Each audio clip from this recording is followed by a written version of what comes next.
To address the fuel shortage, the Astral Express followed Miss Black Swan's suggestion to travel to Amphoreus, a place known as the Eternal Land. However, soon after the arrival, March suddenly fell unconscious, and the landing that Don Hung and I made on Amphoreus was anything but smooth. After surviving the crash, the Trailblaze squad met the local heroes known as the Chrysos Heirs. From them, they learned that the titans sustaining the world were beginning to decay, and that Amphoreus itself was scarred and broken. Thus began the prologue of the Flame Chase journey. At the end of this epic adventure, we uncovered the truth. Amphoreus was trapped within the eternal recurrence, created by Finan and Cyrene. Their goal was simple: to defy the Aeon and rewrite the world's fated end of destruction. Carrying on Finan's legacy, we stepped once more into the cycle, determined to find a way to break free from fate.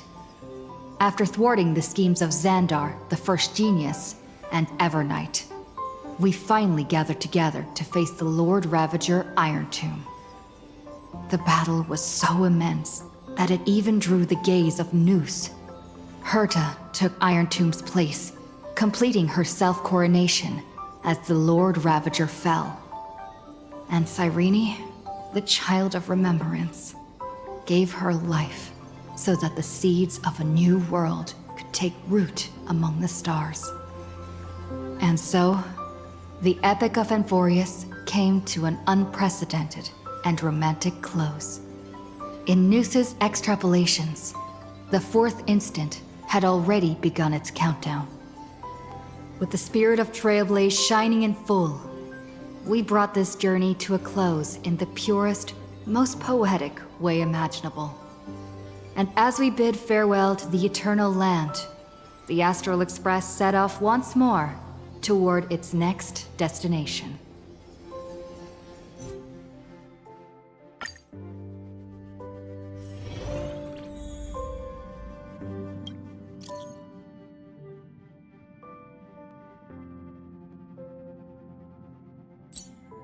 A guest? Wonder who it could be.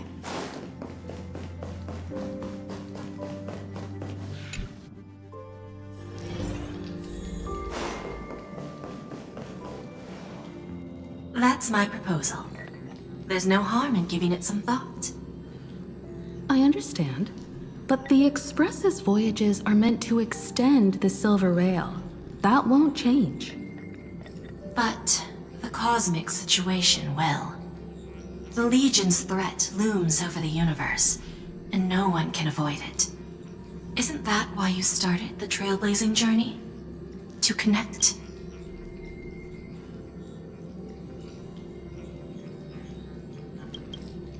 When it comes to the Express's course, I can't make any decisions on my own. Madam Jade, your olive branch should be extended to everyone. Greetings, nameless ones. Deliverer of Amphoreus. I'm here to celebrate our victory before the Express makes its warp jump, and lay the groundwork for a long-term partnership. On behalf of the Strategic Investment Department, and in the name of Diamond, I hereby invite all of you to Astropolis to discuss our alliance.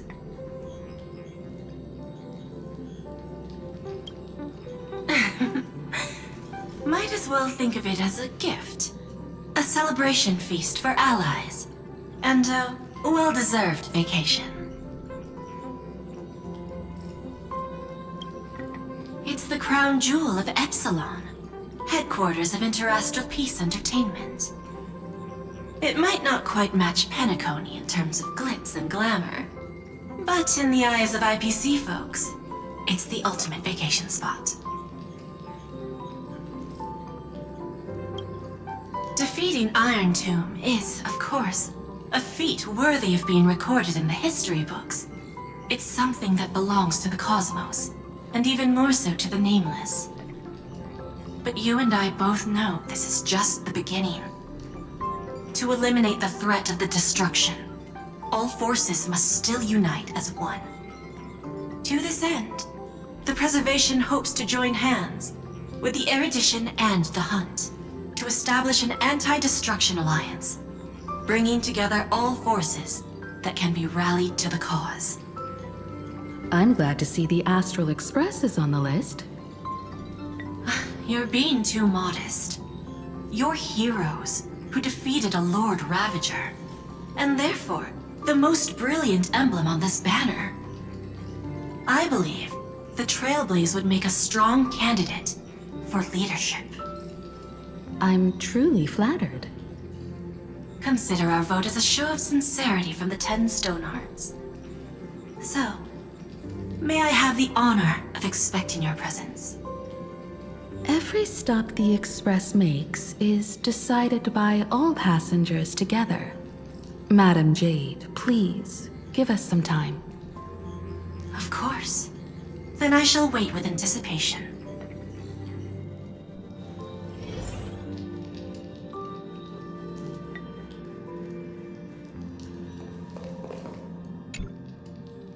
Getting to visit the Interastral Peace Entertainment headquarters and become the leaders of the Anti-Destruction Alliance? Come on, when has anything that good ever just fallen into someone's lap?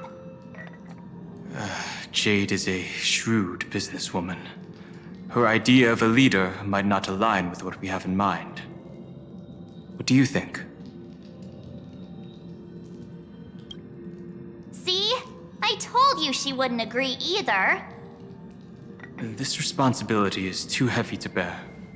Even if it makes sense, we must proceed with caution.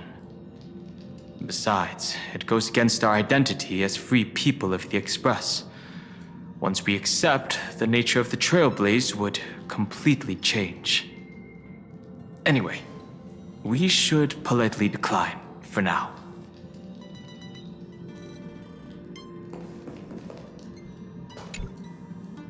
Sunday, what does your gut tell you? From what I know about Madame Jade, every favor she does is just groundwork to put things in her control.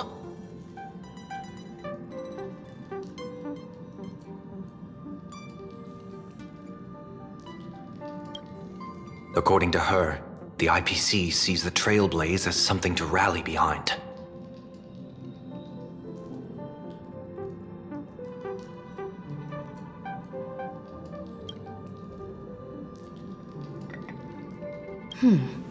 What do you think? Your misgivings are valid. The Express has its own path to follow. It's not the right time to be getting involved in political games.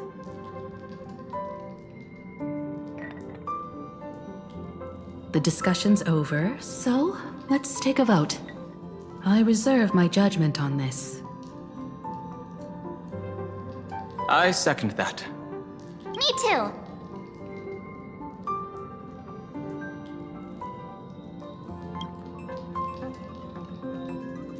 I abstain.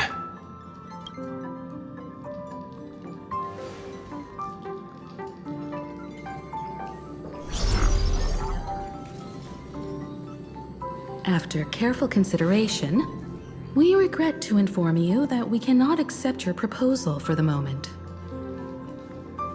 I don't suppose Mr. Sunday put in a good word for me, did he? As you can see, the Astral Express has made its choice. But somehow, you don't seem surprised. Change takes time. I understand. As Miss Himeko said, it's just for the moment. There's no need to give me an immediate answer. Patience is one of my strengths. After leaving Amphoreus, the Express will seek out a developed world to restock our supplies. When that time comes, our allies from the Strategic Investment Department are welcome to visit us aboard the Express. In that case, I have another proposal. One that might be more familiar to Miss Himeko. I hear the moon of Planarcadia is full again. I bet Miss Himeko would love to go home and see it, wouldn't you?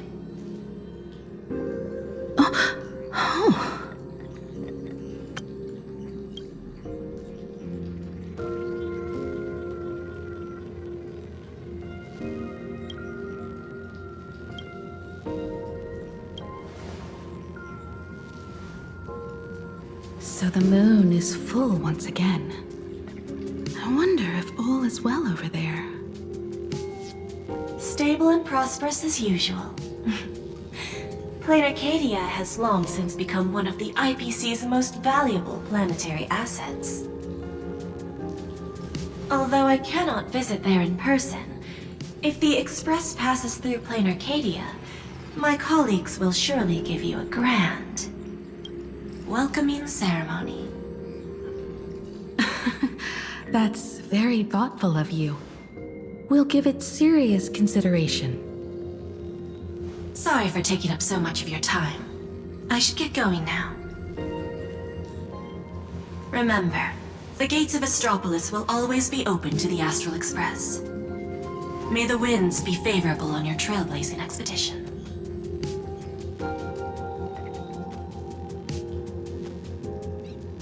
Planarcadia?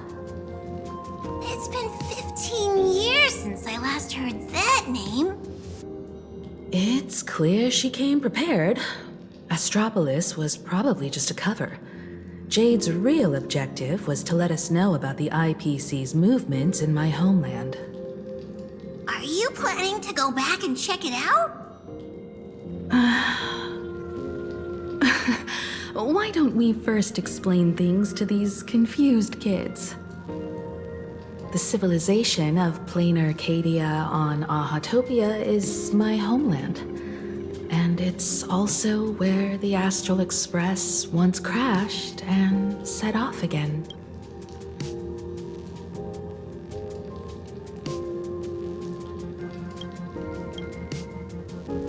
Well, I've been away for so long. To be honest, I'm also not quite sure about this. Dan Heng, March 7th, and you've all grown so much during your time in Amphoreus. Each of you has become a truly capable Nameless.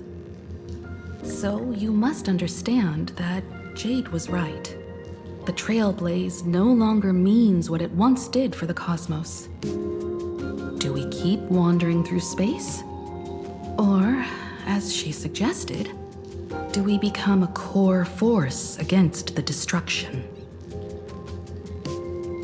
We should give this question some serious thought before we depart. Going back to where the Trailblaze began again could be a way to reconnect with our original purpose. More importantly, our last stop was really exhausting, so we need to take a proper break. Ahatopia is an Arcadian world steeped in the elation, making it the perfect vacation spot. So, what do you think? That's my suggestion. Give it some thought. Oh, right. Black Swan wasn't part of our discussion earlier. Would you mind passing the message on to her?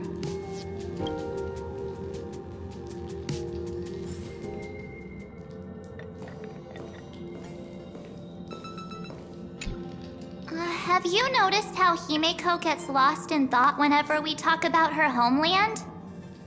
I'm like the Express's gossip queen, but when it comes to Himeko's past, I'm totally in the dark. I even asked Mr. Yang about it, but all he said was, "I don't know anything about this either."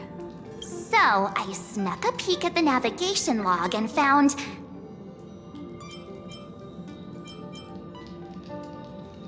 Oh, come on! You're missing the point here. I found an unfamiliar signature in the logs. Something like... Mura?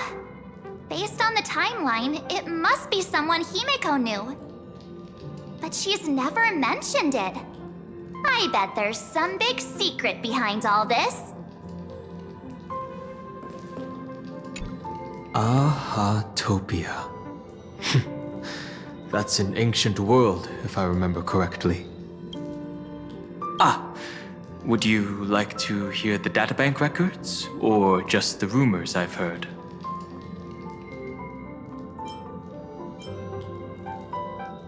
Ahatopia is located in the constellation Star Zone. It is said that in the distant past, the Eon of Elation, Aha, once stopped here, turning it into a stage for the masked fools and mourning actors, and drawing travelers from many worlds. After the destruction came into being, this place too was driven to the brink by the Legion's onslaught. Many ancient nations vanished, and the entire world sank into a painted world upon canvas. Fortunately, with support from the Interastral Peace Corporation's Worlds Reborn initiative, Planarcadia emerged from the planar realm, regained its former vitality, joined the Pan-Cosmic Trade Network, and became one of the IPC's key assets and markets. As of today, an array of local entertainment creations originating from Planarcadia has circulated far and wide across the cosmos. This information is pulled from the IPC's open source databank, for reference only. After leaving the Xianzhou, I spent some time with the IPC fleet, where I met a fool from this Arcadia. She told me a legend. Aha the Elation once shed a tear there, and thus bestowed a blessing upon the whole world.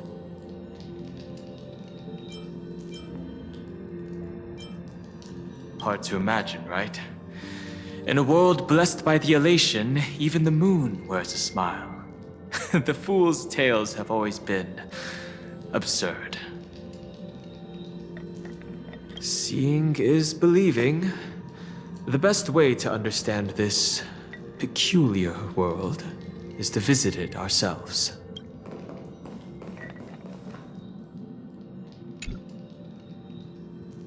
Me? Right now, I'm fine. Just feeling a bit nostalgic. I was just flipping through my first navigation log. Can you believe that was from 140,000 system hours ago? 15 orbital years have passed. I wonder what Planarcadia looks like now. Just the thought of it makes me curious. Before Pom Pom knew it, there were more and more passengers on board. I'll tell you about them another time. For now, let's prepare for the warp jump.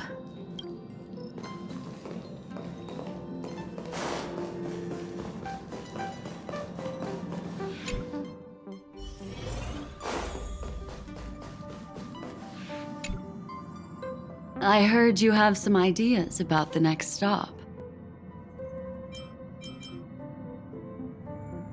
Sorry, but I'm afraid my journey with the Express has come to an end.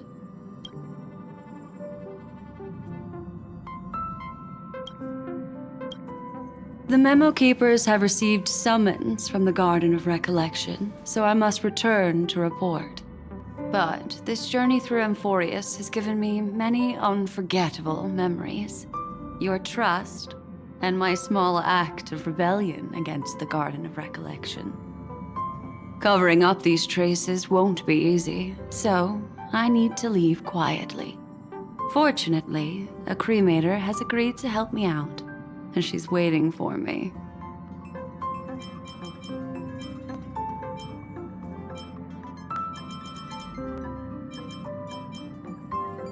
If the Astral Express ever needs a memo keeper, I'll be glad to help. When you miss me, gently call out to me in your thoughts. If needed, the lady slumbering within March 7th knows how to find me. If I need help from the Nameless, I will reach out to all of you. Please convey my apologies to everyone for not being able to say goodbye in person. Farewell, sleepyhead.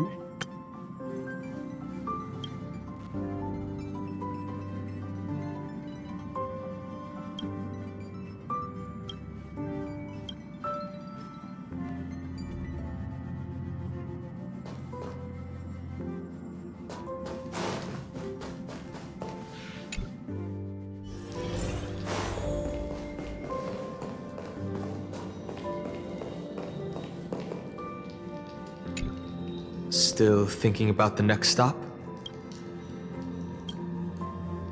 Is that so? If she chose to leave on her own, she must have good reasons for doing so. I hope the Garden of Recollection has no way of knowing what happened inside Amphoreus.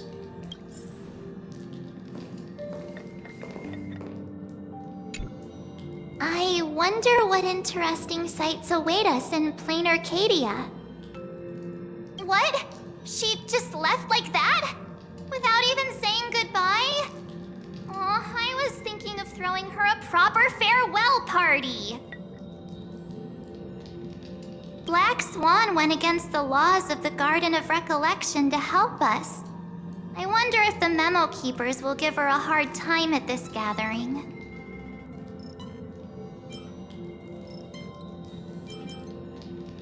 Yeah, Pathstriders of Remembrance are all really resourceful. I hope her path ahead is smooth.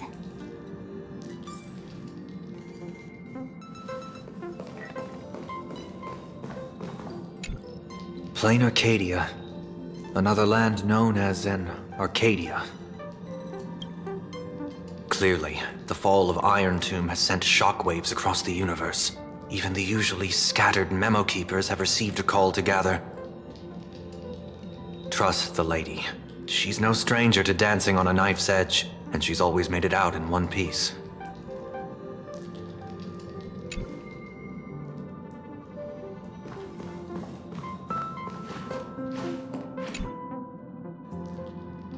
Without Black Swan, the Express would have never made it to Amphoreus, let alone experience this unprecedented adventure.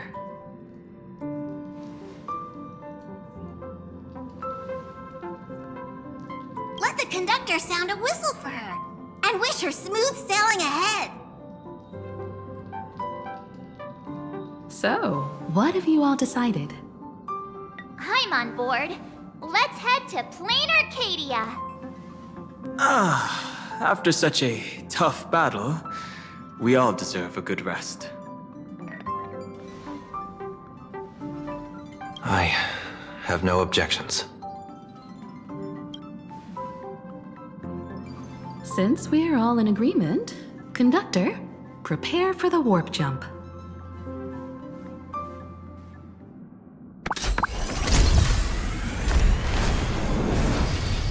Attention passengers! The Express is about to make the jump. Please be seated and hold on. Destination, Planarcadia! Let's go!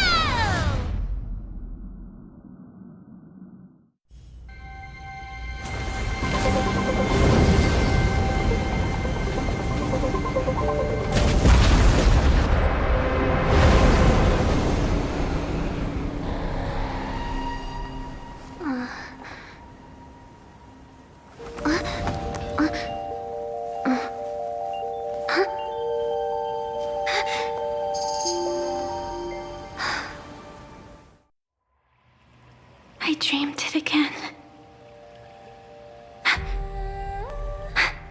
What a ridiculous dream. Even more over the top than what that guy promised. Looks like the Express has once again taken the wrong route. There's nothing we can do about it. In the river of time, if cause and effect can be kept apart for long, they're bound to have a terrifying reunion.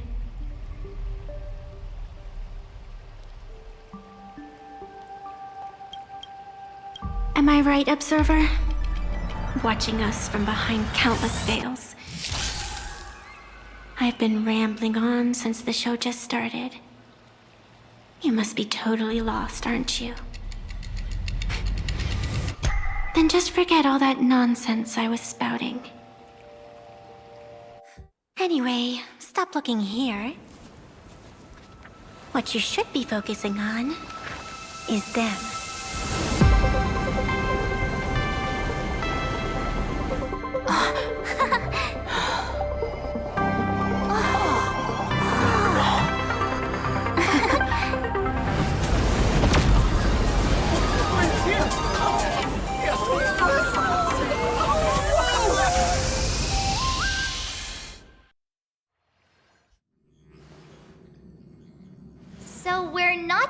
stopping in low orbit this time, but making a direct landing? According to the comms, the officials have prepared a dedicated platform for the Astral Express to dock. A whole platform? Just for us? Is this some kind of VIP treatment for coming home? Oh, talk about rolling out the red carpet! The Express has arrived at the station, connecting to local communications.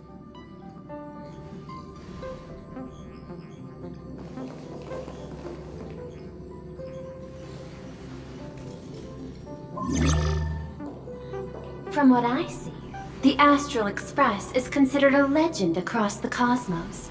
So, preparing a fitting gift would be more than appropriate. Allow me to introduce myself. I'm Peral, from the IPC Strategic Investment Department.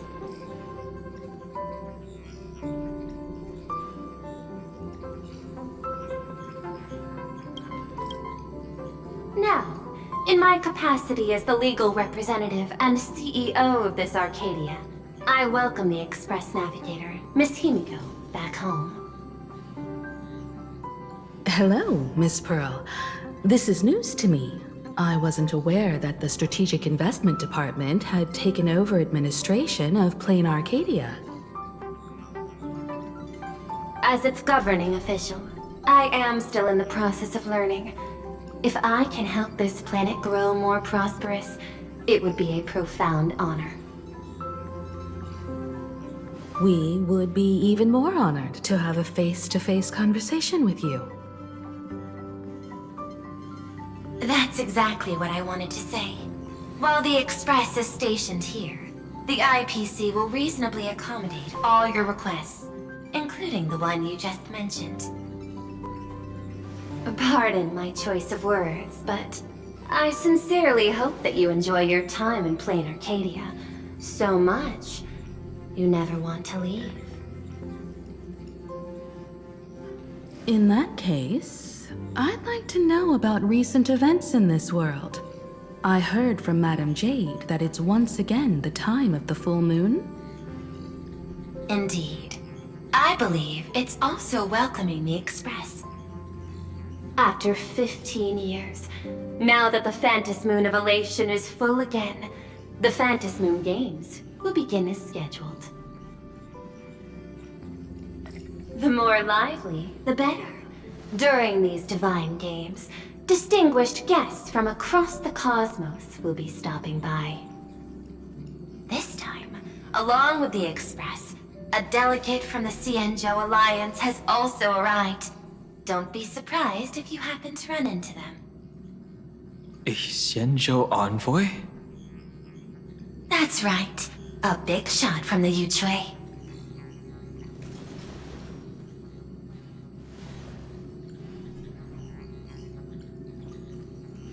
Since you've just arrived, I won't keep you any longer.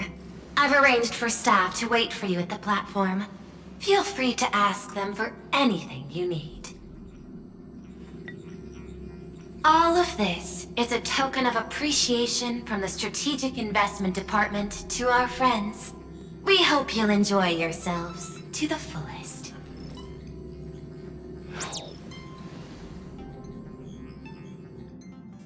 Madame Pearl's style is different from Aventurine's, but her methods are cut from the same cloth.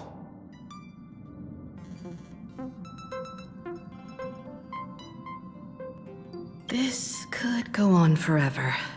They're really pulling out all the stops to form this anti-destruction alliance. Looks like we need to pay them a visit. Whether to understand the CEO's intentions, or to firmly reject their proposal. At least in my homeland, we have more room to maneuver. Welt, care to join me? As for everyone else, you're free to do as you please. My suggestion is, why not take a look around and get to know this world better?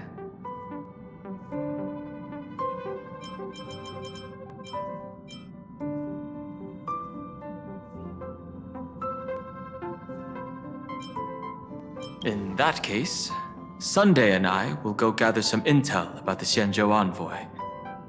Huh? Why you two? I asked Don Hung to bring me along. I can't appear in public given my identity, but I have a feeling that the Express might need to make some tough decisions in these complicated circumstances. Understanding the Xianzhou Alliance's stance might help us on our journey. Hey, you had the toughest time in Amphoreus. Since we're splitting up, why not make your mission take a break with March? I'm saying this from the bottom of my heart. I'm counting on you. Same goes for you, March. Ah, now we'll look like two immature kids just loafing around. Pretty proud of yourself, huh? Don't worry, you two. Just make sure to come see me in the parlor car before you leave.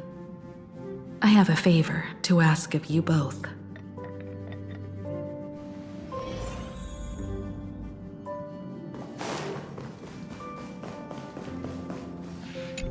I've made contact with the Xianzhou delegation. Sunday, let's head out. If there is any etiquette I need to follow when meeting Xianzhou people, please let me know in advance.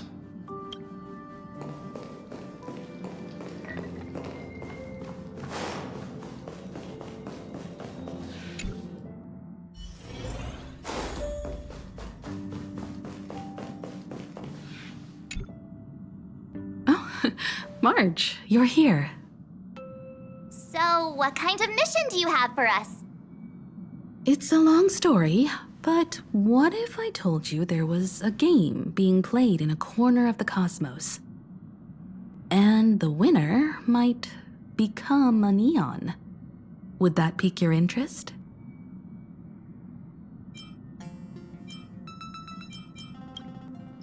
You two saw that special moon in the sky, didn't you? That's a piece of artwork. Here, a ceremony called the Phantasmoon Games is held every full moon. And that's what I was talking about. The game where the winner becomes an Eon. Pearl mentioned that name too. Just what kind of ceremony could be so mystical? Historically, the origin of the Phantasmoon Games is tied to a group of mourning actors. Legend has it that they offered heartfelt stories to the moon, hoping for a chance to have an audience with an Eon. Not really. As far as I know, many factions have their own ways of gaining an audience with them. Like the IPC's tourist package, one-day glory tour of the Amber Lord. Pay 1.8 billion credits and you can get a close-up view of Klapoth from an orbital ship at Pier Point. But the Phantasmoon Games are different. They're one of the few well-documented ways where you can actually see an Eon and receive their response. Aha, the Elation. Legend has it that they personally started the Phantasmoon Games, though their motives remain a subject of much speculation. Aha is also one of the Eons closest to humans. They have left behind countless pranks, with this miracle of Aha-topia being one of them.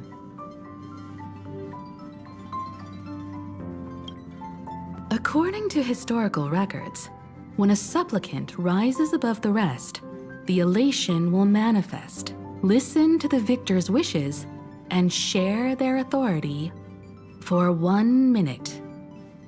Considering this Eon once injected all their power into a noblesse worm, it's not surprising they would do something like this. What does it mean to become an Eon for a minute? Among past winners, some sought ultimate power. Some yearned to erase their past regrets. And someone even stored this planet within a scroll painting. But how their wishes were granted and what became of them, only rumors remain, and no one knows the truth. The first signs of the war among the Eons are beginning to show. I believe this is why the IPC has been positioning itself here for years. When I saw the Phantasmoon at its fullest, I became even more certain. This ceremony to commune with the Eon, whether genuine or not, could be the turning point that determines the destiny of the cosmos. With all eyes on these games, the IPC won't be the only ones with ulterior motives. The road ahead will likely be fraught with hidden dangers. But what's important is that you make your own decisions, such as whether you'll take part in these grand games, and if so, how. I have only one mission for you both. Explore and understand this world in your own way, as the place where the Trailblaze began anew, and my homeland. You might hear completely different versions of what I just said from others. Trust what you see with your own eyes, and believe in what you choose to believe.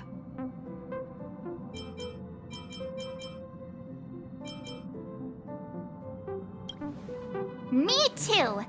I won't let her walk ahead alone. I see you already have your own thoughts on this. In that case, everyone's got a mission to take care of now. Welt and I are going to meet Peral. We'll see what kind of surprise she has in store for us.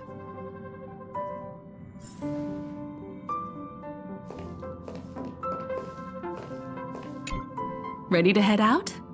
Have fun out there. Isn't Miss Pearl, who we're going to meet, an Intellitron herself?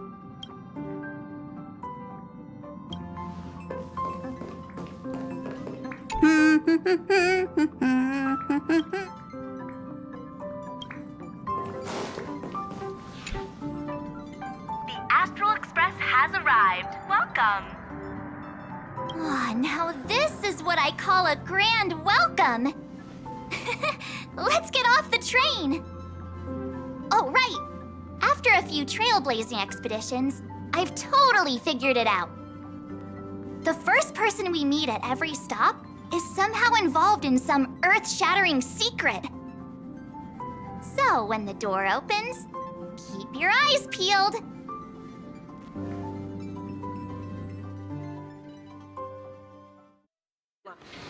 Originates at Perdido Station and is bound for the terminal station, Museum of Possible Past.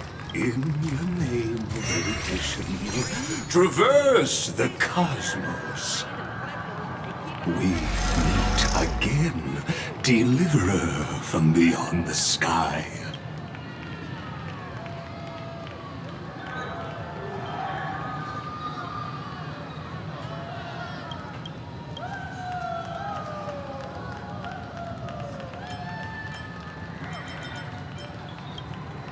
I am not the Theoros you know, but the masked fool, Xandar II Kuwabara. This time, I choose to walk the path of elation, and I shall defeat Noose with my sense of humor.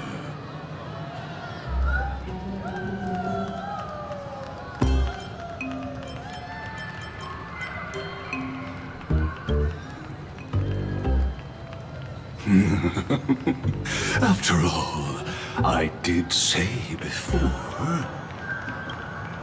My latest dream is to join the Genius Society and play the role of a genius.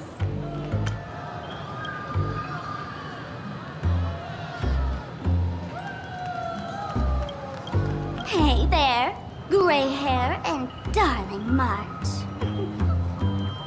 Sparkle? Ah, it was you all along? Surprised? Well, This time, I'm here as Planarcadia's cultural advisor, specially appointed to be the tour director for the Express crew.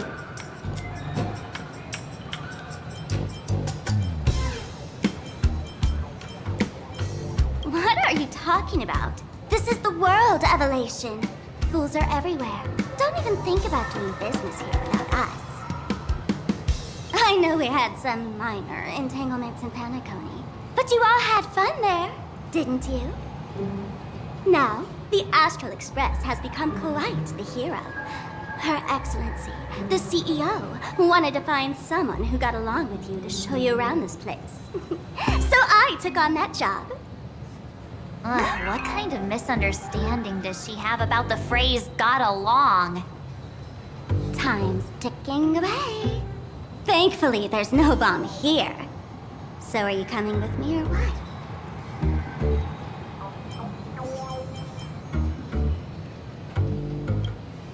Fine, but from now on, no more pretending to be someone else. Lame. Anyway, shall we get going?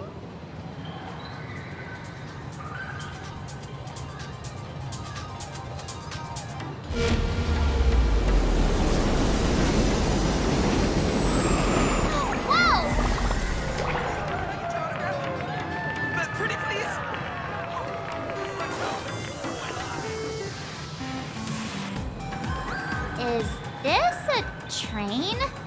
Looking sharp. Thanks for the compliment.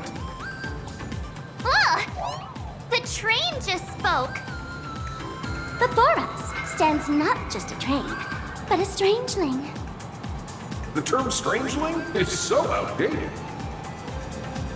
Look, times have changed, dear guests. Please refer to the Fekine Protection Act. We prefer to be called Imaginary. Ugh. So by the book. You really love those fancy scientific names from the IPC textbooks, huh? Fine. Have it your way. This here is a species unique to Planarcadia. An Imaginary, or a being born from paintings.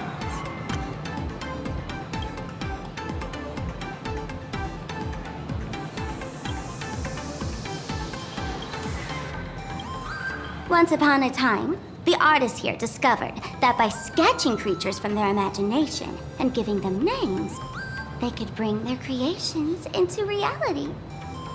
This belief in things yet to exist is called wish power, and it sustains the existence of Imaginary. If you ask me, this power must be a blessing from the laughter. Oops, got sidetracked. This here is the Bulletworm Express, an Imaginary in charge of transportation. You could say they're in the same line of work as you folks. Oh, so you two must be the Nameless from the Astral Express. The passengers in my stomach are always gossiping about you. When you get a chance, hop aboard and give me a try. Let's see who's faster, me or the Astral Express. Ha ha ha! Thanks. We'll definitely do that when we get the chance. But, man, who would have thought that the Express here is actually a living being? An Imaginary. That's absolutely mind-blowing. Hello, everyone. Welcome to Duomension City. Holy smokes, there are cops at the station? Sparkle, don't tell me you're about to get arrested on the spot. Having heard about the Astral Express's visit, many citizens got up early just to catch a glimpse of the Nameless. If anyone acts out of line, please don't hesitate to call us. Oh, gray hair and darling March.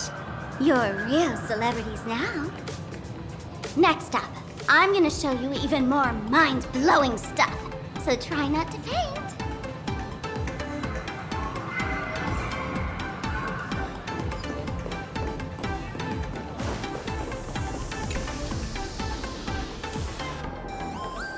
Holy cow, it's packed in here. What do we have here? Don't worry, just some local specialties.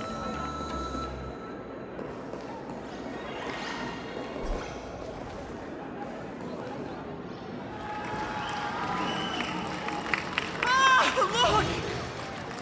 That pink-haired girl? She's got this adorable little bunny vibe going on. Is she the inspiration for March Bunny? And that girl with the gray hair next to her is so dashing! She must be the baseball raccoon! But she doesn't look anything like a raccoon.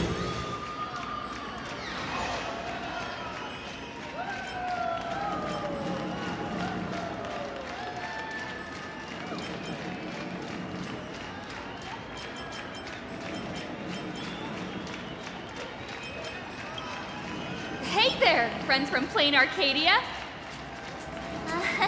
I don't know what's going on, but hello there. She spoke to us! The laughter! This is the most amazing moment of my life! There's Miss Martin! Oh! Please! Mr. Raccoon! Hello? We hear you! Please, someone for her! I love you!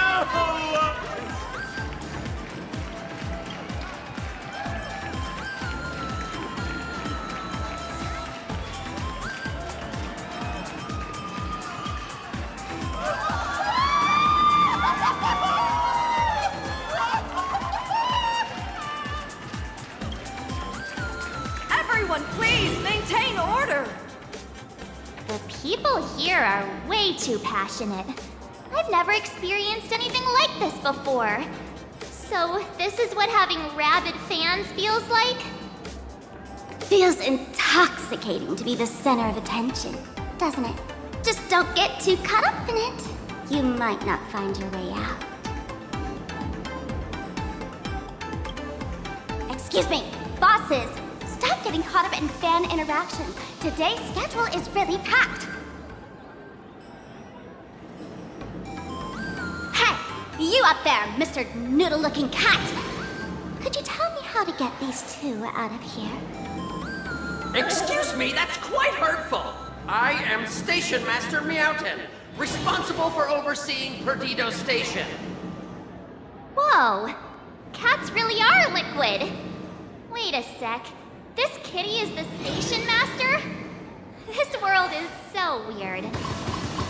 The station's completely surrounded. If any of our esteemed guests get so much as a scratch or loses a few strands of hair to these rabid fans today, my measly pension will go right down the drain. So I've prepared the staff passage for our Astral Express VIPs. Please hurry and exit the station that way. Dido Station! Please, passengers exiting, please use your tickets to pass through the gates in an orderly manner.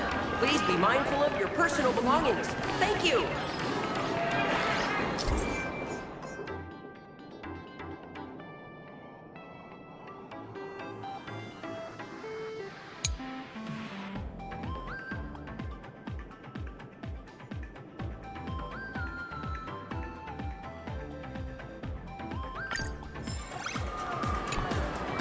Staff passage?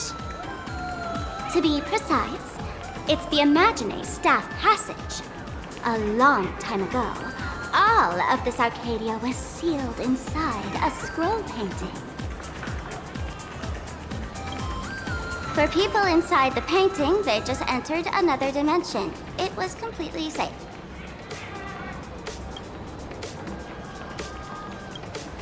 That's because someone brought everything back to reality.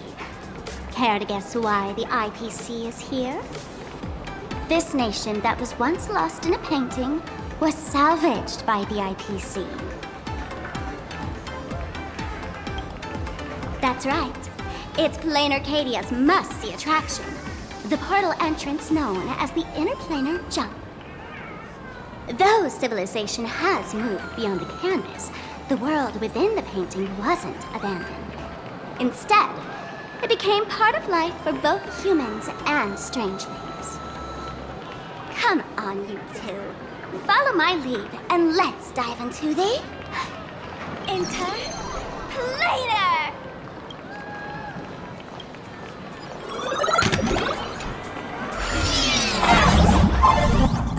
did I turn into Pom Pom? Oh, wait. On closer inspection, you don't look exactly like Pom Pom. Maybe this is what the Trailblaze looks like to the people here.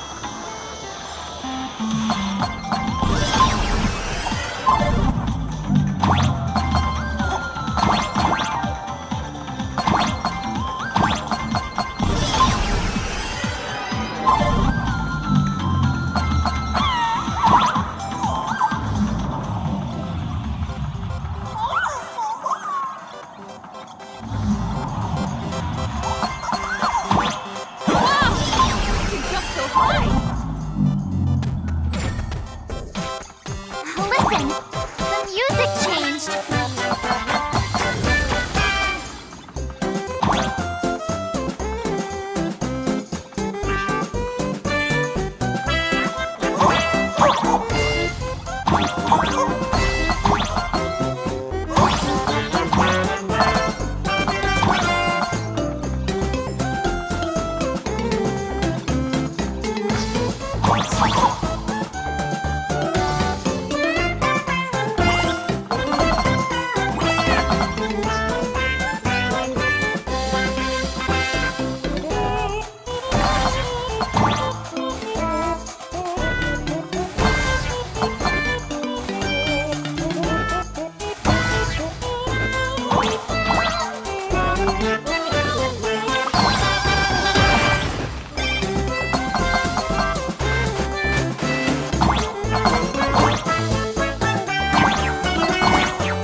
I thought I was about to go to heaven.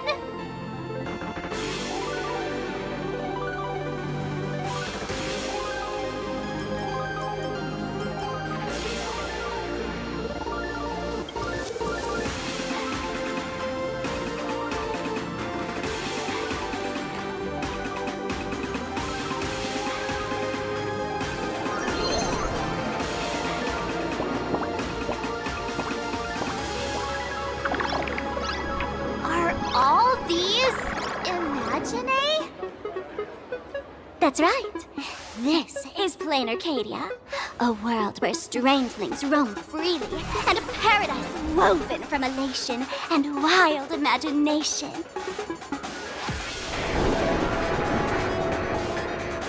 That huge creature perched on the tower is staring right at us. It's giving me the creeps. Oh, it doesn't usually eat people. Unless it spots pink hair. What's the matter with you? Jumping around and scaring people. That big fella is called a thunder coil.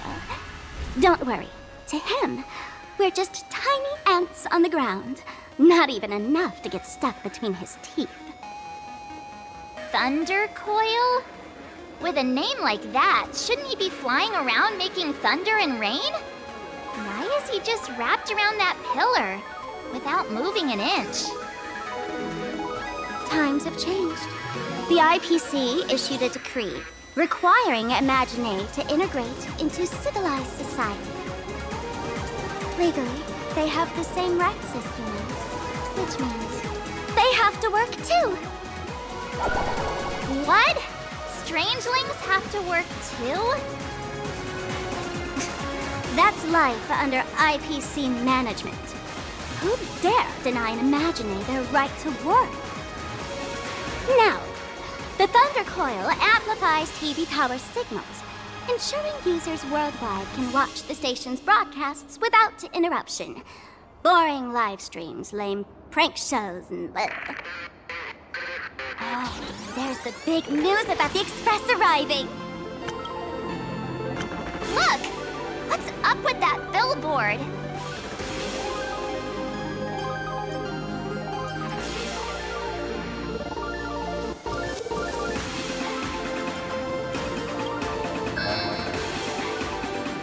That's not fair! Why does she get a huge poster while I don't?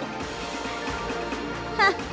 The IPC is really pouring out all the stops to hype you guys up. Don't mind me saying this, but for every penny the IPC spends on you, they expect a return in the hundreds or thousands. You'd better watch your back. That's one of those giant robots Mr. Yang loves.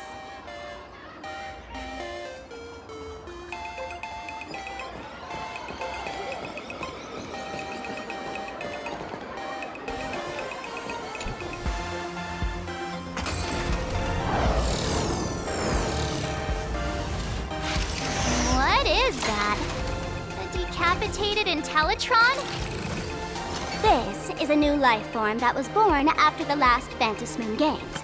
An Imagine called a Mechatron, created by the IPC.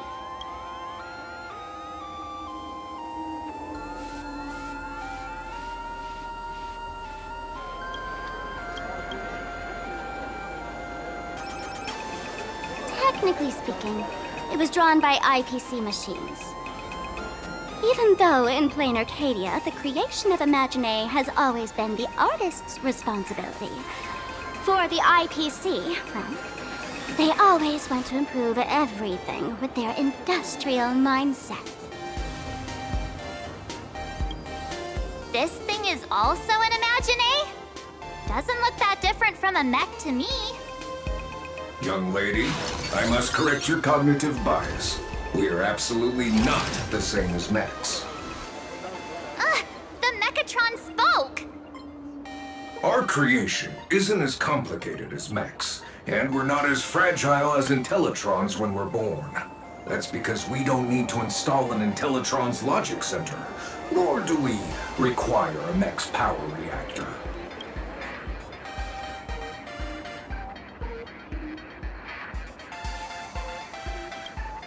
Pour materials into the mold channels, die-cast the parts, assemble them together. And just like that, we Mechatron are complete.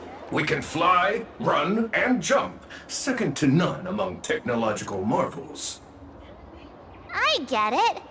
So you move with wish power, I suppose. Oh, seems someone knows their stuff. Yeah. That was 15 years ago. Wish power reaches its peak during the full moon, and so Imagine take this chance to multiply and thrive. Just like they say in documentaries, when spring arrives and nature awakens, it's mating season for the strangelings again. The novelty's probably worn off by now. Let's keep moving.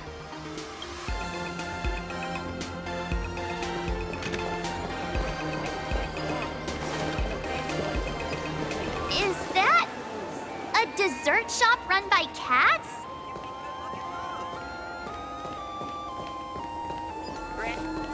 Dreamless Coffee is a chain store owned by Cat Imagine. The coffee and desserts here are absolutely delicious.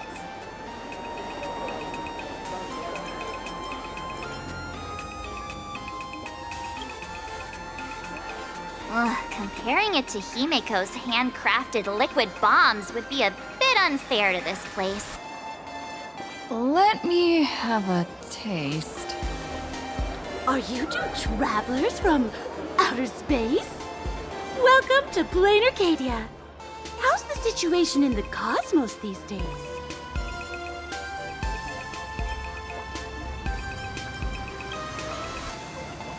Oh my! If it isn't the heroes of the Astral Express! What an honor to meet you both. As Nameless, You must go on life and death adventures all the time, right? Would you like to keep smiling happily forever, no matter what adversity comes your way? Happy forever? Is that even possible?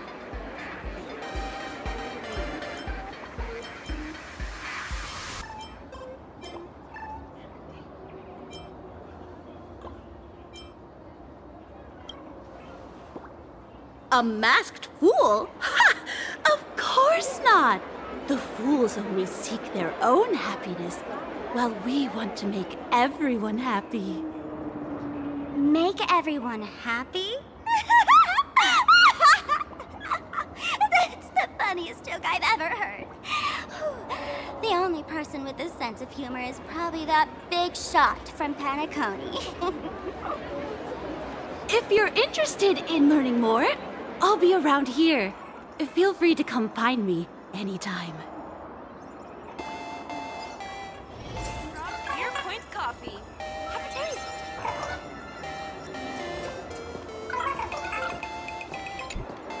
I'm from the Research Society of Happy Smiles. As everyone knows, this place is blessed by the laughter, making it a peaceful paradise. However, even while living a peaceful life, our existence remains entangled in countless worries and suffering. Crushing workloads, measly pay, demanding bosses. Turn on the TV, and all the bad news from across the cosmos hits you in the face. These are all enemies of happiness.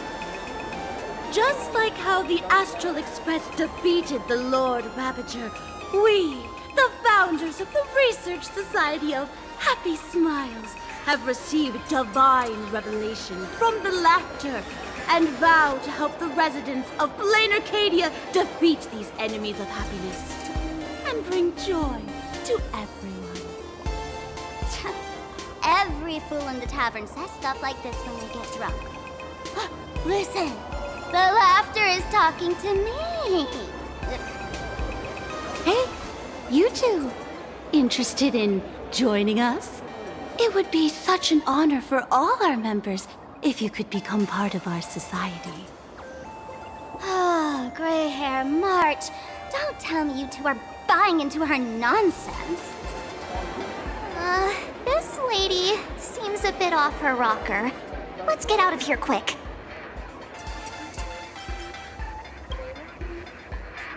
Oh, is that so? That's a shame. But don't worry. Opportunities for happiness will always be waiting for you. I hope we can have another heart-to-heart someday, so that you both can be guided to a life filled with eternal happy smiles. Brand new extra strong Pure Point coffee. Have a taste. Oh, there's something on the traffic light. Should we check it out from the overpass?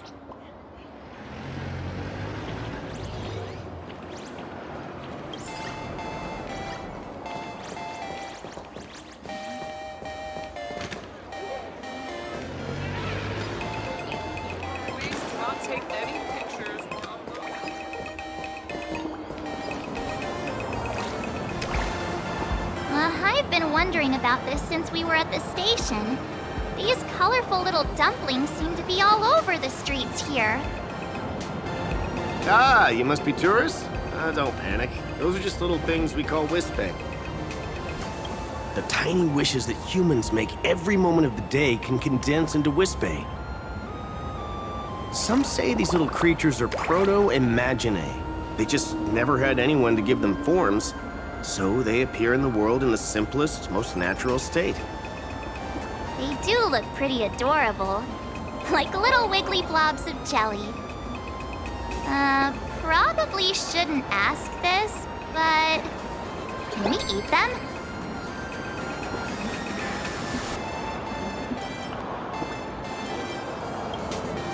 They may be mischievous, but please don't hurt them. Ugh, eating random things off the street will give you an upset stomach.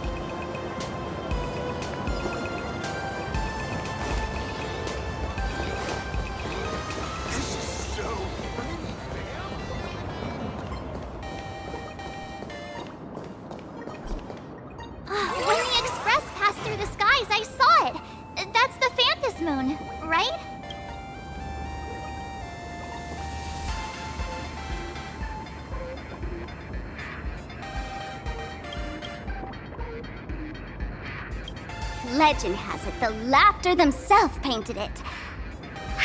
But who knows what's true and what's not. So, does Aha really watch over those who attend the Phantasmoon Games through this moon? Well, well. Didn't expect darling March and little gray hair to be interested in this Eonic game too.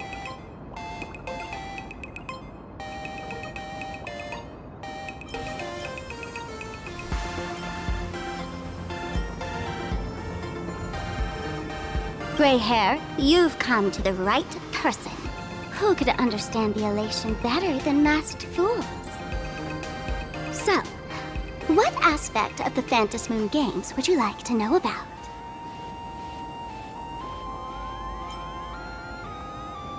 In modern terms, it's all about getting views and clicks. Views and clicks? Are you kidding me? They didn't have that kind of stuff in, mythological times. That's how the legend goes. The morning actors offered up their stories, but the Laughter didn't even spare them a glance. And so, to catch the Eon's eye, the Phantasmoon Games ended up leaving behind incredible feats each time. From forging swords that could cleave mountains in half, to transforming snowy peaks into floating jellies of sugary frost. It's still the same today. The supplicants must give it their all to capture the attention of the people of this Arcadia and accumulate wish power. And the Laughter will only reward the most thrilling miracles. You must have heard the legend of the 8 morning actors who offered their stories to the moon in order to try to move Aha. The masks that were worn by these 8 people are the tickets to joining the games. Under the full Phantasmoon, choose one of the masks and become a supplicant. Then you can compete with the other 7 for the chance to meet the Eon. Looks like we'll need to get a mask first if we want to join the games. Oh? Don't tell me our little drama in Paniconi wasn't entertaining enough for you. Gray hair, let's drop it this time. I've been dealing with some minor issues lately. Oh, what kind of issues could possibly be bothering you? Don't tell me you're cooking up another crazy scheme. I'll keep you in suspense for now. So, where do you want to hang out next? Let's head this way. We can turn into the food street. They've got all sorts of goodies there.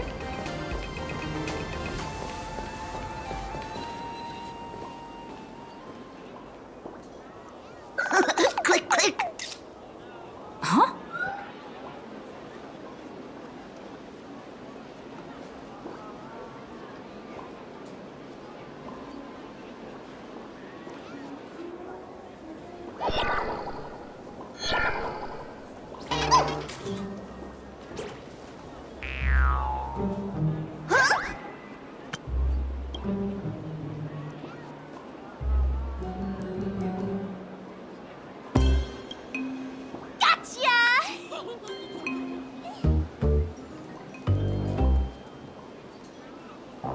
I felt like someone was sneakily following us around for a while now. Looks like it wasn't my imagination. What's this little thing's deal, huh? It's kinda dressed like you, isn't it?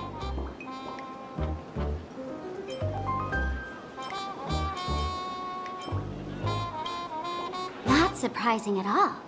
The Astral Express is quite the celebrity these days, turning heads wherever they go. There's always someone keeping a close eye on your every move. Click, click, click, click! Holy for Bowly! For Bobo Weekly exclusive scoop! Famous raccoon from the Astral Express caught in secret rendezvous with streamer Sparxie, seemingly to join forces for the Phantasmoon Games.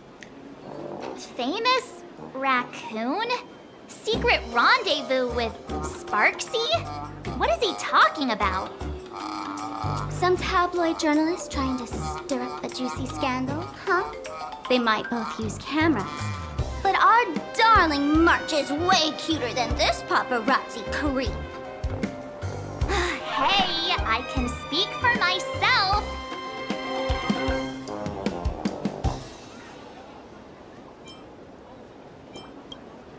Click, click, click, click!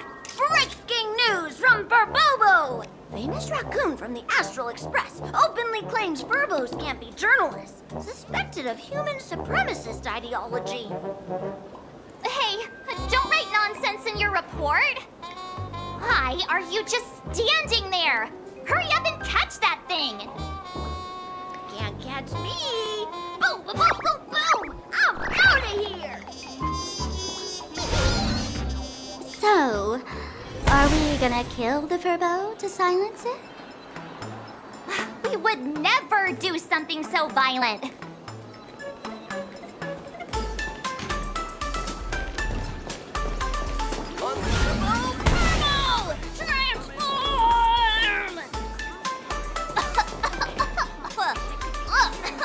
Smoke bomb? You sneaky Furbo! Greenless coffee, maybe a chain store? That little fella kept...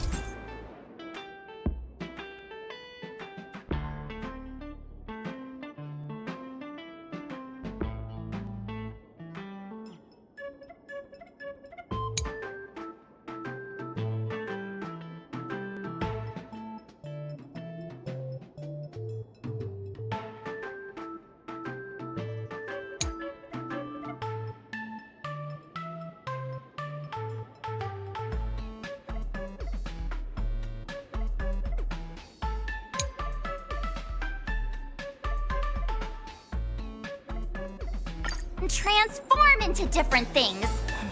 Let's look around. It's just for fun. Welcome. Come on in. Take a look at everything. Yum Yum Alley, where every bite first with flavor.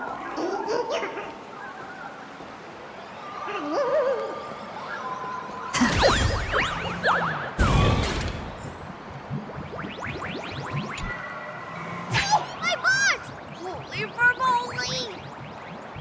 Finally, gotcha! In your dreams! Boom, boom, boom, boom, boom! Out of here!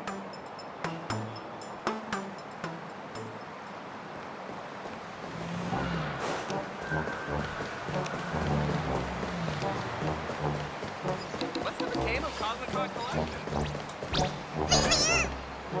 Finally cornered this troublemaker.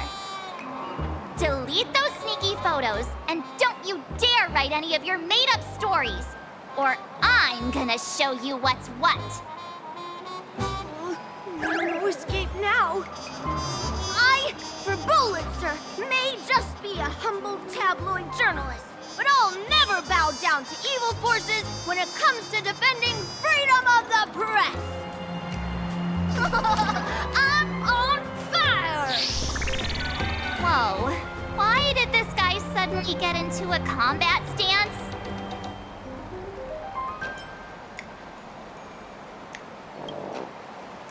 Here we go.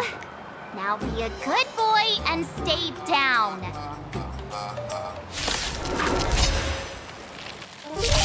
We can do it! Have some sunshine. Dispel the gloom. Restore the skies. Flowers bloom for tomorrow. Memories waiting to be woken up by a shooting star. Remember me with love.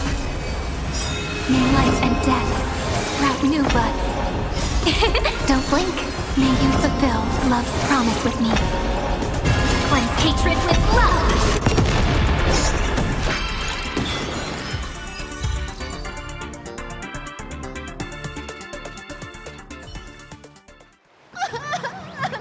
Please, don't hurt this poor working Furbo!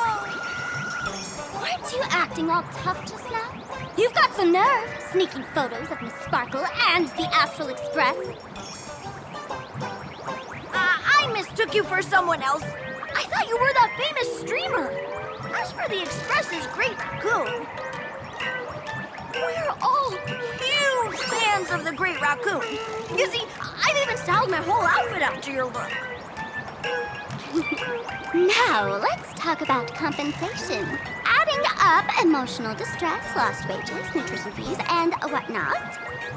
1 million credits per person should do it. 1 million? President Nihilux has already been behind on behind on everyone's wages for months. For the money, who risked their neck being a tabloid journalist, sneaking photos of the bigwigs on the Astral Express. Right now, I've got no money, and well, no life left to lose either.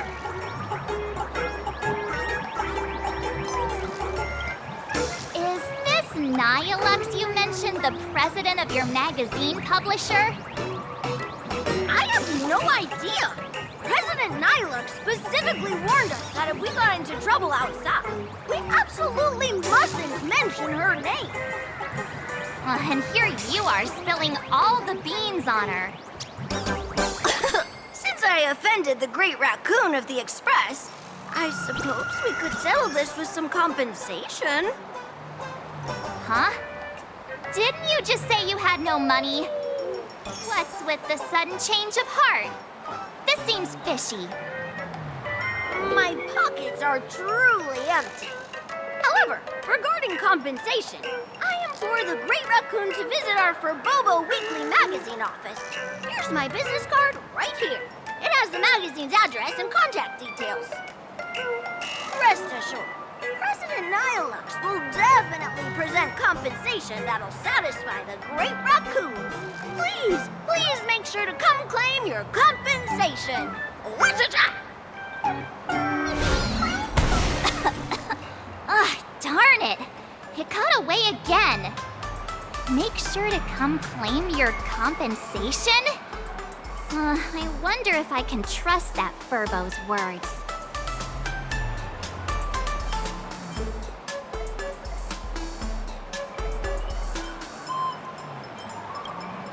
Money can't buy entertainment this good. Since that scheming little Furbo's extended an invitation, might as well go check it out.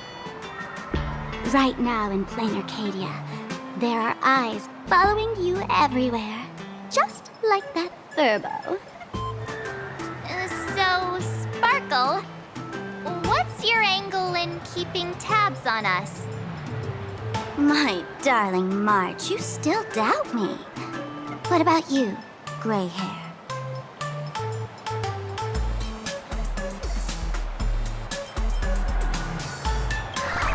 Has all basic trust between people disappeared? Oh, I'm hurt to my core. What you should be worried about right now isn't me or that tabloid journalist from earlier. Has the renowned Astral Express come to Planarcadia as tourists on vacation? Or are you here for the Eon's game, eager to share their authority? For the local residents, you're already in the spotlight without doing anything. If you decide to join this game, you'd better stay on your toes. There are quite a few people looking to join the Phantasmoon Games and become a supplicant. In their eyes, the Astral Express is the perfect prey. Among the folks I know, there's one who might become your enemy. She's about to put on quite a show at the plaza up ahead. Wanna go check it out together?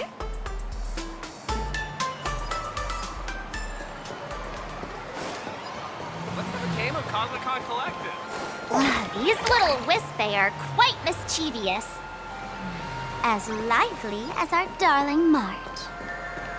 Hey, I'm being super well behaved here.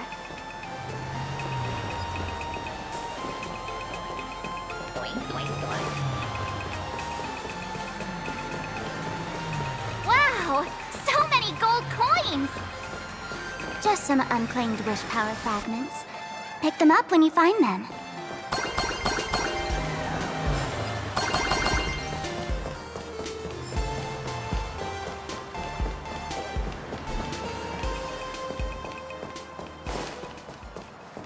Ugh, this place wasn't all that gaudy.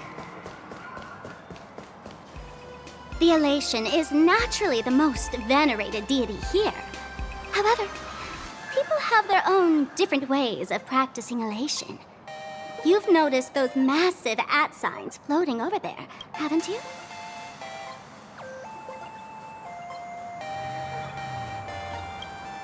The IPC has built a comprehensive network in Planarcadia, letting people soak up entertainment around the clock.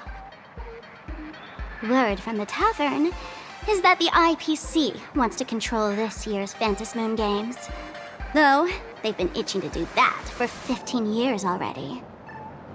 To us fools, those IPC folks are like a swarm of buzzing worker bees, tirelessly building their dull, mechanical business hives everywhere. The worst part is, these folks actually enjoy it. Their Elation is mind-numbingly boring. And even worse, this dull Elation has spread like a plague to every corner of Planarcadia. Come on in and feel it for yourself.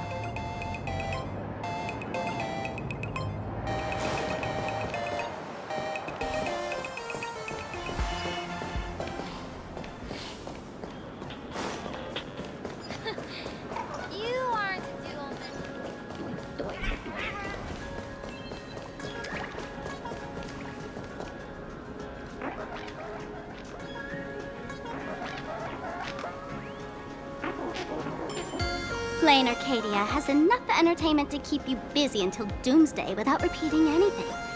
But you know what's missing here? Real fun! What's the difference between being glued to the internet all day and being stuck in a dream? The Phantasmoon Games must not fall into the IPC's hands and be reduced to a business deal decided by internal bidding. It must not become just another bargaining chip in the power struggle between cosmic forces.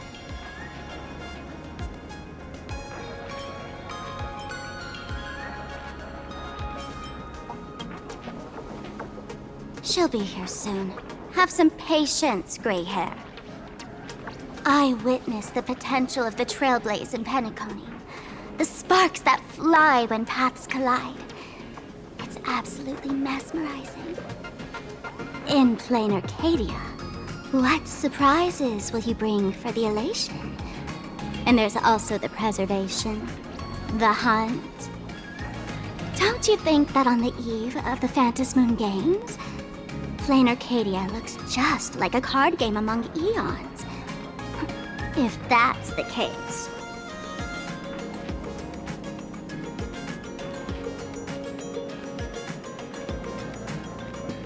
Friends, have you ever heard of Cosmicon Collective? What's that? It's the hottest trading card game in the world right now. Tons of people are playing it at the tavern, too.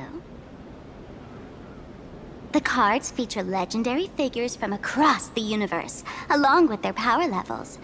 Just roll the dice and compare numbers to see who's stronger and who's weaker.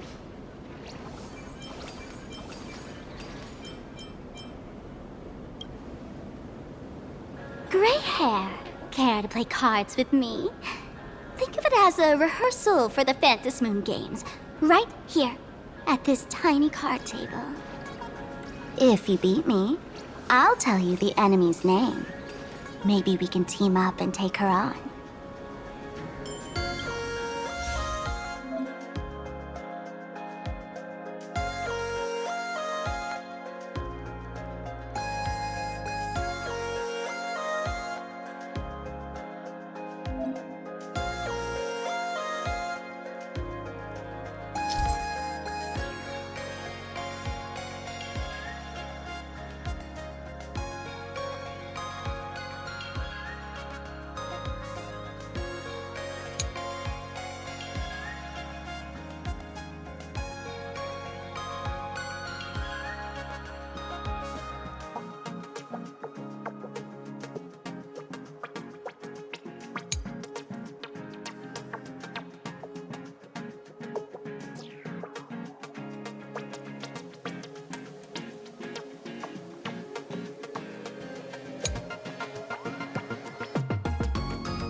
As expected of you, gray hair, starting off with a bang. Since you won, this card is yours. If you want more cards, go chat with the card masters at the plaza. A streamer who's about to go live at the plaza. She calls herself Sparxie.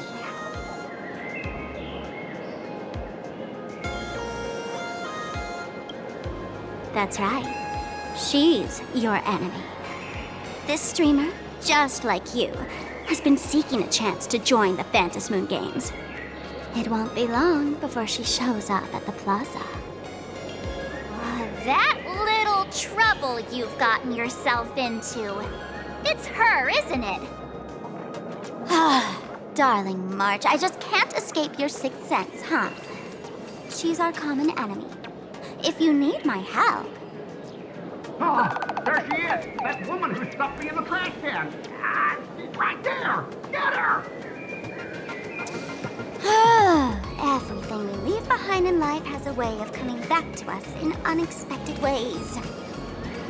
Now that the IPC guide is here, the tavern guide will be on her way. So, you really weren't sent by the IPC to welcome us. Quality time together is always so short. Before I take my leave, allow me to give you a friendly hint. Remember this well. For all supplicants who join the Phantasmoon Games, whether they look up or down, the moon that humanity gazes upon in the sky is always the same Phantasmoon.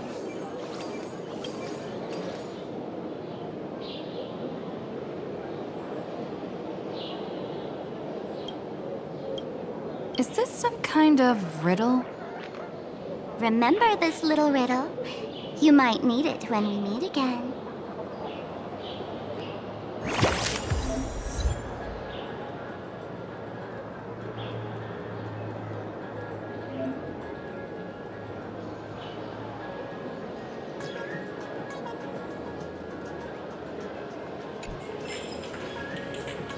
Nice!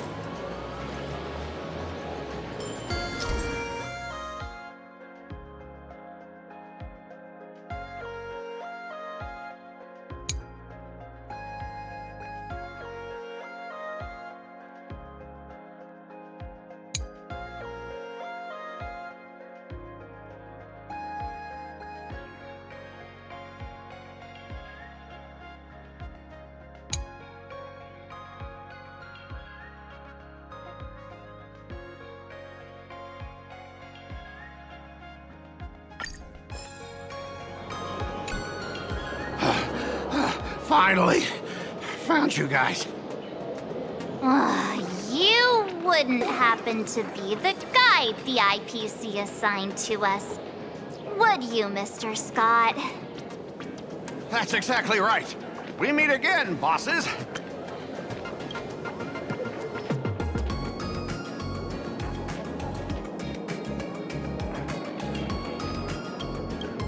After the Holy Grail War back in Penacony, Mr. Aventurine graciously offered me a chance to turn over a new leaf by working for the Strategic Investment Department.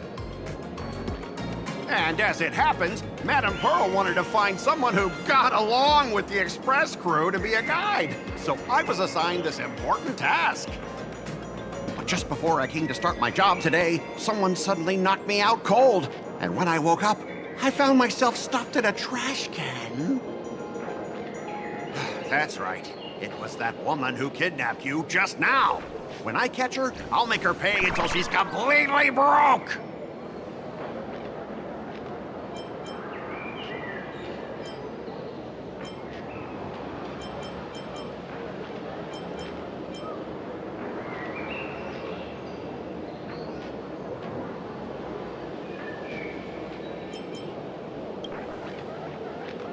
What's with that Intellitron lady's weird take on getting along anyway? I knew it! You don't want to see my despicable face!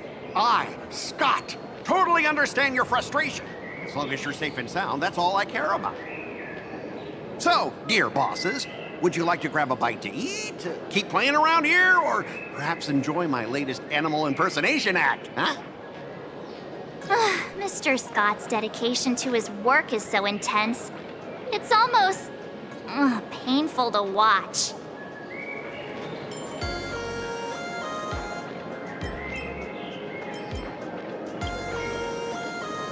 Enemy?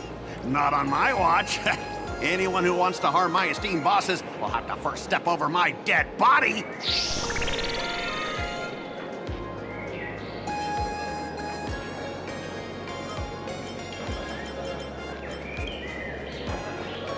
At your command, I, your humble servant, Lyndon Scott, shall fade into the background like a shadow, completely unnoticeable, until the end of time.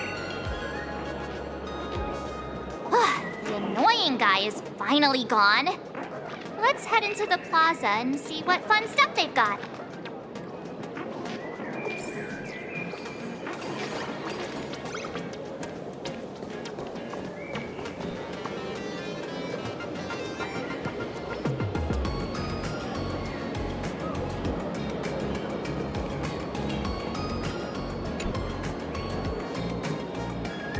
Hello, how can I help you?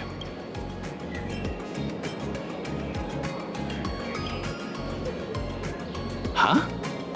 This one's just passing through. Lady, you got the wrong person. If you want to play cards, I'm your guy. Hit me up anytime you're in the mood for a game. Or, we trade some cards.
Hey there, young lady.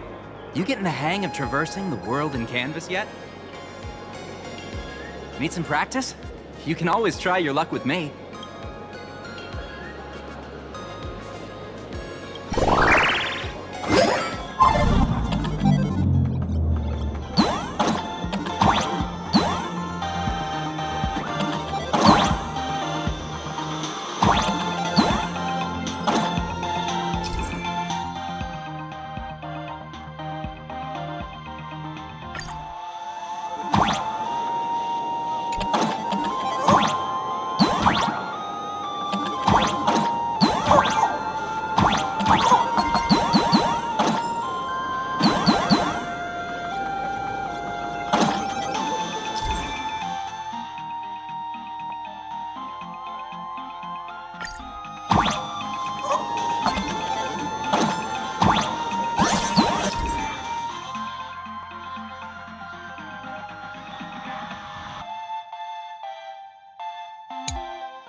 I watch Sparxicle's live streams every day.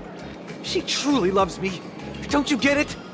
I only feel like I'm loved when I watch her streams. Wake up! Sparxie loves all of us, not just you alone. Huh? It's exactly because of people like you always going on about how Sparxicle loves everyone, that she has to hide herself away and barely ever appears in public. If I married Sparxicle, I would protect her properly. Then she wouldn't need to be so strict about her personal information anymore. You're exactly the kind of person she's trying to protect herself from. These people don't look like they're up for a normal conversation. Let's keep our distance.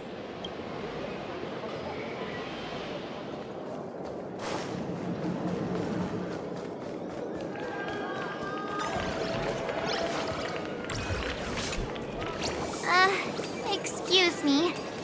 What's everyone waiting around here for? We're waiting for Miss Sparxie's live stream, of course. Don't tell me you guys don't know who Miss Sparxie is. I know you. You're that, the one from the news. Right, the famous of the Cosmic Express. It's the Nameless of the Astral Express.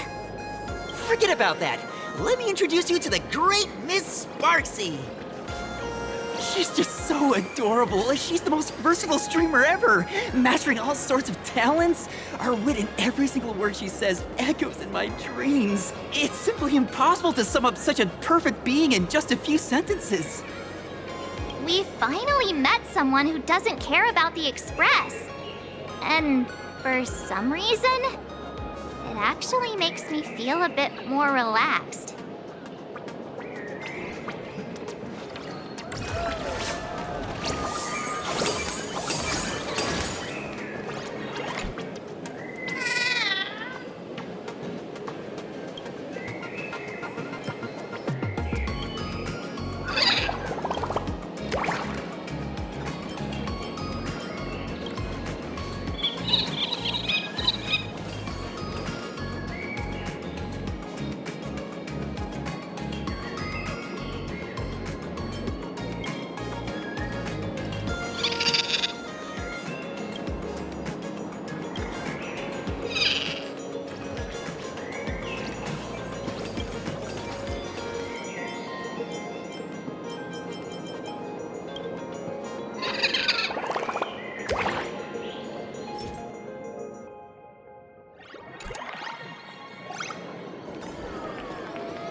Sparxie's stream should be starting soon! Sparxie? That Furbo from just now mentioned that name too. What's her relationship with Sparkle? Oh! There's someone who doesn't know the great Lady Sparxie? I smell a new fan in the making! Would you mind introducing this Miss Sparxie to us? I am so glad I get to introduce Lady Sparxie to those who don't know her. She's the cutest live streamer in Planarcadia and our savior. The first thing I do after work every day is wait for her live stream. She's about to start streaming right here in this plaza. Stay with us, and we can all enjoy her performance together.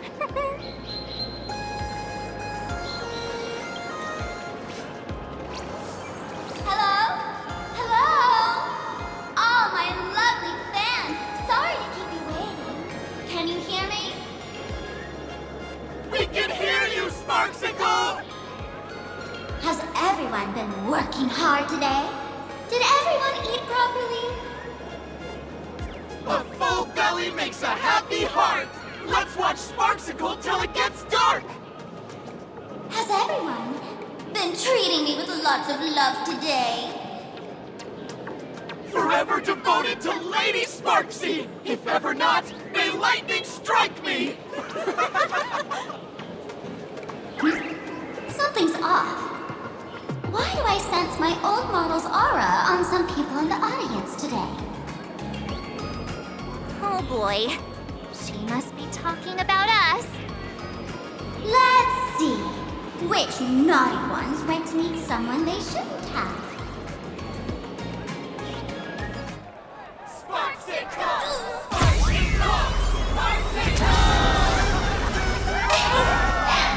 Isn't this the gray hair my old model always talks about? Teaming up with her to deal with me?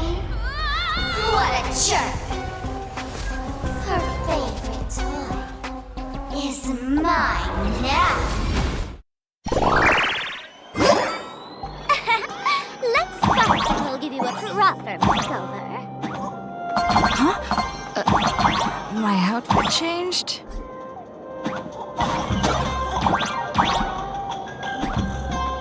Are you the enemy that Sparkle mentioned? What exactly is your...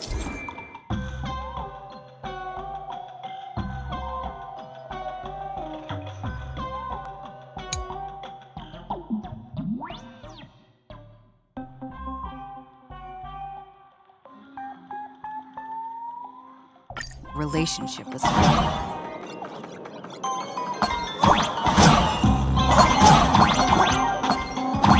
Did that useless old model send you to save her?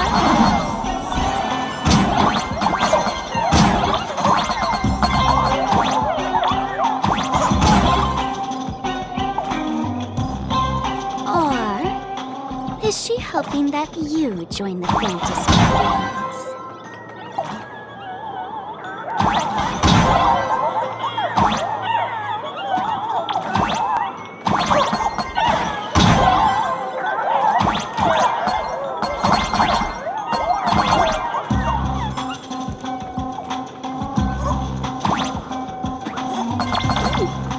Not bad.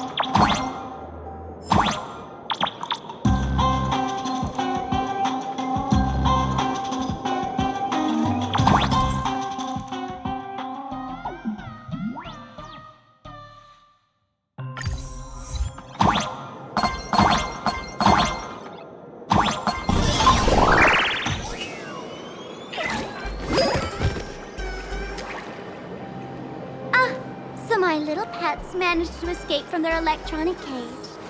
Looks like I'll have to use the power of love to catch you and bring you back. My dear, lovely fans, those two bullies want to hurt me. Please, everyone, protect your beloved Sparxicle, won't you?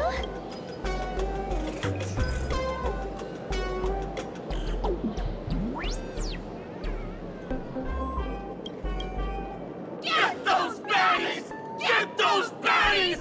Get those baddies! Hey! We mean no harm! Can't we just talk this out? No harm. Talk this out. Isn't that exactly what the IPC loved to say when they took over Planarcadia? You're all cut from the same club. You want to control the game that the laughter left for this world, just like the IPC, don't you? The ceremony left by the Master of Elation must not be defiled by the likes of you and turned into some boring, pathetic, dull, tedious, profit-driven social mixer. You've got us all wrong! Bringing the fun back to the Phantasmoon Games, that's the masked fool's unequivocal duty. My cutest fans, let's get this party started! In the name of Sparxie, we can't fight it there! You are guilty! Arrest them immediately! Arrest them immediately! Arrest! Embrace a new life. Return to dust. Just do your thing, Sparxicle! We'll crush all the haters for you! Oh, darn it! She's rallying her fans to attack us! Life and death sprout new buds. Don't blink. May you fulfill love's promise with me. Cleanse hatred with love!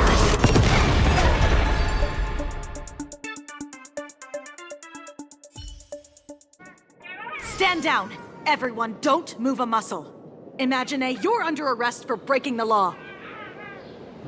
Passengers of the Astral Express. I'm an officer from the Department of Aberration Defense. Don't worry. She won't be able to harm you as long as I'm here.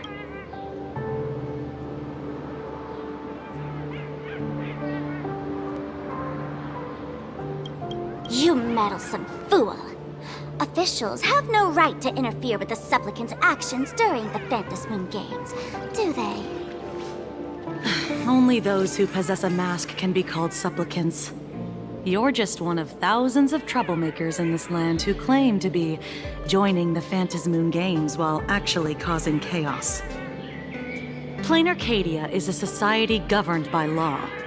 Any act that violates the law, even if done in the name of the Phantasmoon Games, will be severely punished by the Department of Aberration Defense. Severely punished? You're just a lapdog of the IPC, yet you're still so full of pride. That's very funny. That's exactly what I'm saying. Planarcadia under the IPC's rule is boring as hell. Even the Phantasmoon Games have turned into some kiddie playdate for all the goody two-shoes. Nameless, you're free to go for now. But I'll be keeping my eyes on you. Next time we meet, I'll turn you into devoted fans. I'll make you mine. Escaped, huh? Excuse me. I'd like to have a word with you two. Thank goodness we made it in time. Otherwise, things could have turned out pretty badly. Don't worry. March and I don't get hurt that easily. By saying things could have turned out pretty badly, I meant you and Miss March knocking out all of her fans.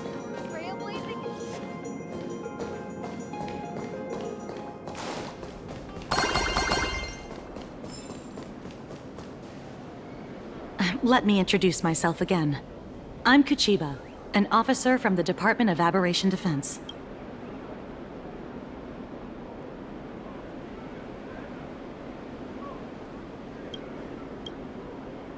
We don't need to introduce ourselves, do we? Miss Kuchiba, you probably know who we are. Of course. The newspapers, TV channels, they've all been reporting on you nonstop.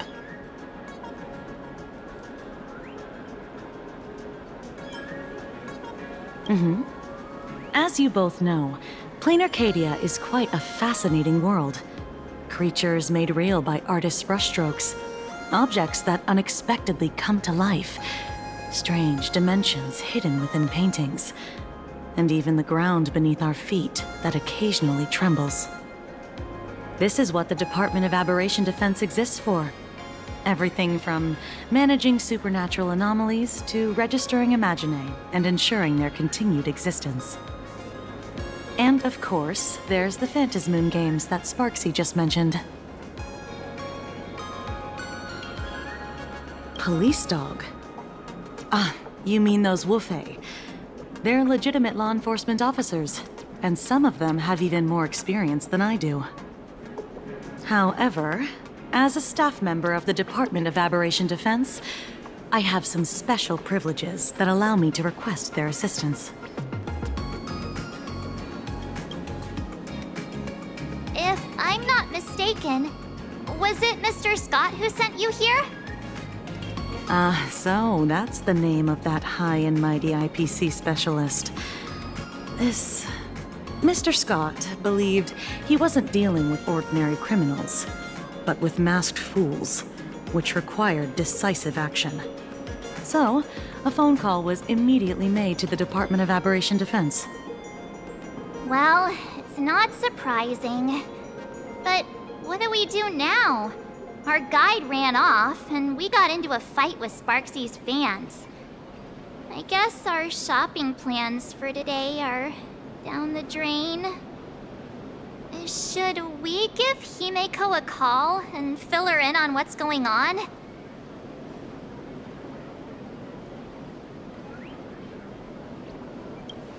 I guess you're right.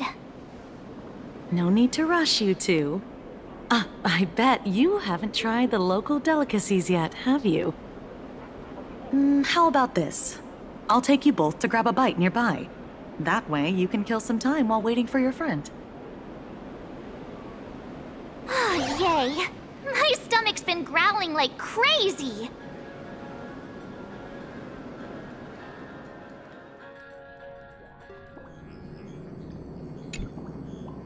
Color reproduction, 96.2%. Brushstroke reproduction, 93.6%. Conclusion. On the physical level, my reproduction has reached the appraisal threshold. This forgery can now be considered the authentic piece. Yet you still seem dissatisfied. Tell me, what troubles you? Is it that less than 4% margin of error? Or something beyond the numbers? I'm grappling with a quality that defies measurement. Artistry. It is the prerequisite for becoming the steward of this Arcadia.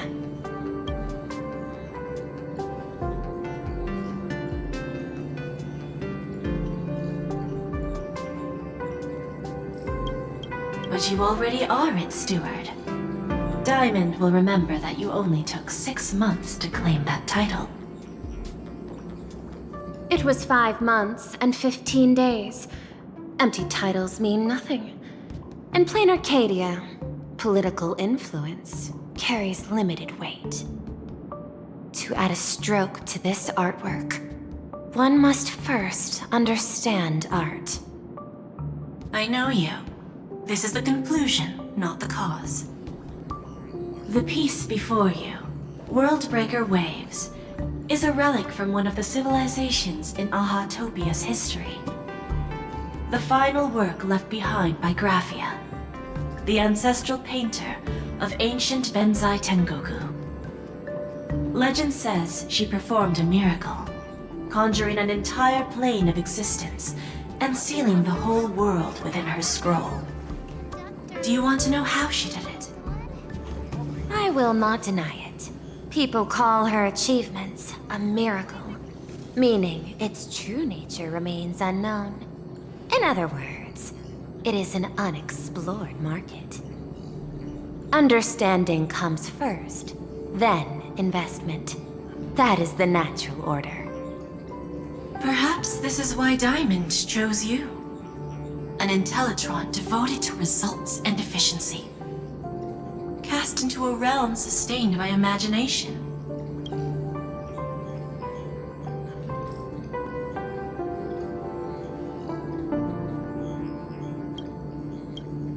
The 10 Stonehearts await a metamorphosis.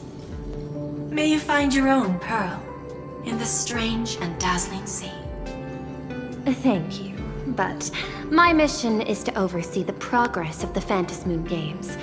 Personal growth is not part of the task. Jade, allow me to point this out. The 10 Stonehearts are 10 independent decision-makers. Your attempts to bind people together will only prove counterproductive and bring needless loss. As always, I follow the optimal choice. Neutrality. That is also my answer to Obsidian. A flawless reply. Your cool logic is always captivating. Lady Pearl, that Express Navigator has come to see you. It seems we no longer have the leisure to speak of art. This is all I have to say. Tell Diamond, I will fulfill my duty of strategic investment. Send the guests in.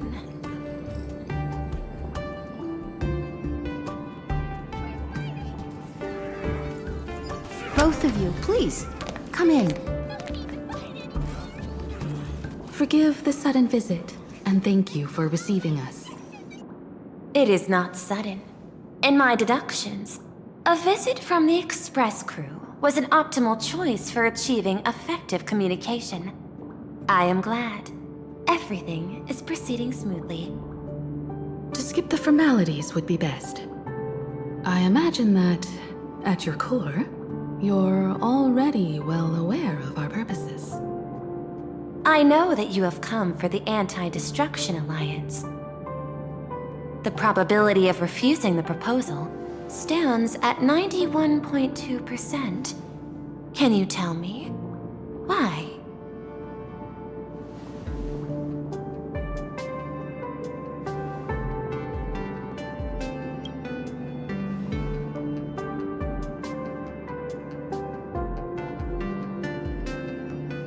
That is a reasonable concern. Allow me to present data that is often overlooked. In the past 2 eras, 1,263 planets have joined the pan-cosmic trade system, and 63% of them have preserved their native civilizations. This is the result of the Strategic Investment Department's work. Planarcadia is one such world. On this land, the preservation and the elation coexist in harmony. That remains open to debate. I recognize that throughout this war against the destruction, every participant may experience moments of doubt or retreat. But, based on extrapolations, we believe by following the route of the Trailblaze and building upon the framework of the preservation, we shall gather the manpower of the harmony, the computational strength of the erudition, and the military might of the hunt. The threat of the destruction will ultimately be eliminated. Hesitation breeds instability, and instability makes us vulnerable. And our enemies will exploit every crack to break us apart. Your point is valid, but allow me to note one error. That number, 91.2%, is inaccurate. Then, is the probability of rejection 100% in your eyes? No, it is 0%. Interestingly, the difference between 0 and 1 is also only a matter of perspective. We did not come to refuse the notion. On the contrary, the Astral Express seeks to work with you. This outcome exceeds my extrapolations. Tell me, was it a change in your emotion that led you both to shift your decision?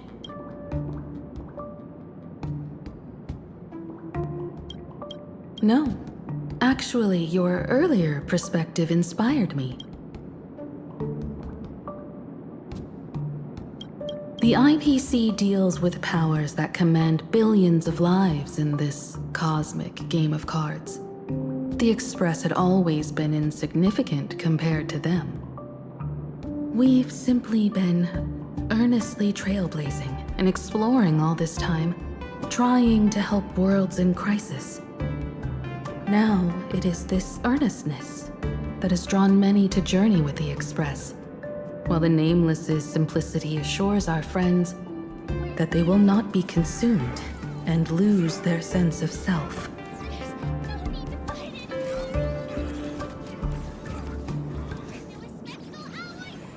That is why we came to you, Miss Pearl. Please set aside your role as one of the 10 Stonehearts and imagine this possibility. To fight against the destruction, there is no need for an alliance. What we need is to stand by each other. The IPC may not stand as an ally of the Express, nor might the Strategic Investment Department. But you can.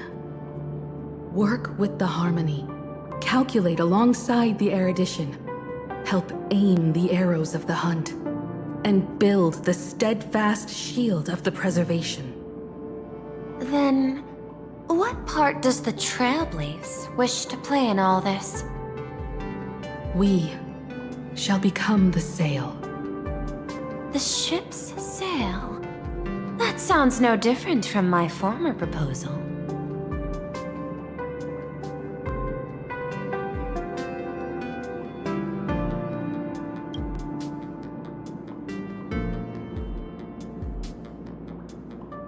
Interesting. logic reminds me that those words you spoke are little more than rhetoric. However, I will follow the optimal decision. Neutrality. You mentioned that the IPC has never changed Planarcadia, and it still follows the path of elation. But in my eyes, Planarcadia has not been altered because it still has value. Just like the Astral Express. The IPC intends to use the Phantasmoon Games to reach out to an Eon and draw them in. Am I right? That involves classified information. I have no comments. However, since Miss Himeko is open to cooperation, I can share more within reasonable limits. This way, guests.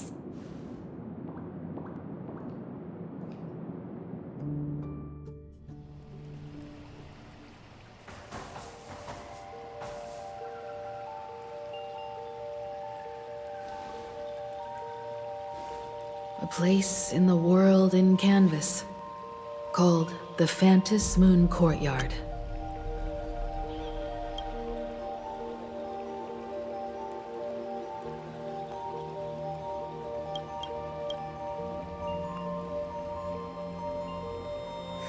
This ancient tree has stood for 1,000 years, blooming only on the eve of the games. According to ancient texts, this is the heart of the Phantasmoon Games ceremony. 8 masks, 8 supplicants. When people don the ancient masks in the near future, the altar will also reveal the masks' forms. Then, the games shall begin. I've been told, Miss Himeko, that Graphia's blood courses through your veins. The messenger of the hunt is here as well at this moment. This ceremony, to compete for the elation, is but a reflection of cosmic politics. In that case, why not use the result of the Phantasmoon Games to decide whether the Express will become a sail or a banner? We'll consider your proposal. However, to take part in the games, one must have a mask of elation. I assume the IPC has prepared for that. As of now, the number of masks I possess is 3. With more time, I could obtain even more. In all of history, no one has conceived of a unified command of all supplicants and masks, let alone accomplished that feat. But this time, the IPC intends to regulate the games with our resources and influence. It is not unusual for visitors from beyond the sky to join the Phantasmoon Games, but the IPC actually seeks to control the entire thing? The Eon of Elation is famed for unpredictability. Miss Pearl, you must take care. This is a word of caution. It is precisely because Aha is so mercurial that such an elated attempt has a chance to succeed. Pardon the interruption, Madam Pearl. The guide you dispatched has sent word. The masked fools have stirred up trouble, attacking him and the Express guests. They were separated in the chaos. That is not surprising. Those masked fools have long kept the IPC in their sights. It seems the Phantasmoon Games have begun, regardless of the Express's choice. I'll get in touch with those 2 kids.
Miss Pearl, Welt and I must take our leave now, for the sake of security.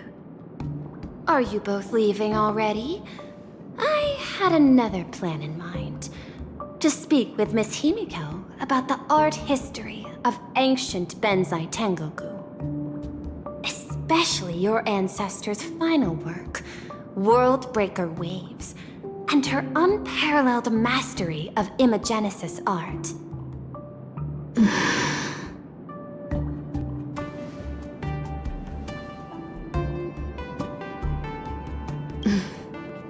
I'm counting on you, Welt. Mr. Yang, please accept this gift before you leave.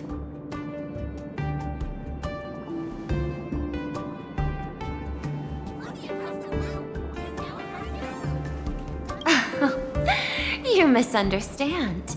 To offer the Nameless something so mundane would be far too discourteous.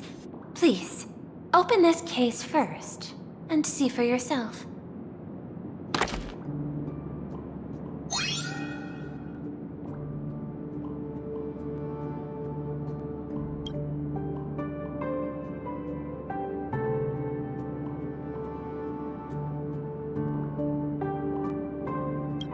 I am aware. Mr. Yang has an expert understanding of robotics. I chose this gift especially for you, and I hope it pleases you.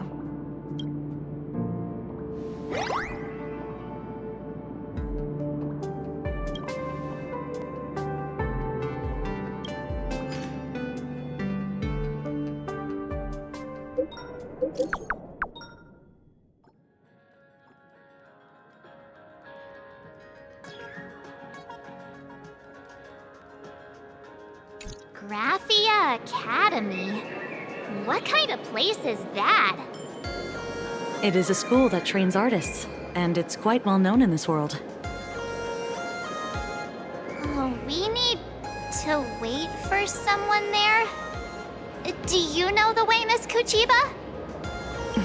Allow me to guide you both and ensure your safety along the way. Sweetman waffles!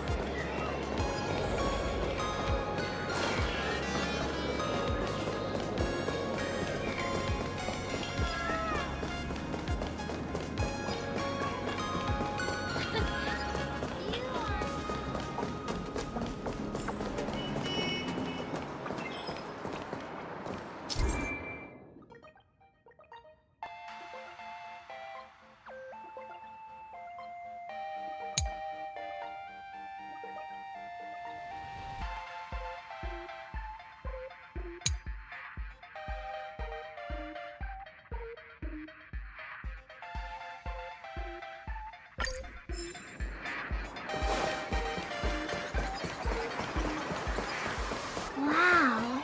This path to school, lined with falling blossoms? It's such a youthful feeling. Definitely worth a photo. Yes, quite a few TV dramas have been filmed here. I imagine it is perfect for those classic series, where couples part ways, or lovers miss their chance, right? Exactly. Follow this road straight ahead for a while, and you will arrive at Graphia Academy.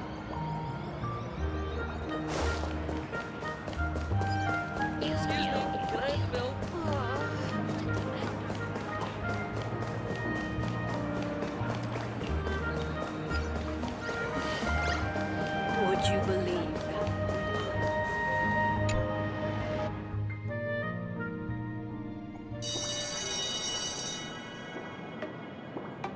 This is Graphia Academy.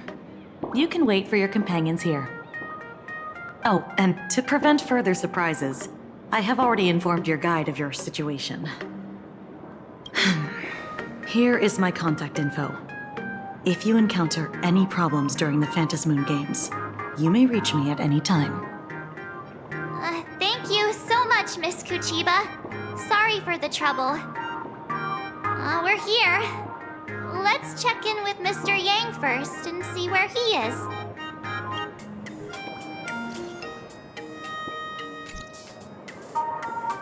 Mr. Yang still hasn't replied? Shall we find a place with better reception? How about heading inside the school to take a look? No way. I was just thinking, isn't this Big Sis Himeko's alma mater? The school lobby. It looks exactly like what I've seen in animations. Too bad neither of us ever went to a real school. If only we could taste a bit of campus life here. Hey, how about we sneak in and pretend to be students?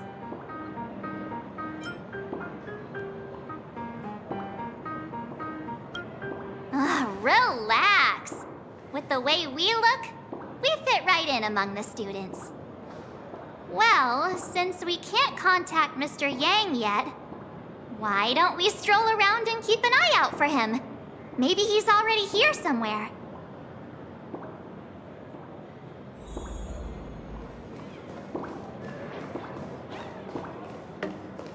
I heard Sparxie has some big news to announce.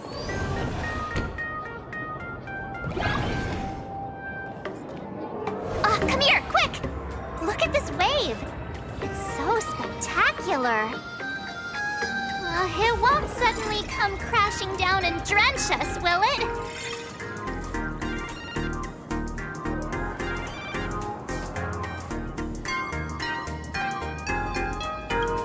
Wait, this is painted too?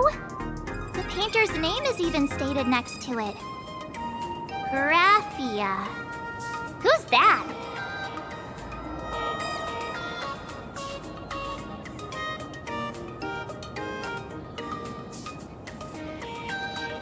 March 7th and Company. Your transfer procedures have been completed. Please proceed to the Dean's office immediately. Transfer procedures? What's going on here? Let's go take a look, shall we?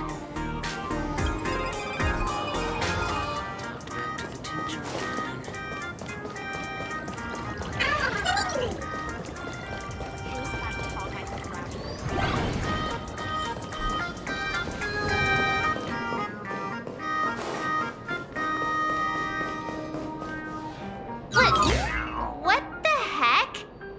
Why is Scott here? What year are you two in? Senior, and not even bowing. How rude! Wait, you. Why do you two look so familiar? It feels like someone sent me here to find you.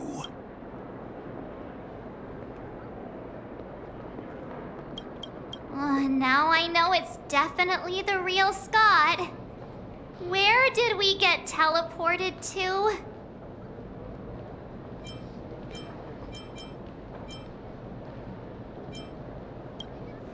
Well, I don't want to go to the same school with someone like that. Mr. Yang, you're here.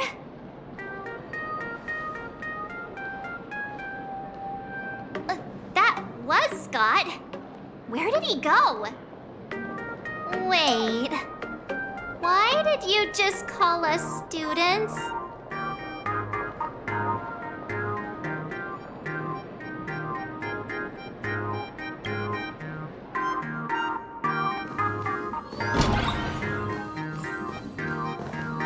What's this transfer business all about? Well, starting from today, you two are officially transferring to this academy to begin your brand new school life.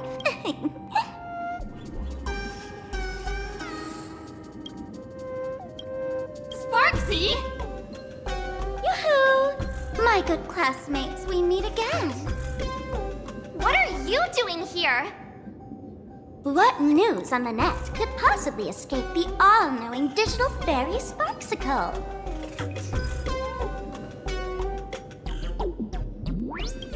Of course! As of this moment, I have taken over this school and become its acting dean. After all, This school is filled with fans who watch my streams. A little cognitive adjustment is all it takes to make plenty of them do whatever I want. Huh? Why the hostile stares? Surely you're not thinking of roughing up the dean? All right, relax. How about forgetting the Phantasmoon Games for now? Instead, throw yourselves into a carefree, cozy, romantic, and enthusiastic school life!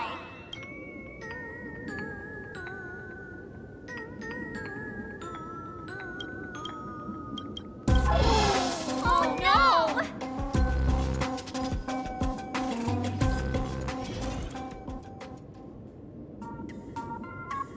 Wake up! Wake up! The teacher's here!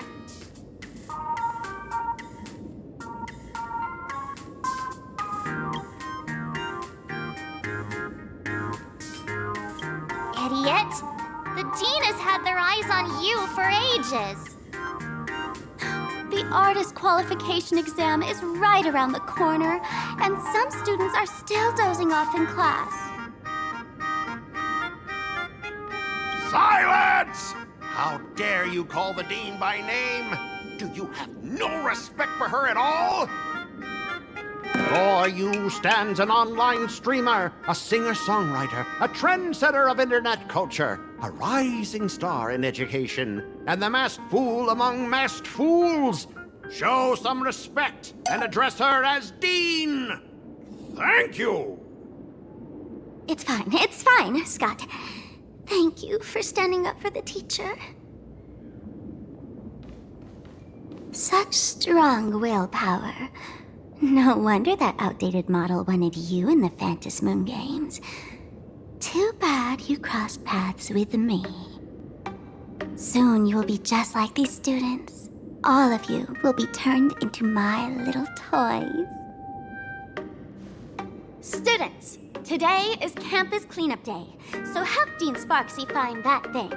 Search places like the archive room from top to bottom. And teachers are all required to pitch in as well. If anyone spots that truant teacher, be sure to tell me. I will reward obedient students handsomely. Okay. If not for Miss Sparxie, I would have beaten you to a pulp right now. Scott, it has been 2 years since that baseball club incident. Are you still holding a grudge against her? Ha! Easy for you to say. If it weren't for this one, I would already have made my mark at the school sports meet. That jerk crushed my baseball dreams! Huh? What do you mean, that's it? Were you planning something even worse for me? Just last week, when I was about to confess my feelings, you folded my love letter into a paper airplane and sent it flying into the toilet! And when I tried to fish it out, the girls in class completely misunderstood me! Listen up! I'm here to challenge you to a duel! After school today, I will be waiting on the rooftop. Do you dare to come? You two! Out of my way! I'm done with class! School students? What in the world is going on here? My dear classmate, you're acting kinda strange today. Is it because graduation's near? She has always been our dean, hasn't she?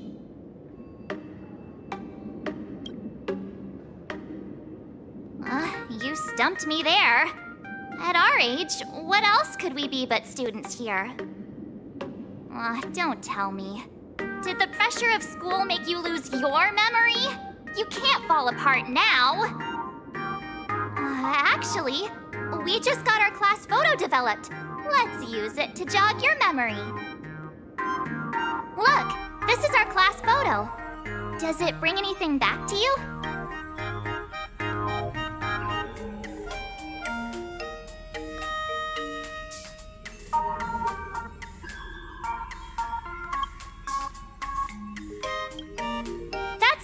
funny! I mean the other one! That girl with pink hair and long ears? Who was that again? Is she really someone in our class? Or just some random outsider sneaking in? Anyway, let me introduce the people everyone knows. See, this guy? That's Scott, the one who argued with you earlier. He's a spoiled brat who flaunts his family's money. You were both aces in the baseball club 2 years ago, but... he lost a bet with you and had to bark like a dog. That drew the attention of some strays that chased him down, so he twisted his ankle while running and missed the school sports meet. Do you remember that?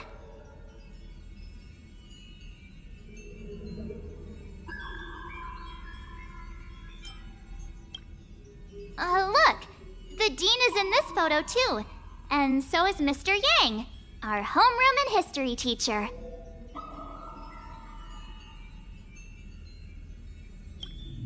Yeah, I think that's right.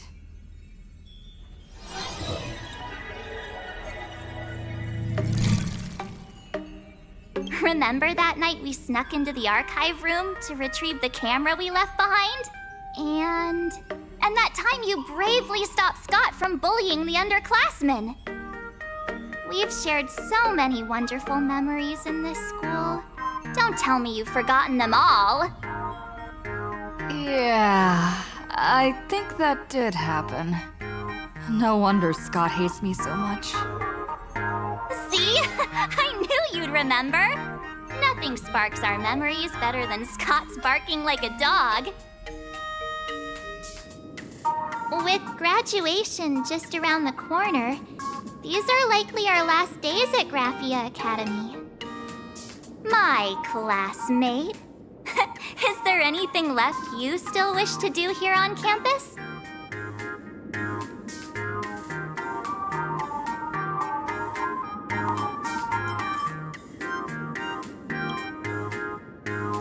Don Hung?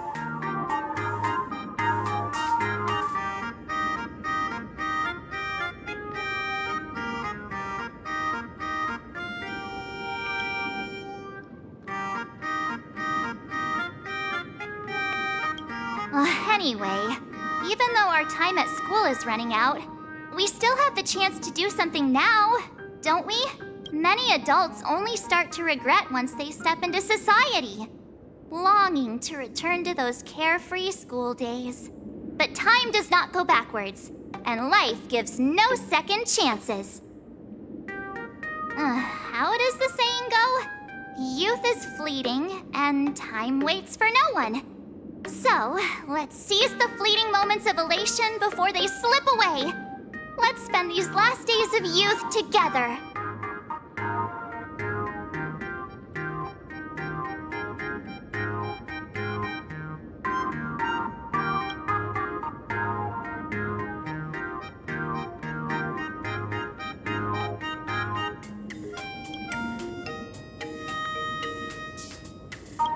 Who exactly was I supposed to find?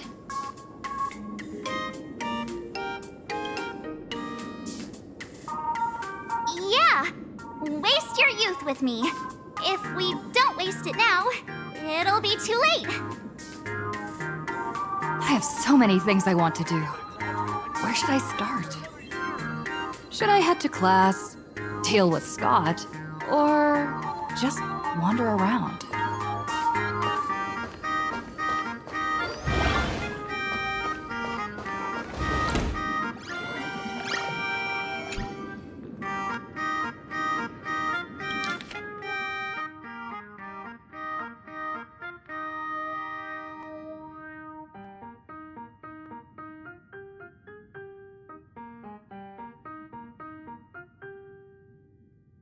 Next class is history? Should I go? Or check out another classroom instead?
Scott says he wants to duel me on the rooftop.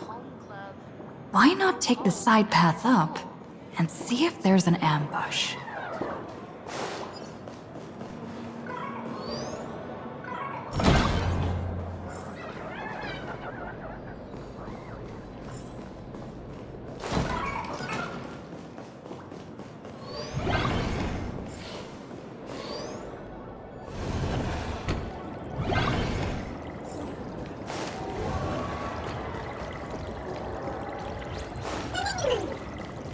Will you, say yes? I heard from the math teacher that the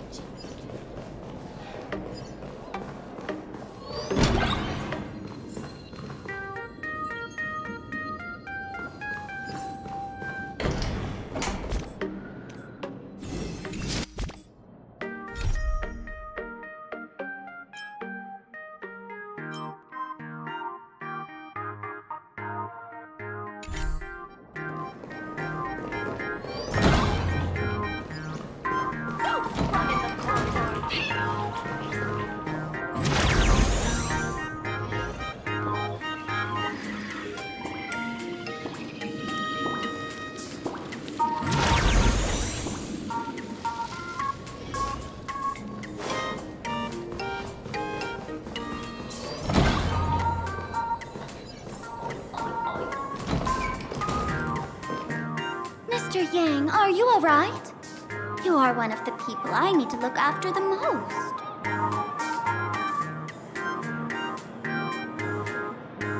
That was only a dream.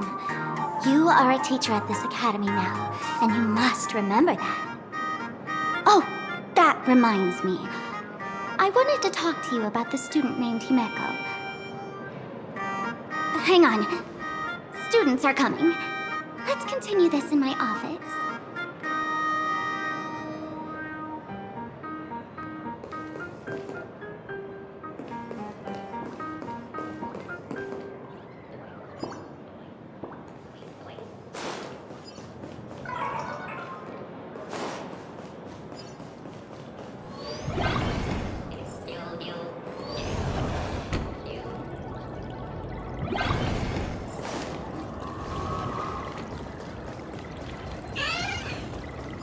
Will you, say yes? I heard from the math teacher that the gym teacher is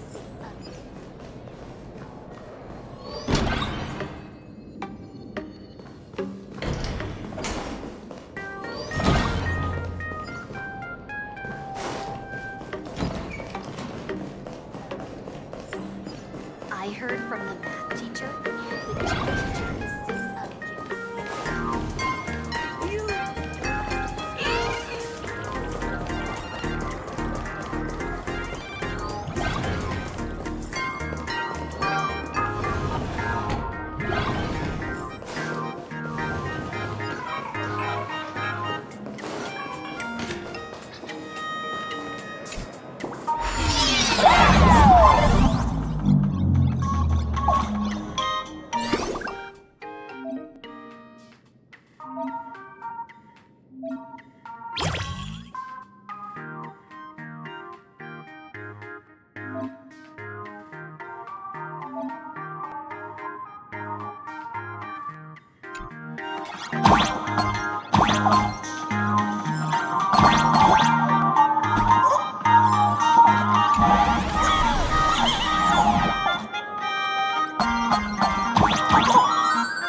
I can jump even higher now.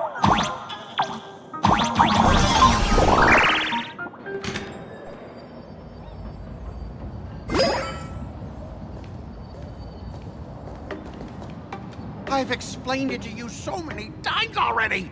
They're jealous of me, jealous of my passion for you, blazing as bright as the sun. So she set me up on purpose, making me into what you girls call the maniac of the swirling waters.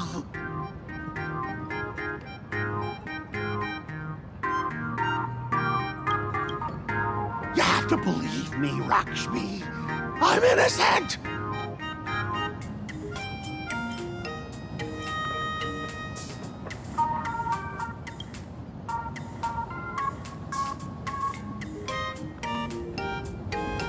Finally, the perfect chance. Come on, hurry and confess! Oh, Lakshmi, stop tormenting me like this! Say something!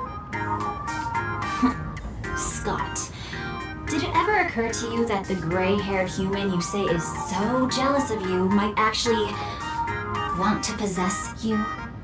After all, we girls know these little schemes best.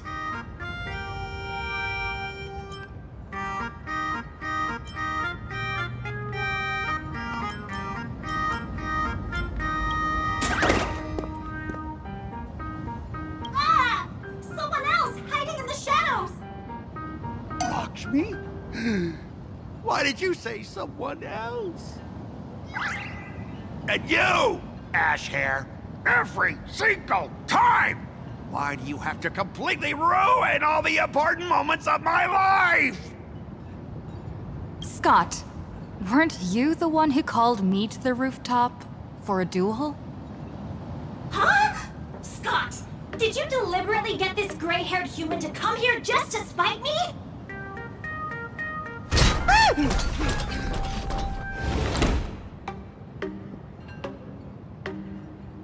No! I challenge you to a duel.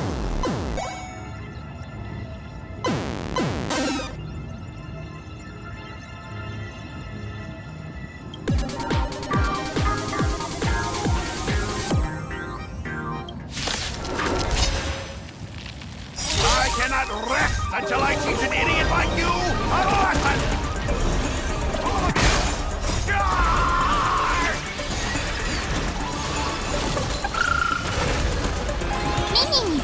As you wish. Embrace a new life. Darkness with me. Hey! Why aren't you getting in on this yourself, Scott? This is justice by numbers! Understand the rules of a duel! In life and death, sprout new buds. Don't blink. May you fulfill love's promise with me. Cleanse hatred with love!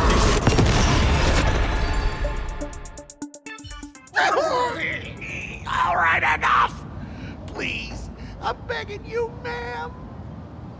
It's over!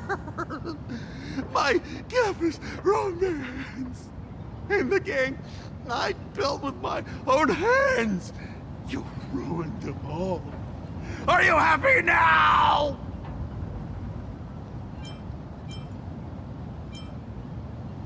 Quiet! I need to calm down. You stay away from me.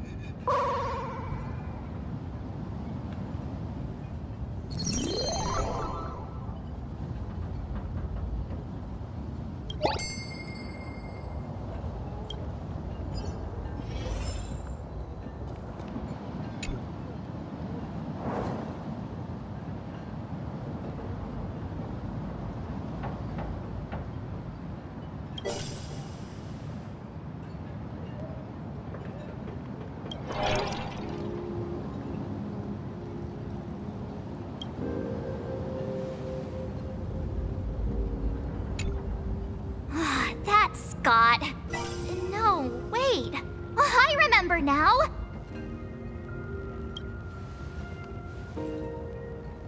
We found Mr. Yang in the Dean's office, but Sparxie suddenly popped out. We were actually here to find Miss Dolly. But why did we come to see Miss Dolly in the first place? Yeah. What exactly did we come here for? Remember how Sparxie kept ordering students to rummage through every corner of the school? Students, today is campus cleanup day, so help Dean Sparxie find that thing. Search places like the archive room from top to bottom. Maybe we should check out the archive room she mentioned.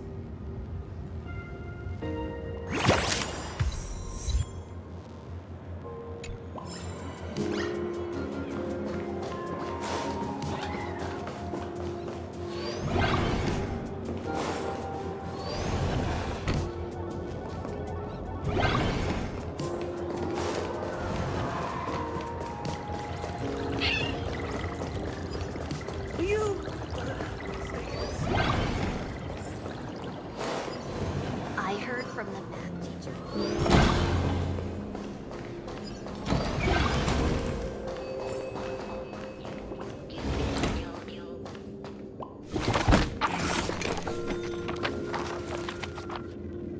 Oh, did the dean send you here?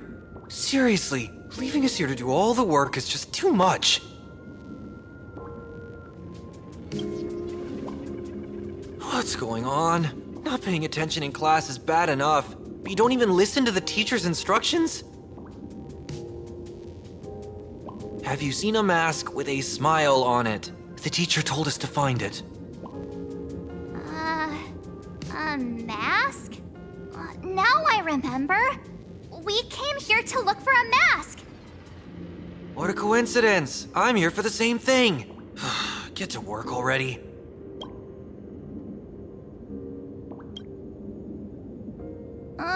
Do you know which teacher is Miss Dolly?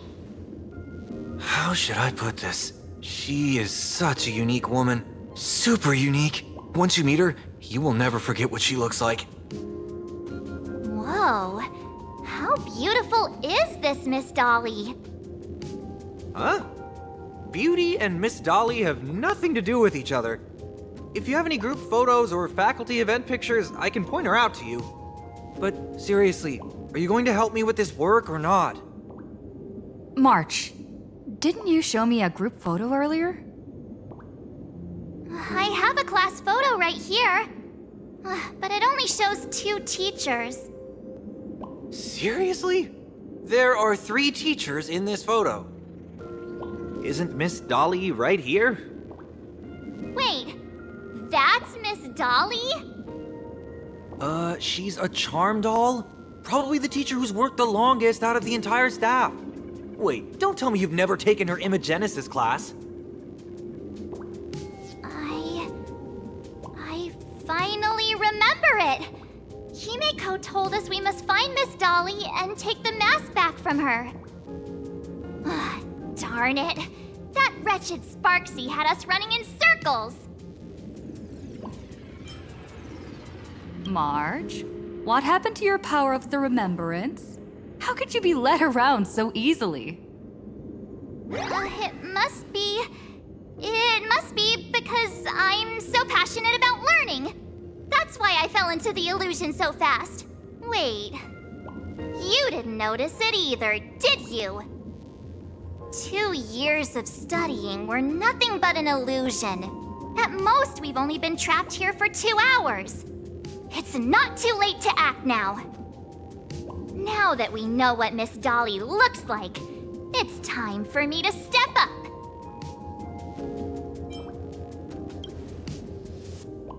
Miss Dolly has vanished.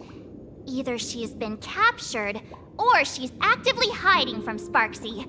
All we need to do is find her. I'll show Sparxie how the power of the remembrance should really be used. It'll just cost us some film. Even though Miss Dolly is in hiding, we can still capture her lingering memories. Follow the trail of these memo sprites.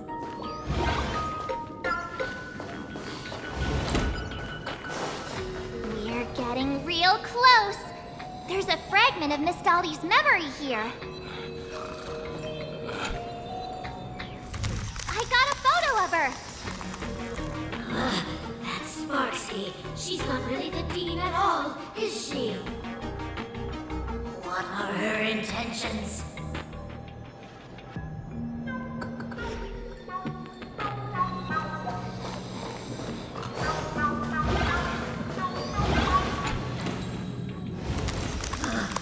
She is searching for me.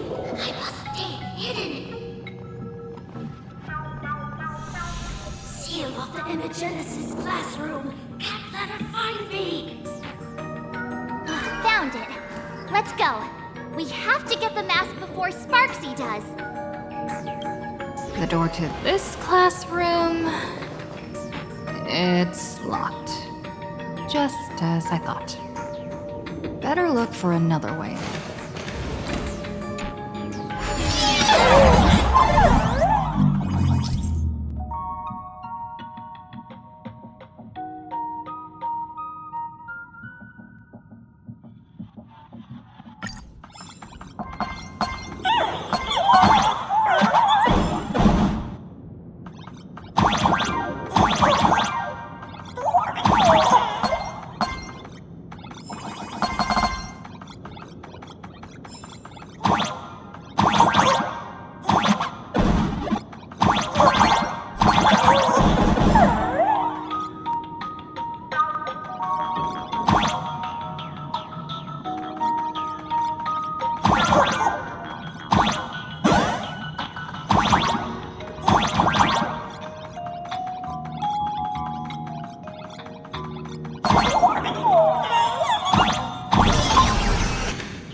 Academy. I've already sealed this classroom. How did you find me? Miss Dolly? Don't be afraid. Himeko sent me. Give up. I will never hand over what she entrusted to me to outsiders.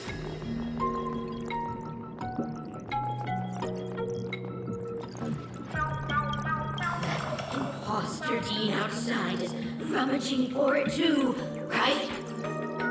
That's right. The masked fool Sparxie pulled off a takeover of the Academy. It took me so much work to find you. I'm one of the nameless on the Astral Express, and right now I'm the only one who can protect you. Please, you must trust me. The Astral Express? Indeed. I read about its arrival in Planarcadia in the papers, and saw it on TV recently. Since you claim to be Himeko's friend, answer a few questions about her. If your answers are correct, I will entrust you with the mask. I'm ready for this. Fire away. What kind of coffee is Himeko best at brewing? Wait a second. How could you ask such a question? Don't you know her coffee is absolutely undrinkable? Looks like you've suffered from it yourself. Then here's the second question. What kind of people does Himeko hate the most? A real chatterbox with a silver tongue. Word is, she even managed to kick a nameless off the Express because of that. I may not know much about her time on the Express, but that does sound just like the bossy vibe she had back in school. Very well, I can almost trust you. The final question. Himeko experienced the greatest regret of her life during her time at this school. What was that? Who knows? Could it be about that time she got a stylish short haircut to keep up with the trends? She actually told you that story. It seems you really are her friend. But that's not the answer. Huh? Did I really get played by that guy? It isn't that you were wrong. Perhaps Himeko never told you. Now that I think about it, she might never bring herself to share such a burden. The thing she regretted most must be what happened 15 years ago. No, better not bring that up. I believe you. You truly are Himeko's friend. Then, since you've proved that you're Himeko's friend, I will give it to you.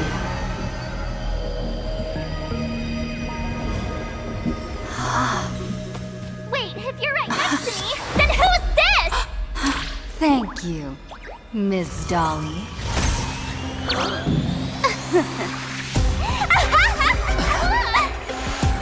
The mask is mine now! What? I actually let myself be fooled by such a cheap trick! You two came much too late. Sorry, Miss Dolly. Darn it! Sparxie got ahead of us again! But how could she know so much about Himeko? That man with glasses seems to have no issues with becoming a teacher. Once I took your forms and chatted with him, I got everything I wanted to know. Sometimes trust among companions can be quite dangerous. Now you've done it! How dare you trick Mr. Yang! You have really made me angry. She can't run away anyway. So, why don't we take the mask from her by force? Woohoo! Congratulations! You figured out my weakness. The mask of elation that has been worn is like a clipped movie ticket. It only belongs to the one who used it first during the Phantasmoon Games. Seems you're completely unaware of such simple common sense. How sad. What? Astral Express out! The only one worthy of joining the games is the adorable Sparxie. Now then, it is time to treat my fans. You two will stay and witness my Sparxicon that I've carefully prepared, right? Oh my, how defiant. No wonder you are the toy favored by my old model. It's okay. I will erase the last residues of resistance and hostility in your hearts and turn you into my loyal fans. My dear fans, time to prepare. Carry out these two noisy haters for now. I have more important work to attend to.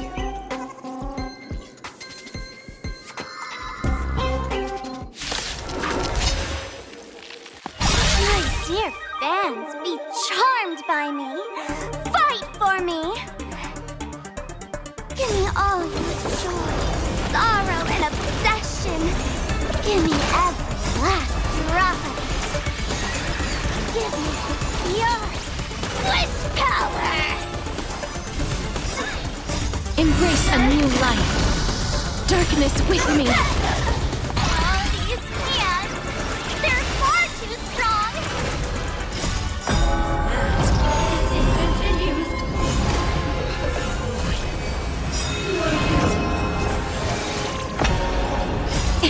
Don't blink. May you fulfill love's promise with me. Cleanse hatred with love.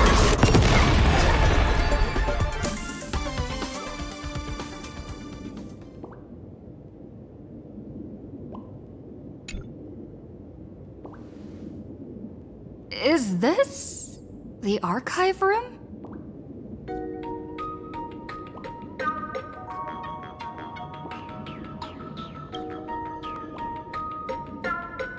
Hey there, my sweetest fans! The mission of finding the mask in Miss Dolly has been a complete success. But just moments ago, a gray-haired, black-hearted hater slipped into the academy, plotting something dreadful against Sparxie. I am so scared. You won't stand by and let the adorable Sparxie be hurt, right? Where could she be hiding in the school? Please? Let's root out this villain together. Everyone, let us drag that intruder out. They will not be able to hide for long.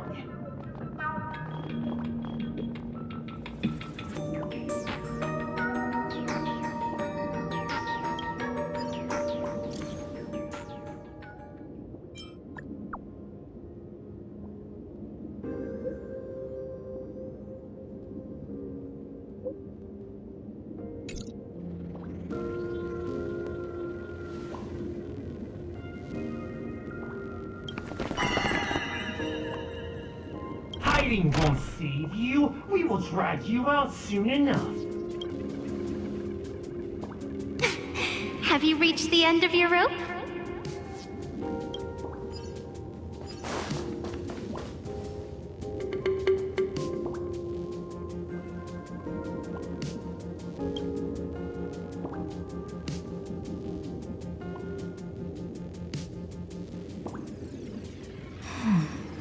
This pink-haired person.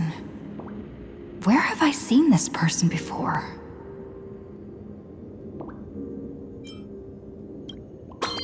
I remember now! She's the fox girl in the class photo! So you actually managed to remember.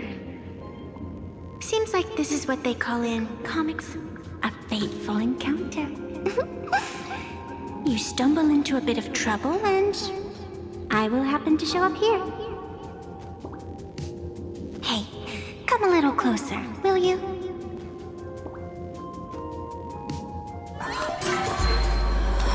Come closer. Even closer.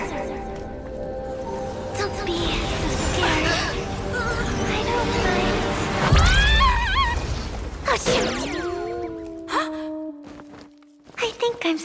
inside. Give me a hand.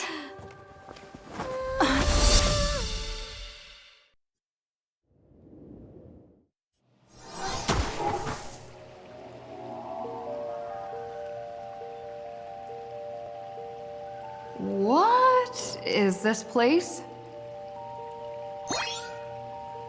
Two nameless came through here a few hours ago and asked the exact same question. I'll use their answers to reply to you. This is a place in the world in Canvas, known as the Phantasmoon Courtyard.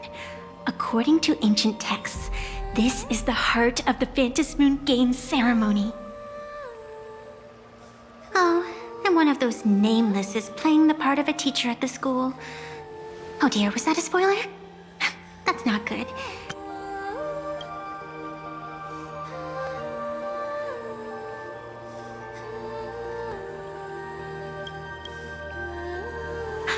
Greetings, protagonist.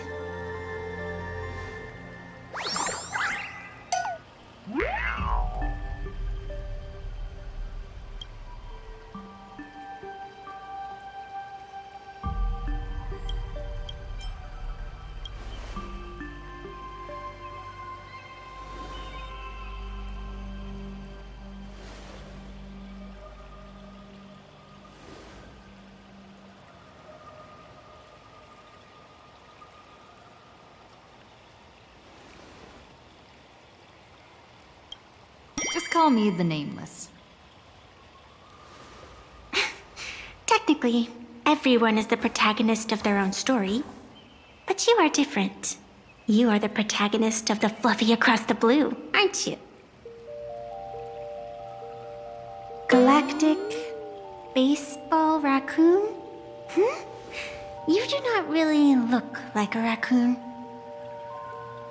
I forgot to introduce myself. You can call me Evanesica. Great seeing you.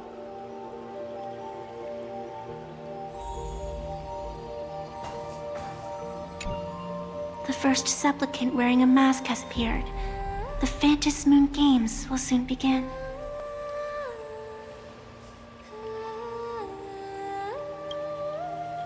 Do not be afraid. Just think of me as part of the audience. Like a reader following comics and cartoons.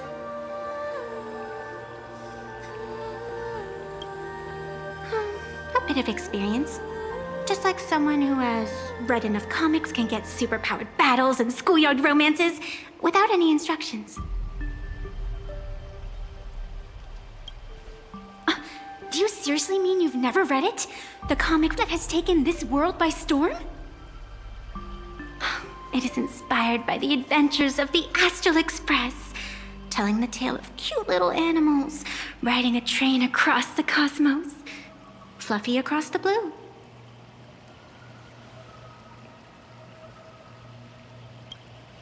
Of course, this is Planarcadia. Any story can be turned into a comic in here.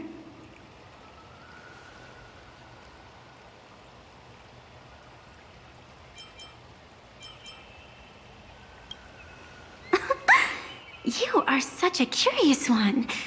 You were fleeing for your life a moment ago, yet now you can talk so casually about such nonsense.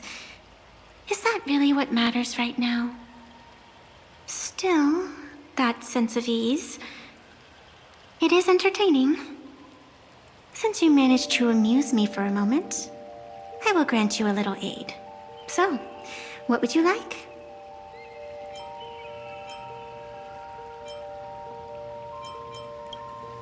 You want to escape? The match has not even begun, and you have already lost your initiative. The enemy had both taken your qualification to join and your friends. Is to leave in such disgrace truly what you want?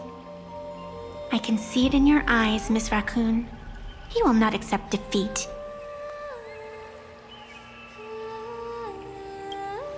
That resolve is interesting. There will always be foolhardy supplicants donning the mask in these ancient Phantasmoon games, laying before the Phantasmoon their madness, fancies, and humor. They would weave schemes to slay monsters descending upon this planet from beyond the sky, steal the laughter of the gods to forge blades that could split mountains, or descend into depths of the world in canvas to swindle the souls of the departed. Such entertaining individuals have not appeared for ages. Perhaps you have a chance to become one of them? After all, you are the protagonist. I can lend you a little power, but an equal price is required. Otherwise, it would violate the rules. You must defeat the enemy who pursued you here within the next day and night. If you fail, your soul will be enslaved by her for all eternity. Do you accept?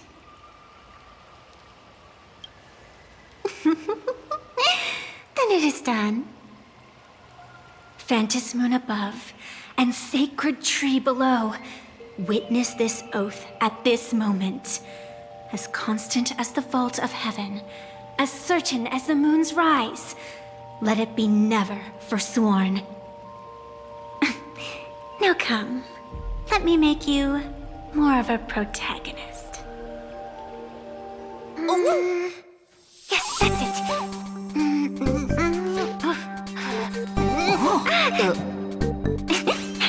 Change!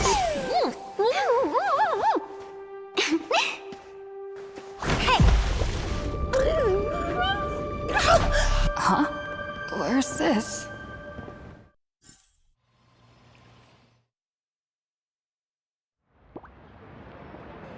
Gray hair, are you all right?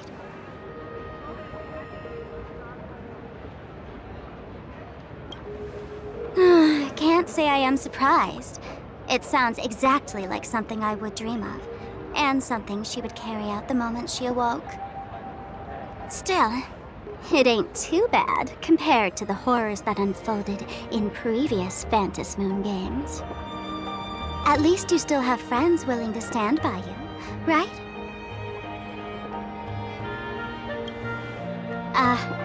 And now and then I do odd jobs here. Live streaming is one of them. Sparxie is the name I use to stream online. An avatar that I personally sketched line by line. To keep the streams running, even when I was absent, I breathed a trace of power into that avatar. Who would have figured that everything changed after the Phantasmoon turned full? She's nothing more than a basic skin that's desperate for online attention. Don't compare her with me. People offload their wishes and desires to her, and in the end, she too got consumed by these emotions. Once a creation gains a will of its own from the attention of the masses, even its creator can no longer restrain it. I've been watching you from the start, waiting for the right moment to step in and help. Sadly, you were either with the IPC's people, or with the Department of Aberration Defense. Then you and Darling March wandered right into that school of bad omens. That was when I realized things had slipped out of my hands. So tell me, what happened in that school?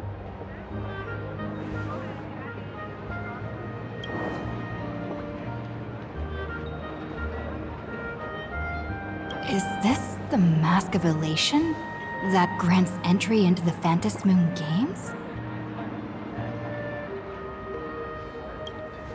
What do you think? Call your companions on the Express ASAP. Or, since this is a civilized society, you could try phoning the Security Bureau. But these matters are obviously far beyond what they can do. They say that no one could restrain the supplicant's actions in the past. Ah, those were the good old days of freedom. Gray hair, you are so naive. You've been to countless worlds. When the skies collapse and the end draws near, what can the authorities possibly do? Don't make their jobs too hard. The Phantasmoon Games are nothing less than a ceremony set down by the Master of Elation. Amazing miracles always appear in the world after every game ends.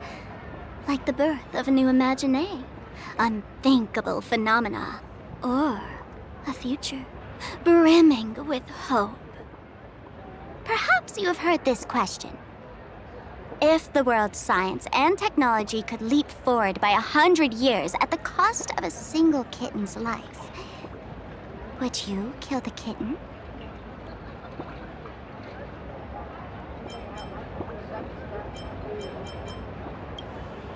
Natural disasters, traffic accidents, sudden illnesses. The number of deaths from such causes in this world could fill a small city every day. The Phantasmoon Games are just erasing one school from the map. Isn't that much better? You probably want to ask whether the worth of human lives can truly be calculated in that way in this ceremony, where we surrender that cost to purchase the future. No one knows. Whatever. This is not the time to debate over ethics. Gray hair, are you gonna save Darling March and Mr. Yang or not?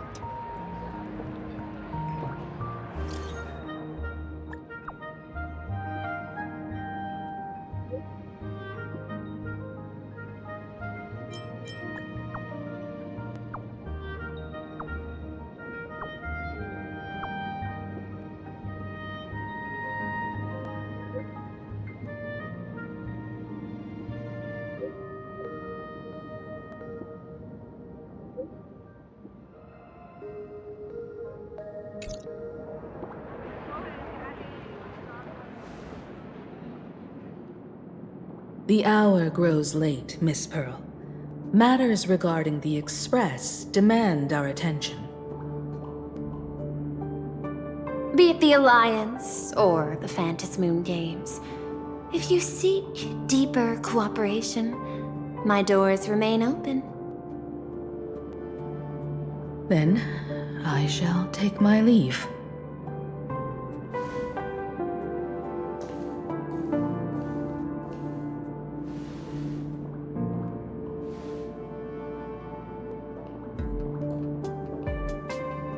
How intricate human social interaction models are. My extrapolations still cannot account for the full strategy tree of the Astral Express. Master, General Yao Guang of the Xianzhou Yuchui is here to see you. Shall we have her wait? No. The Xianzhou will also become a key ally. Only through enough contact and emulation can we hope to comprehend their methods and strategies. Conclusion. I don't think I'll be able to keep copying the painting for the rest of today. Let General Yao Guang in.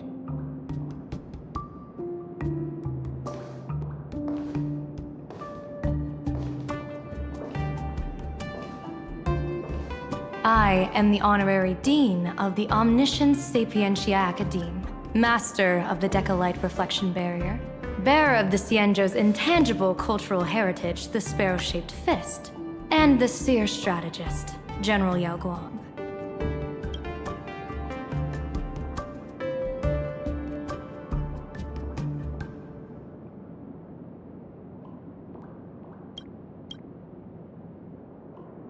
Thank you for seeing me despite your busy schedule, Madame Pearl.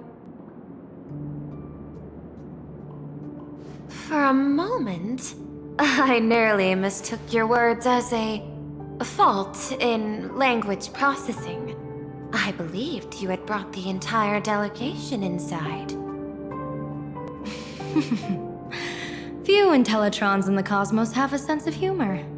I have heard that, like that genius, you are one of the many wonders wrought by the celestial differentiator of planet Scrulum. Meeting you in person far outshines your reputation.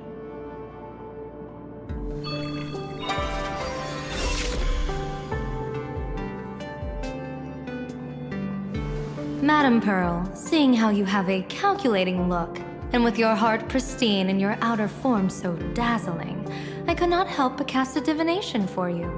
The hexagram lies between fire and heaven, demonstrating a bountiful harvest with your fortunes lying at the zenith or even beyond. I have no training in divination. General, may I ask you to interpret it? Ah, then let me speak in terms even an Intellitron can follow. I extrapolated your fortune using the Xianzhou's predictive algorithms. The result is 101111, a sign of great blessing. If you treat others with sincerity, abundance will follow. I have long heard of the Arbiter General's legends. The strategy of General Jing Yuan. The courage of General Fei Xiao. The ingenuity of General Hua Yan. Often, I have wondered, what kind of figures are the Xianzhou generals who remain away from the public eye? Meeting General Yao Guang today, I cannot help but think that with such beauty, you should step into the light more often. Looks like you've studied the words of the Xianzhou well. You've even learned the art of provocation. You praise the others for their individual and unique talents, yet when it comes to me, the only thing you had to say was beauty. Do not misunderstand me, General. To me, beauty is the rarest of treasures, and the most fragile to preserve. Besides, intel on you is truly scarce. It is quite difficult for me to find ways to compliment you. But what I do know is, the Yuchui is the think tank of the Xianzhou ships, and its general is the master of all diviners. Speaking purely of deciding the course of affairs, no one is better suited than you to cast the Xianzhou Alliance's vote on whether to join the Anti-Destruction Alliance.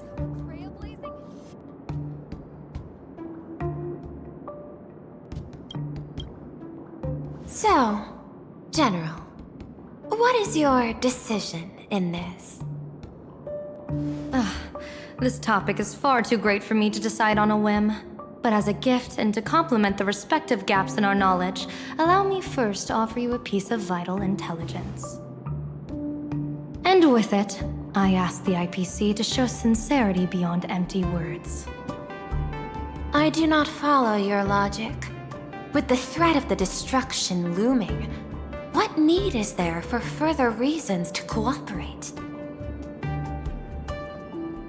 Set a mighty foe as a common goal, convince former enemies to turn allies, then devour them in turn. Such feats are hardly rare in the IPC's annals of glory. I understand. The Xianzhou questions the IPC's sincerity. It would be better to say we ask the IPC to demonstrate its sincerity. Courtesy demands reciprocity, and the intel I now offer you is both urgent and weighty. Question. What could be more important at this moment than forming the Anti-Destruction Alliance? Nanook won't erase the universe in the next few days, but someone else might destroy Planarcadia within that time. You have heard of Blade, the Stellaron hunter, right? The IPC has long placed a great bounty on his head, though I have never laid eyes on him. The Yuchui recently intercepted a report. Styling himself as Xianzhou's #1 assassin, this man accepted a contract from the Sinwish Syndicate, a local organized violence group. I do not know his exact aim here, but he is a major criminal of the Xianzhou. He is guilty of the 10 unpardonable sins and is a formidable fighter, with few able to match him. As general of the Yuchui, I will take it upon myself to bring him in before he can cause disaster here. This planet, Ahatopia, is part of the pan-cosmic trade system, and Blade is a wanted criminal of the IPC. Since he has set foot here, he falls under its law. General Yao Gong, is the sincerity you seek for us to capture this man and deliver him into the hands of the Xianzhou? I hear the Phantasmoon Games are about to begin, with the entire nation awaiting it with bated breath. I imagine you will also find it hard to extract yourself from the festivities. If this cursed man were to quietly depart on his own at this time, would that not be a perfect outcome for all? This is my understanding. You wish for the right to act freely within Planarcadia. Apart from this cooperation, what better proof of sincerity could there be before we join forces against the destruction?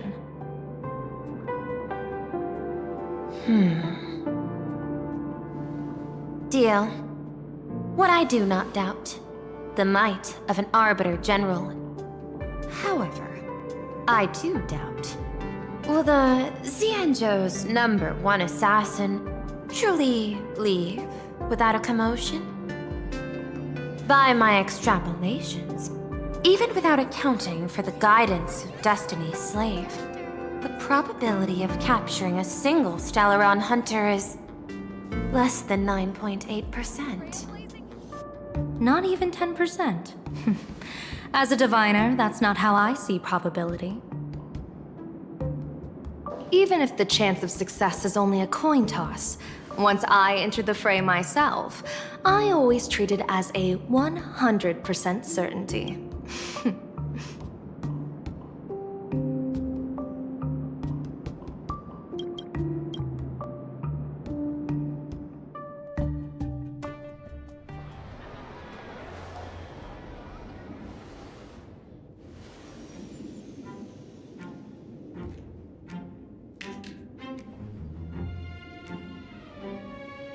Is that even a question? 100%. Of course. In other words, there will be no survivors. Anyone who recognizes my face, I will not let them off even if they hide at the ends of the world. I was willing to make an exception when I was hired by your gang's leader, but I see you folks are not interested in accepting my goodwill. Not that I don't trust you, but you know the rules of the trade. You hire someone to do a job, you gotta see what they're made of first. People say that the Lords of Hell are easy to deal with, but their underlings are the real trouble. If a group's underlings don't know their place, even their masters may not be safe. So, since the mighty Sinwish Syndicate gang actually had the guts to hire the Xianzhou's #1 assassin, I guess you are also ready for destruction.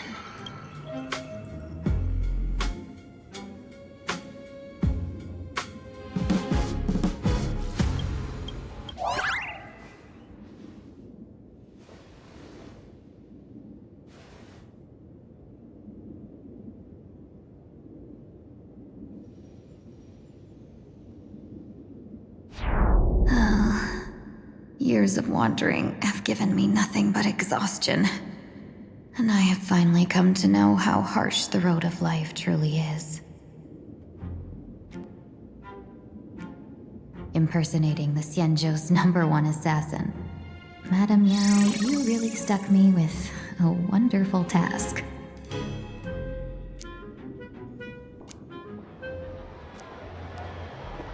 Please take great care during this mission, Miss Tingyu.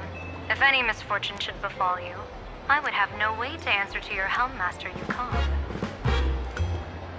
You worry too much, Madame Yao. When I pledged my resolve to Madame Yukong and departed for the Yuchui, I had already steeled myself for the worst. But, may I ask, does this task of misfortune really have to fall upon me? I cast a divination divination today. This task lacks the fire element. Without the Whistling Flames Ambassador's knack for diplomacy, this task cannot succeed. The place you're heading to is crawling with gang members.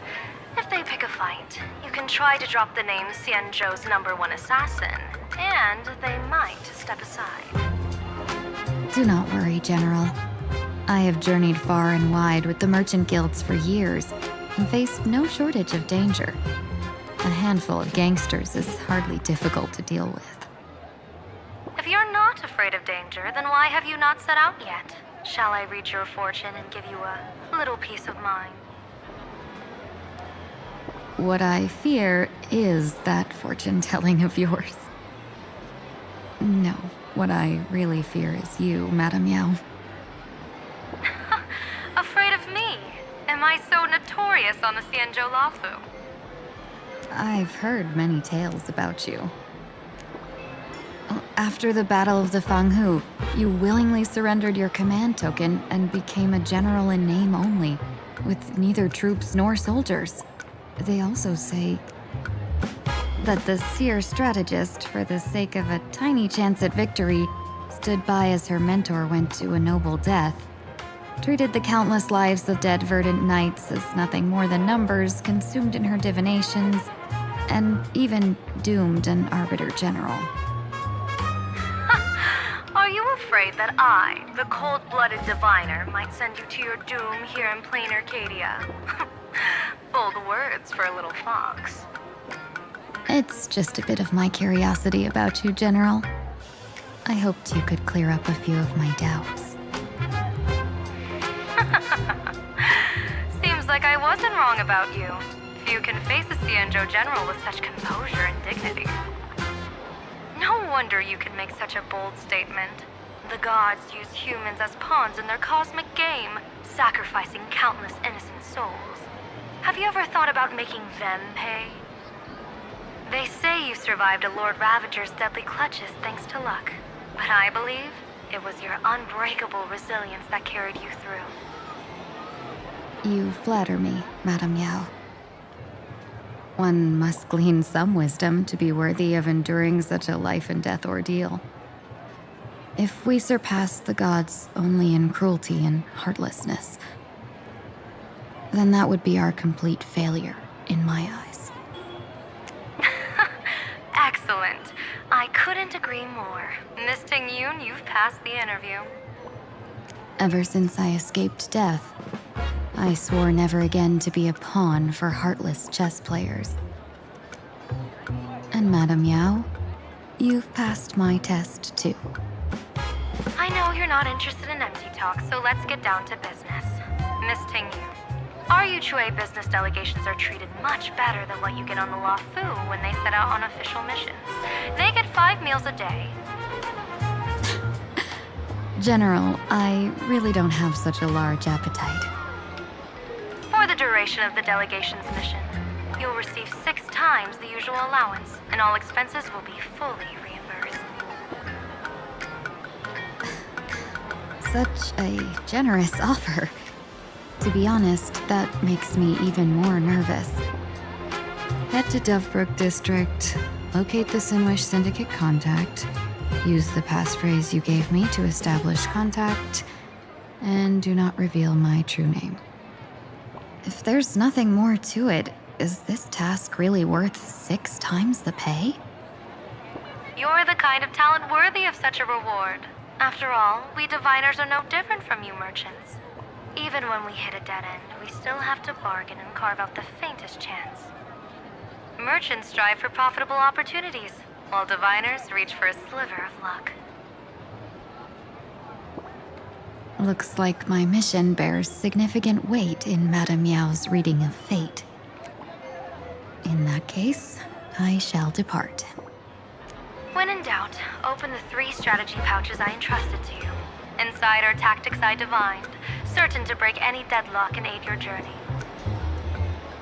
Go, Xianzhou's #1 assassin. Time to get down to business. Where could the Sinwish Syndicate be hiding? The contact from the Syndicate should stand out.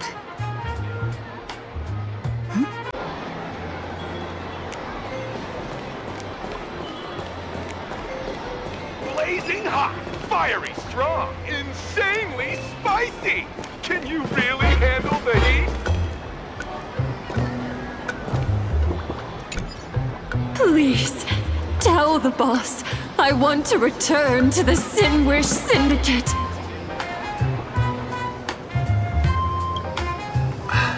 Ma'am, maybe it's time to rest in peace? Don't you remember dying during that mission a few weeks ago? The you right now is just a lingering obsession left behind after death. According to the provisions of the Fey Kind Protection Act, ghosts are not considered the same as they were while alive. In other words, you are a new Imagine, barely 3 months old. Are you a lawyer or a gangster? I gave my life for the Sinwish Syndicate, and now you mean to shut me out? These two are members of the Sinwish Syndicate? Don't you get it? The old you's dead, and even your criminal record got wiped clean. The leader's trying to say that now you've got a chance to keep to the straight and narrow. You shouldn't come back to the gang. How am I supposed to convince you? Hey, Fox Girl, you eavesdropping over there? I'm just a Xianzhou person here to talk business. Could you tell me which way to the Sinwish Syndicate?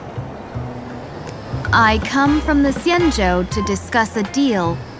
A deal that wears me down, yet tears my enemies apart. Business?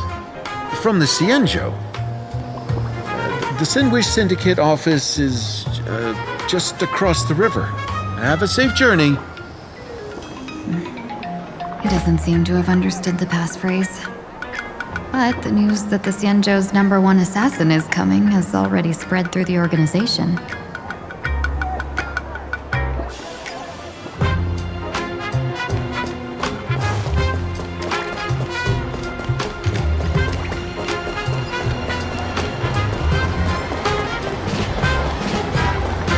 Those people over there, are they also members of the Sinwish Syndicate?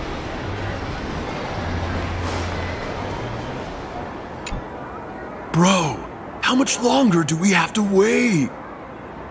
What, are your legs giving out? Idiot.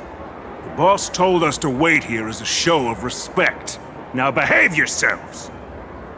Could that big guy be the contact from the Sinwish Syndicate? Hey, you fox over there. You've been staring at us long enough. Got something to say? May I ask, is this the Sinwish Syndicate's turf up ahead? Yeah, so what? I should act tough and say less than what I want to say. Since this is the Sinwish Syndicate's turf ahead, not only am I going in, you will invite me in with respect. What did you say? You're here to stir up trouble, aren't you? I come from the Xianzhou to discuss a deal. A deal that wears me down, yet tears my enemies apart.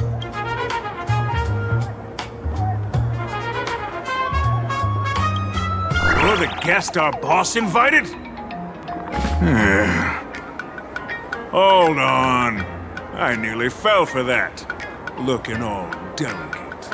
How could you possibly be the Xianzhou's #1 assassin? Spill it! How did you know the passphrase? Why don't you take off your sunglasses and let me see if you still have your eyes? The Xianzhou's #1 assassin is nothing more than a nickname coined by the common folk. I have always considered myself a merchant. A merchant? Isn't a hired killer the oldest trade in the world? By the way, Mr. Imagine, do you know why they call me #1? You never miss a shot? Not quite. I kill in bulk. The way to keep business going is to offer a little extra. If they pay for one person to be silenced, I throw in 2 more. With that hot temper of yours, always picking fights, you've probably given your boss plenty of headaches. I doubt the boss would mind if I took you as a bonus kill. You punk! How dare you disrespect the underboss! Shut up, all of you! The boss's orders come first. My name is Kostine. Sorry about my underling's rudeness earlier.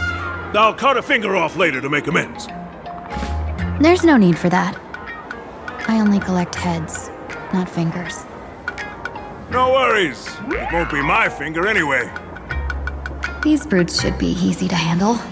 They've never seen the face of the Xianzhou's #1 assassin, so this'll be much simpler. What should I call you? Yelling assassin, assassin every time just won't cut it.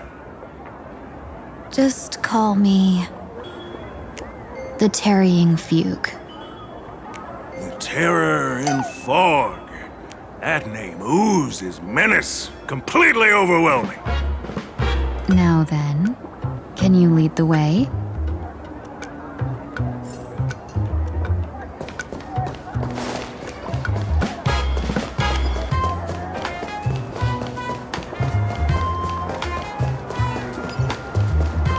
That's the Sinwish Syndicate headquarters across the river. Quite impressive, don't you think? Please, follow me.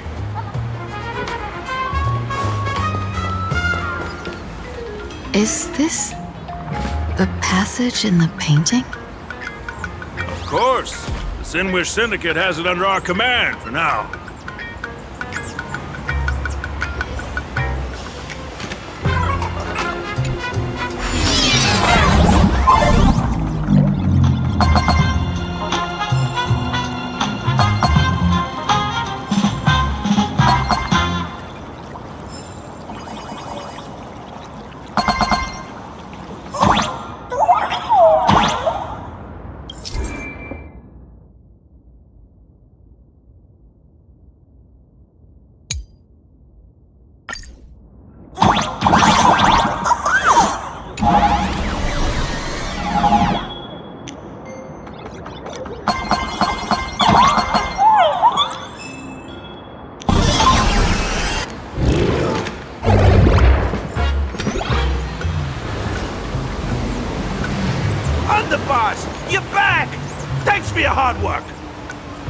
Who's this fox?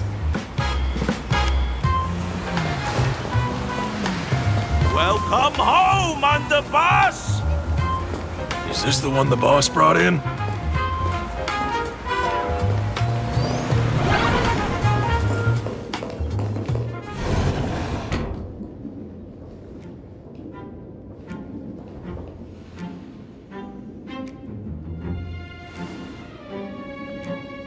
Underboss, I mean no disrespect, but is this frail woman really the one the boss invited? That's right. Her name is the Terror in Fog. Spread the word that the Sinwish Syndicate has secured the Xianzhou's #1 assassin. Underboss, beat me if you want, but I gotta say, are you serious? Are we really counting on this delicate woman for the Phantasmoon Games? The Phantasmoon Games. Is that why they hired a Stellaron hunter to do their bidding? These Phantasmoon Games are a once-in-a-lifetime chance for the Sinwish Syndicate to rise. This woman doesn't look like she has what it takes, and we're trusting her. If she blows it, how are we supposed to save face? Underboss, we haven't been duped, have we? If word gets out, the other gangs will laugh us out of town. All of you, shut up! Useless. Lady Terror in Fog would wipe the floor with you even if you all came at once. Since you doubt her, why not let Lady Terror in Fog show you a few moves? Lady Terror in Fog, what do you say? I can find you a few sparring partners. No need to hold back. I thought you were naive, but looks like you're just playing good cop, bad cop to test me. Nah, I'm neither good nor bad. Just opportunistic. Still playing dumb, huh? Boss of the Sinwish Syndicate. Your people wouldn't be doing this on their own. I know you can hear me. I came for business. Making friends would be a fine bonus. But if not, that's fine with me. If you still want this deal, cut the tricks. Real expert is something else. You speak with such overwhelming presence, though we barely understand a word. Come on, show us a move. We fight and bleed every day, and that's the only way we'll be convinced. Oh no. These brutes are not interested in a win-win situation at all. When in doubt, open the 3 strategy pouches I entrusted to you. Inside are tactics I divined, certain to break any deadlock and aid your journey. Looks like it's time. Huh? Just keep alive and open the 2nd strategy pouch once you're done. What kind of strategy is this? There's barely anything helpful in here. Looks like Lady Fog isn't impressed with your skills. Out of my way! When I was young, I dreamed of becoming a musician. But fate had other plans, and I was dragged into a world of violence. But even then, I never let go of my love for music and rhythm. Even in battle, I kept honing my singing and instrumental skills. And that's how I forged my one-of-a-kind fighting style. They call me the Roaring Costide! Oh, Crit! The underboss is getting serious! Lady Fog, I humbly challenge you. Show the Sinwish Syndicate the assassination skills you're so proud of.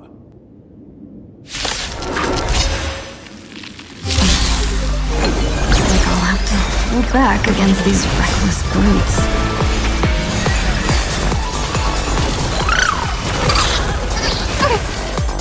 That kinda hurts. Embrace a new life. Return to dust. As expected of the Fog. Such incredible strength! The power of the destruction within me. It's still hard to control. Oh yeah, I've done everything in my power to keep them alive, as you said. Cleanse hatred with love. Dispel the gloom. Restore the skies. I don't want to take your life. Back down while you still can. A true warrior of the Sinwish Syndicate fears no death. Don't underestimate my soul. Underboss, bad news. 2 more weird dudes just showed up. Cut your bull. I can see for myself. Never thought visiting an ally would mean crashing into a local gang's hall.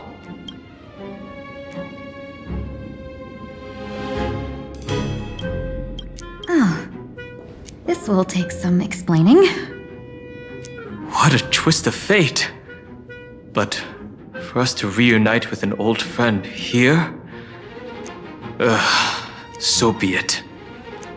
You two, stand down! Listen well. This will be an honorable duel. A duel. You dare duel a Xianzhou? Xianzhou's #1 assassin? And you still dare to act so brazen?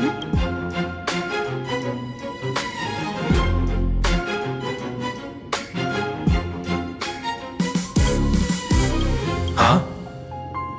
Wait, What do you mean, Xianzhou's #1 assassin? Who exactly are you? Even a cunning hare keeps 3 burrows. Who ever told you there was only one Xianzhou's #1 assassin? So, there are 3 of you?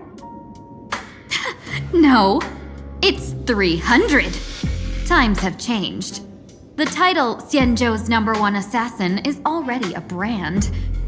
At my side stands the organization's 7th-ranked Holovian Reaper, the Winged Death Knell. He sends every target into the sweetest sleep of death.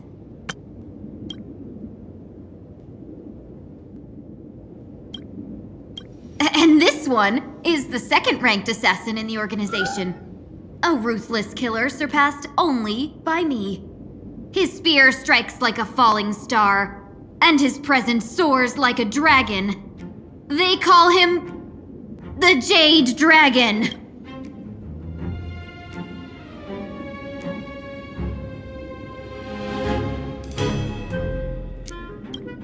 Then you are... You can call me Whistling Flame Fox. I humbly hold the top position in our organization, though I mostly handle business relations and HR work.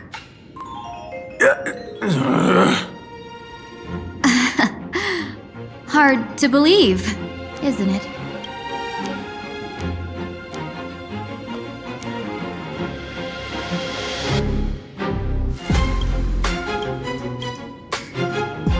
Come on, madam. It's pointless to say anything now.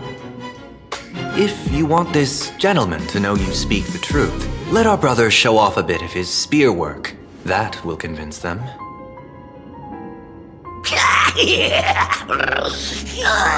I say, there's no need for that. Course tied. You insisted on testing them and got nothing out of it, did you? If you had let them meet me sooner, none of this would have happened. Boss! I cannot hand your grand enterprise over to people we know nothing about. You are the one who hired us? The boss of the Sinwish Syndicate? That's me. I am Polwave, current leader of the Sinwish Syndicate. My apologies. Our gang is full of roughnecks. I will make sure they are disciplined. As for that business, we'll discuss it upstairs. Everyone else, clear out!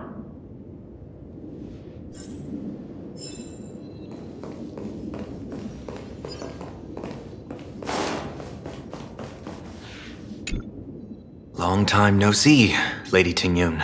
It's been a while since we last met in Penacony. I am truly grateful for your quick thinking. To avoid revealing too much, I made up false names and titles for you two just now. If you were offended, then I beg your forgiveness. This place is a hotbed of trouble. What brings you two here? When Sunday and I contacted the Xianzhou delegation, they asked for our help. They claimed someone from their group had lost their way here in a foreign land and was captured by a local gang, and they wanted us to help. It was clear there was more to the story, but we came anyway. Who would have thought? It turned out to be true. Lost? Captured. There must be some misunderstanding. Alas, this rumor was likely a destiny arranged by Madame Yao. Did you just say Madame Yao? Do you mean the seer strategist from the Xianzhou Yucue? I happened to hear of her back in Penacony too. They say she is the diviner general, one who lives in seclusion. Did the Alliance send her this time? Lady Tingyun, you stepped into such danger yourself. Do you have a vital mission? You two are no strangers, so I will speak plainly.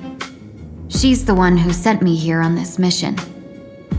The Sinwish Syndicate invited the notorious Xianzhou's #1 assassin with the intention of hiring this person to participate in the Phantasmoon Games. But the delegation's intelligence revealed that the person was none other than the Stellaron hunter, Blade. Him? I assumed the title to come here, to uncover why the Stellaron Hunters are involved, and how he will enter the game. So, how's it going so far? By sheer twists of fate, everything has gone smoothly so far. But as for what comes next, I still don't know anything either. Still, Madame Yao entrusted me with 3 pouches before I departed. Each said to hold a stratagem. Well, let us call them stratagems for now. And at this moment, it is time to open the second. A strategy pouch? So you revealed my identity after all. No worries, I've sent you some backup. Use them however you like. Open the 3rd pouch only after you've met the Sinwish Syndicate's boss.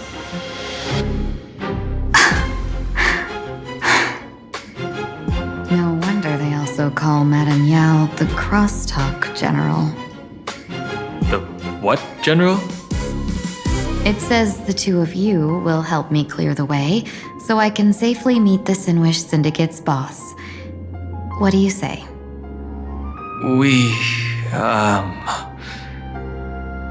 This place is perilous. Of course, we will accompany you, Miss Tingyun. As for the Stellaron Hunters, I too find them intriguing. Dan Heng, will you help me gather a bit more information? Of course. Thank you, Sunday.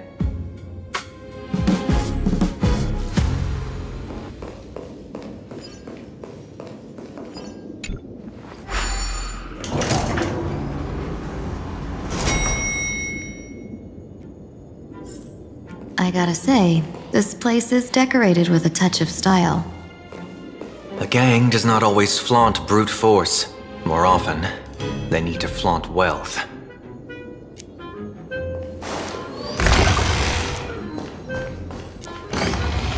Gee, before I even realized, the scenery of Dovebrook became unrecognizable. Gee, back then, who would have imagined iron hulks running wild on the streets? Let alone us gang members being treated like vermin. You didn't call us here just to reminisce, did you? Of course not. Please forgive Course Tide's rude little test. That narrow-minded fella never understands why young people flock to things that come from other planets. Like Mechatrons, Masked Heroes, and the Astral Express. What he does not see is that while cosmic novelties are more enticing, big shots that hail from the cosmos are even more fearsome.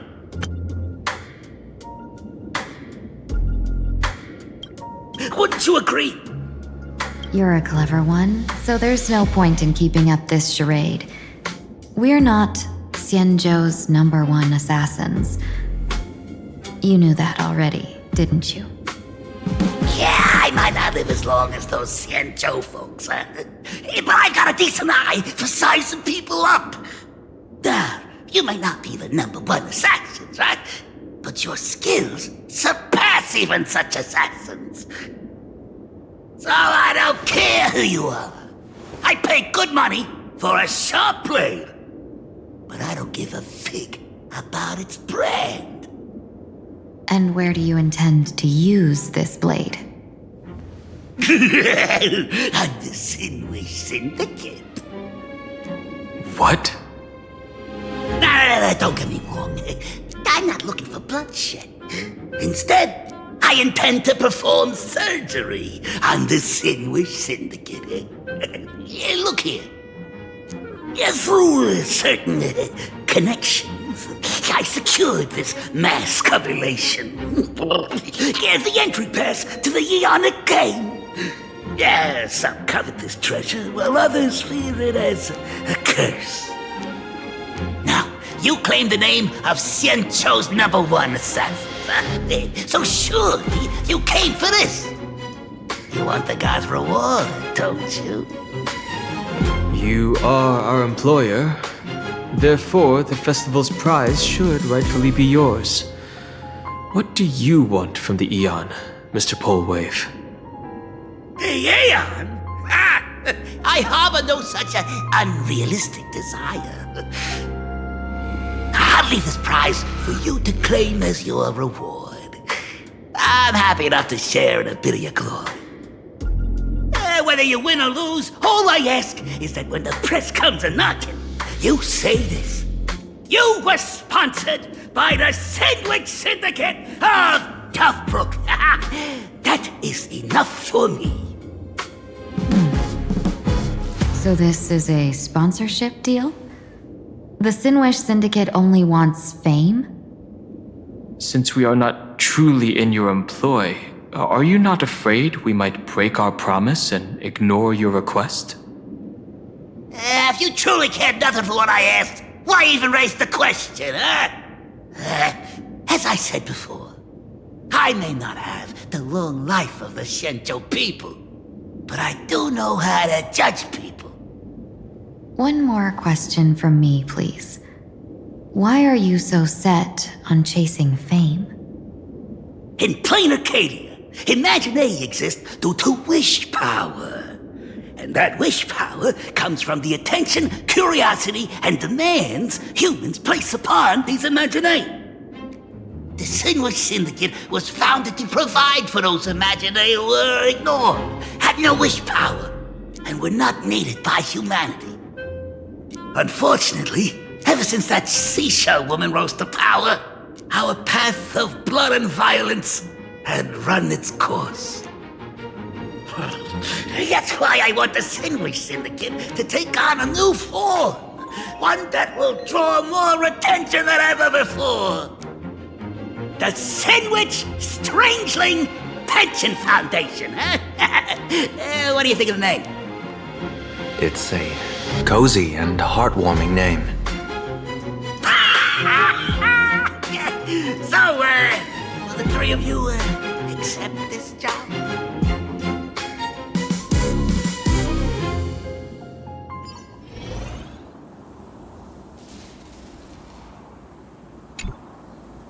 Mr. Polewave's goal is surprisingly grounded. A gang leader won't survive this long by relying on bodyguards. It's about having a sharp instinct for survival. He wants to launder his gang clean, but that will not be easy.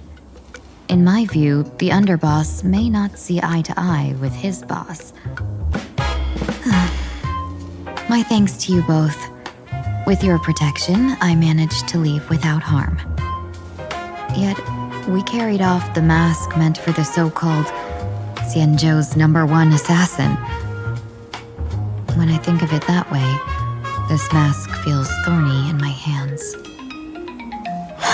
That man. He seeks to enter the Phantasmoon Games? What does he plan to do? Whatever his purpose, this matter is grave. I'm afraid I must take my leave for now and report to General Yao Guang before making any decisions. No need for that. I've been waiting here for you all for some time. Madam Yao, you came in person? Well, you see, I must admit I passed false information to the two behind you, sending them on a wild goose chase. I should personally ask for their forgiveness. As for why I am here, Miss Tingyun, you still have not opened the third pouch, have you? That's true. Whatever they give you, just take it all and bring them to me. What kind of after-the-fact strategy is this? General, had you spoken plainly, Sunday and I would never have refused you. Why did you lie to us and claim that someone was lost and captured? I didn't lie. If not for the appearance of the former Vidyadhara High Elder and the runaway Master of Penacony, Miss Tingyun would still be trapped in those brutes' endless probing. Her being lost and captured was exactly the future I divined.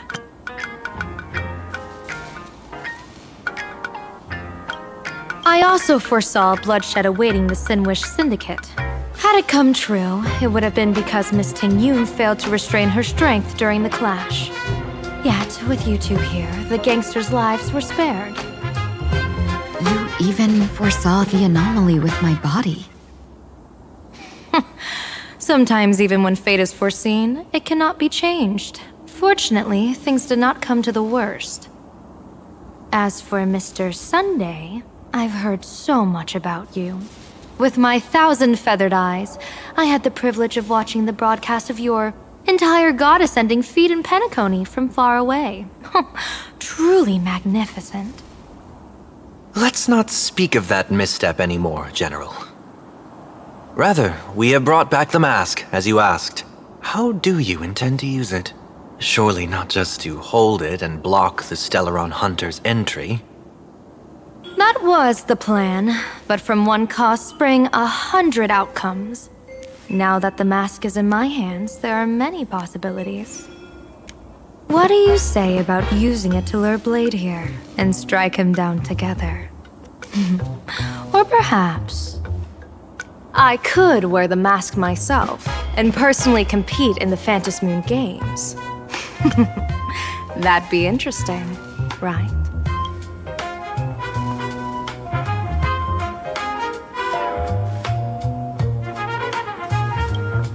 Each mask used is gone for good. The Stellaron hunters will be left with a real headache. That'd be truly killing two birds with one stone. Madam Yao, this is deadly business. It's no laughing matter. Deadly? Miss Ting-Yun, that is exactly why I am here. Not to put Blade in his grave, that is. His ties to the Xianzhou have long since frayed. There was no need for me to snatch someone else's assignment and come here only for his sake. Snatch someone else's assignment? So the Xianzhou envoy was supposed to be someone else? To be frank, this journey to Planarcadia was meant for Jingyuan, the divine foresight. The Luofu Cloud Knights recently returned from the great battle against Irontomb, and the honor should have been his. Yet, before his departure, I cast several divinations on all parties involved and received this result.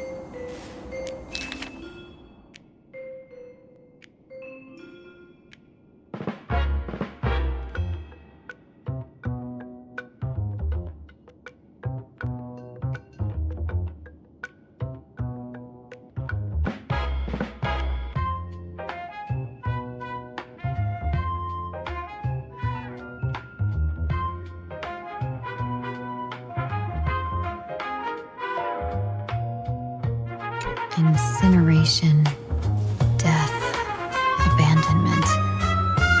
I may not know divination, but even I can tell that there is no good omen. Unfortunately, the two top diviners of the Yuchui and the Luofu, in other words, my junior sorer, Fu Xuan, and I, cross-checked each other's extrapolations and came to the same astonishing conclusion.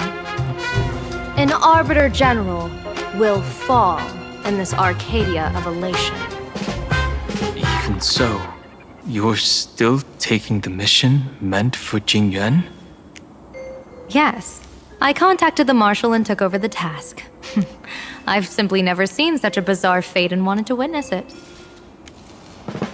Even if it means your death? It's only death. If I can die in these Phantasmoon Games to achieve a moment of godhood, then my death won't have sullied the Xianzhou's honor. Miss Ting-Yun, hand me the mask.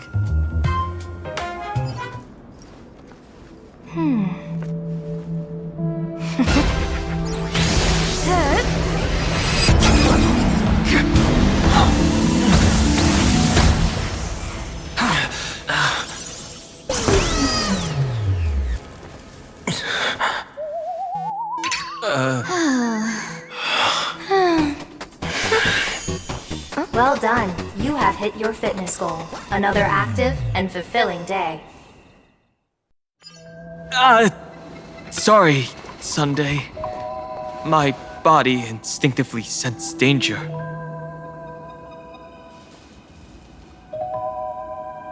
Once the mask for joining the Phantasmoon Games is worn, it binds tightly to the supplicant and manifests the shape of the wearer's soul.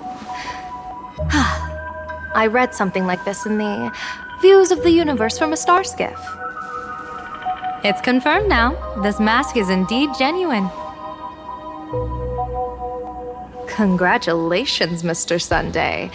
You're now a supplicant in the Eonic game. What exactly are you trying to do, Seer Strategist? Twice now you've acted without warning. Do you mean to make an enemy out of the Astral Express?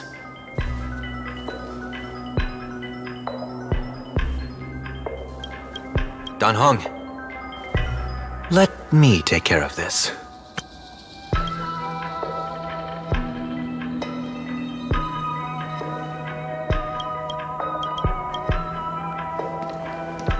Sunday, are you planning to fight?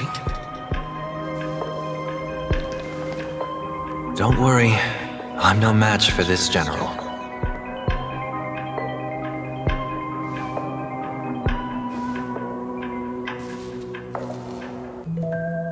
General Yao Guang, how do you pierce my thoughts? I ran a check with my tuning, and there were no signs of any outside intrusion. They say a diviner can't read hearts. I call that the excuse of mediocrity. Mr. Sunday, you're fascinated by the Phantasmoon Games. You even wondered, what if I wore this mask, didn't you? You can even divine thoughts like that? No, I'm simply good at seeing using my eyes. Though Mr. Sunday never asked to examine the mask, he's glanced at it at least 3 times since we started the conversation. Given the character and manners of someone as noble as him, I can't think of any motive for this action but genuine interest. Sunday? Yes, I did think of it. For a moment, I even considered putting it on. So, I merely gave you what you desired. This is no trap. It's just an unexpected gift. During the Phantasmoon Games, I'll give every ounce of aid I can to help you seize your chance to have an audience with the Eon. General Yao Guang, as far as I know, throwing out heavy profits first is usually a lure to make others lose. We've only just met. I don't understand why you'd go this far. Why belittle yourself? Every move I've made is to carve a sliver of possibility from the impossible. With my eye of Ishvara, I see you're the only one in this land who doesn't need to do a thing for me. Simply acting on your own will can bring change. Your own will? Indeed. Dan Heng, I do want to learn more about this world. Because this world of elation fascinates me. Is Planarcadia truly a paradise? An Arcadia that its name claims? I once pursued a mistaken vision of paradise with stubborn resolve. Even now, I can't say for sure what a true paradise should look like. That's why I want to see with my own eyes whether this Arcadia lives up to its name. So then, as long as Mr. Sunday acts, that omen of death Madame Yao foresaw. Of course it would still come to pass. Did you think just a lavish gift could let you stroll out of Destiny's shackles alive? Pardon me for butting in, but does the Xianzhou know about this? This is such serious business. I'd never make this decision on my own. I've talked it over with the 6 charioteers of the Yuchui. If something happens to me, I'll line up a solid successor. She headed to the Yuchui on the day I left on this mission, just in case anything went wrong.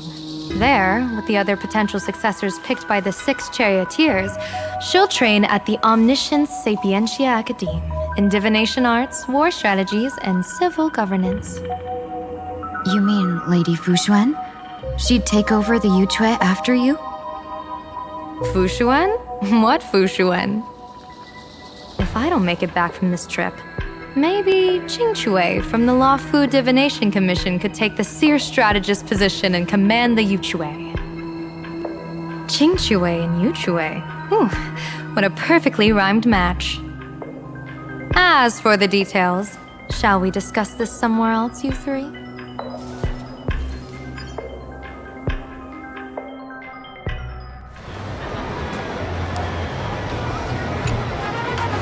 Map says the Ashen Detective Agency should be right here. But why is there just a magazine publisher's office? Holy for bully! Big drama hit Graphia Academy! A furbo? Taking photos? You really can find anything in the land blessed by Aha. Let's go ask for directions.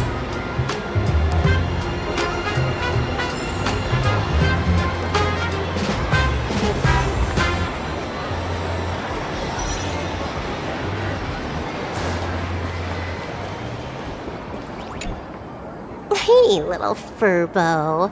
Know if there's an Ashen Detective Agency nearby? Beats me! But if I find 10,000 credits on the ground, I might recall the spot. 10,000 for directions? Fine. Job first. Oh, wow. Looks like 10,000 credits from my account just hopped to end up in yours for no reason. Now, spill.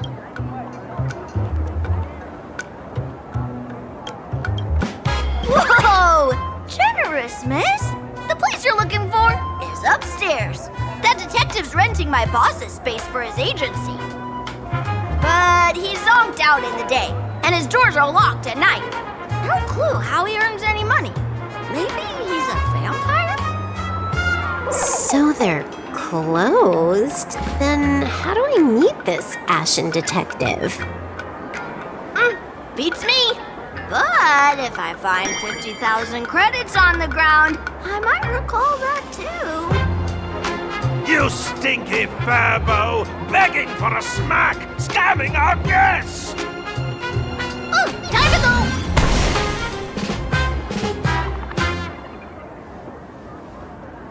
Hi, I'm Narrator, receptionist at the Ashen Detective Agency. I'm the assistant of that Mr. Detective. Narrator? What sane person gives their pet that name? That would be the dude upstairs. By the way, that mangy furbo didn't fleece you, right? It did. A full 10,000. Do you want me to catch that sneaky furbo for you and get your money back? Nah, save your breath. Got it fixed. Money's back in my account, plus the last 26.5 credits from that guy's account balance.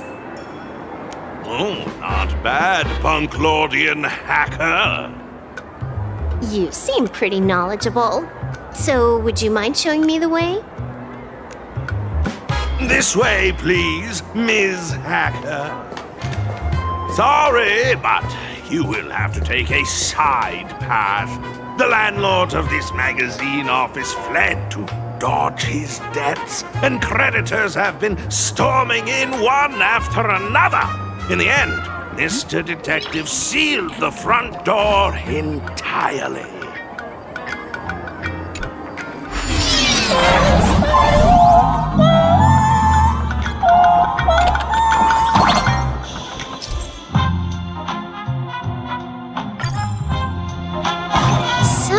There's even a shooting button. That's interesting.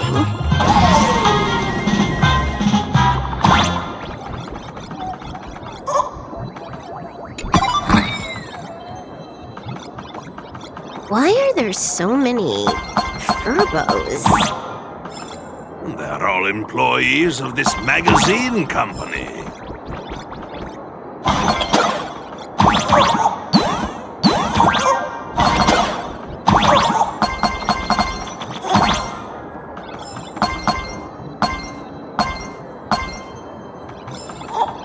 Why does does this scene feel like a punishment round from a game? Office survival is way more brutal than any game.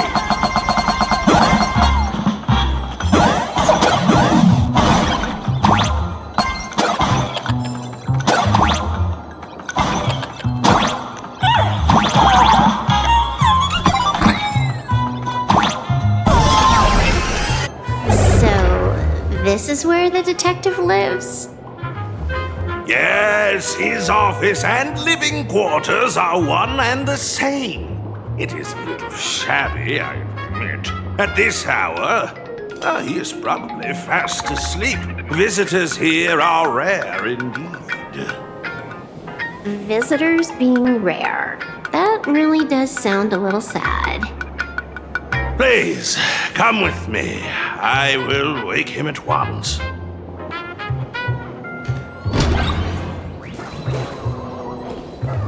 Time to get up, Mr. Ashveil.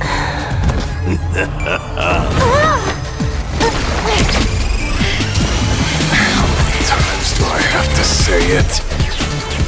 Just leave the delivery at the door. To disturb my sleep? Mr. Ashveil, this lady is not here for food delivery. Oh, then she must be here to kill me. Sadly, not that either. What do you mean, sadly? Not here to deliver food and not here to kill me. How strange.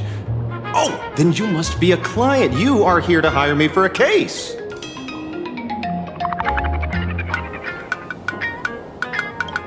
Your order of guesses is a little heartbreaking. Yes, I am here to commission you. Something has been stolen. Oh, What did you lose? A person, along with an ancient mask that should have been mine. Interesting. Are you here to join the Phantasmoon Games? At that moment, a cloud of suspicion rises in the detective's mind. Who exactly is this girl? Mr. N, stop the voiceover when we're talking business. Oh, stop! You pay me 900 credits an hour plus 2 bananas just for this, don't you? Yes, but at least throw me a few clues while you work. Between the detective and their assistant, at least one of them should know a thing or two about deduction, right? A name flashed through the otherwise empty mind of the detective. This unremarkable-looking girl was, in fact, one of the top 10 most wanted terrorists on the IPC's bounty list, a Stellaron hunter. Kafka! It's Silverwolf! She's Silverwolf! Mr. Ashveil, did you get your head caught in the fridge door or something? I feel like I need to wipe my personal data again. One of the Inter-Astral Peace Corporation's most wanted fugitives with the highest bounties comes to commission a broke detective who...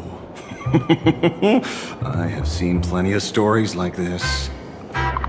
So, the next thing would be me getting dragged into a massive conspiracy and forced to run for my life, right?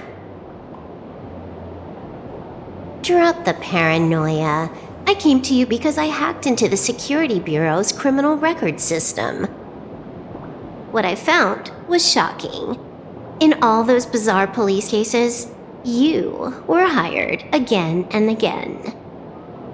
The curious case of the Harmony Sect Communion, the mystery of the Ghost Bullet Worm Express, the serial ghost resurrection incident, the super non-serial locked room murders at Kooky House, you helped solve them all. You may not be the most famous, but you're probably the most capable detective around here, right? Is nothing private anymore. Whatever, tell me, how did you lose your mask? Today was supposed to be our meeting with the Sinwish Syndicate.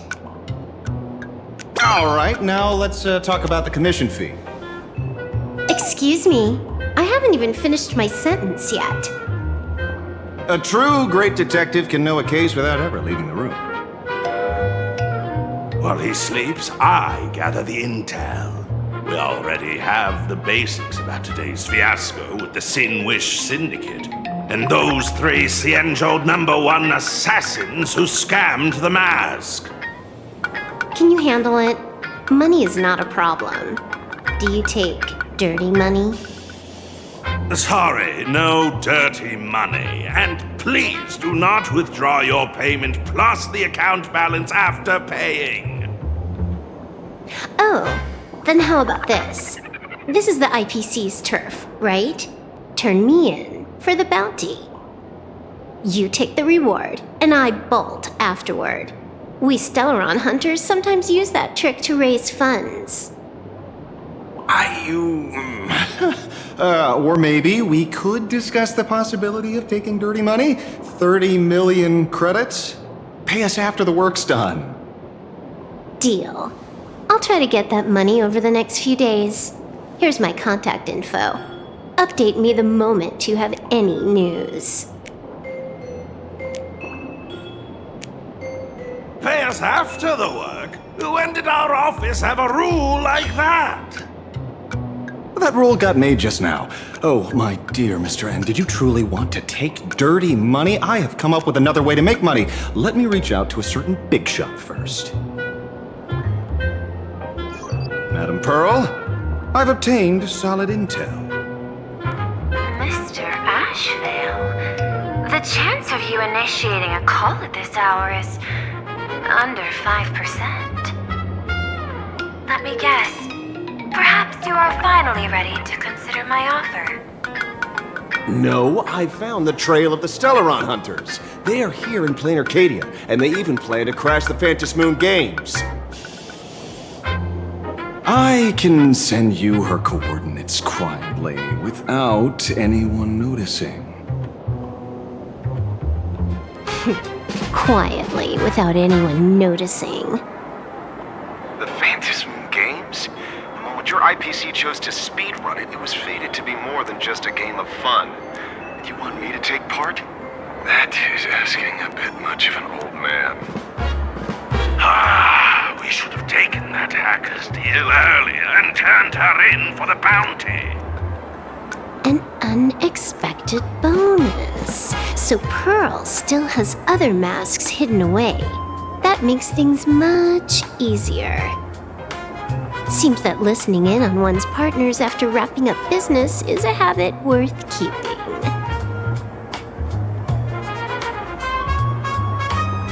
Hey, lady. Where are you? Did you find the mask? Not yet, but I've got a new lead. We might have lost one mask, so I just need to find another. Fine. Promise me this. Next time, don't take contracts on the dark web using names like Xianzhou's #1 assassin. Okay. By the way, can you tell me what script Elio gave you this time? A completely blank page.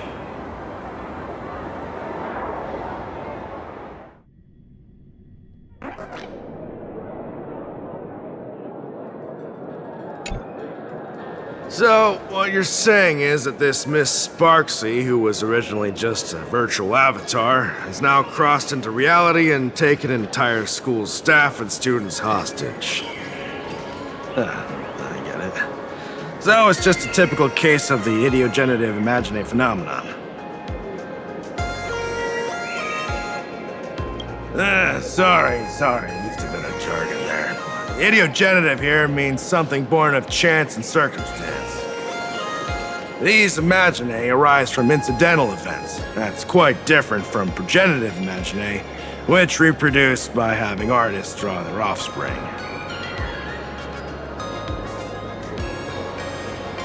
Yeah, you could say that according to the old superstition. Modern science believes that when something receives excessive attention, it would suddenly gain life and becomes an imaginae due to the accumulation of too much wish power. What kind of modern science is that supposed to be? Planarcadia's modern science, of course.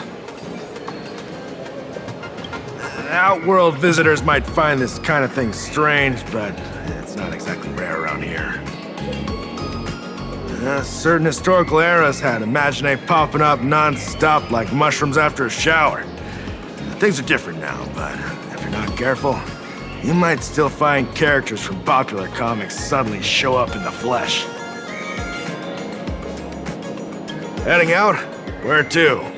Oh, you mean going to Graphia Academy to arrest this illegal Imagine? We can't. I just received notice from the Department of Aberration Defense.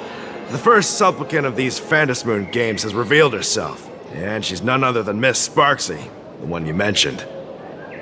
Although you're honored guests of the Astral Express, you seem completely unfamiliar with the laws and customs of this world. During the Phantasmoon Games, we do not traditionally interfere with supplicants' actions. That's their privilege. In other words, since she's a supplicant, we security officers can't do anything unless she causes actual harm. You say she took a school hostage, but the intel I have says otherwise. Oh, right. The news broadcast is about to start. Here to watch? Hello, everyone! Welcome to Full Wish TV's special news segment, Arcadian Morning Report. I'm your host, Poofy.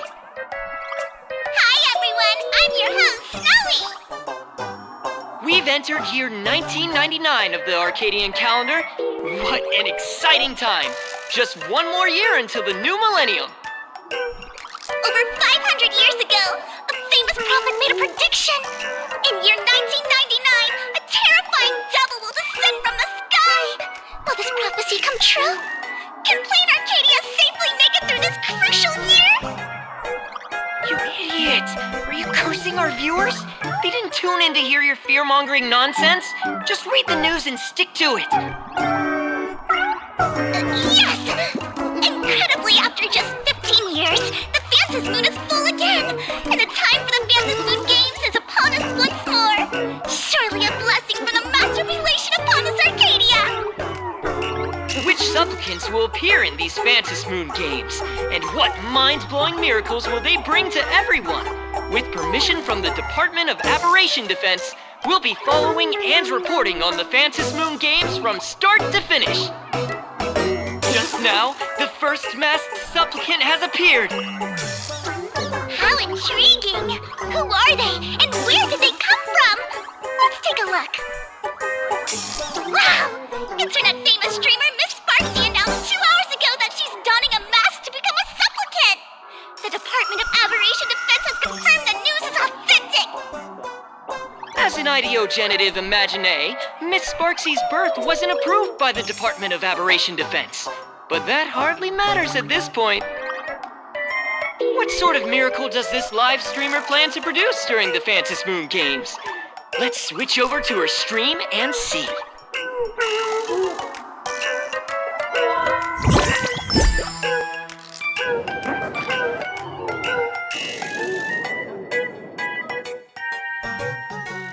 Yoo-hoo!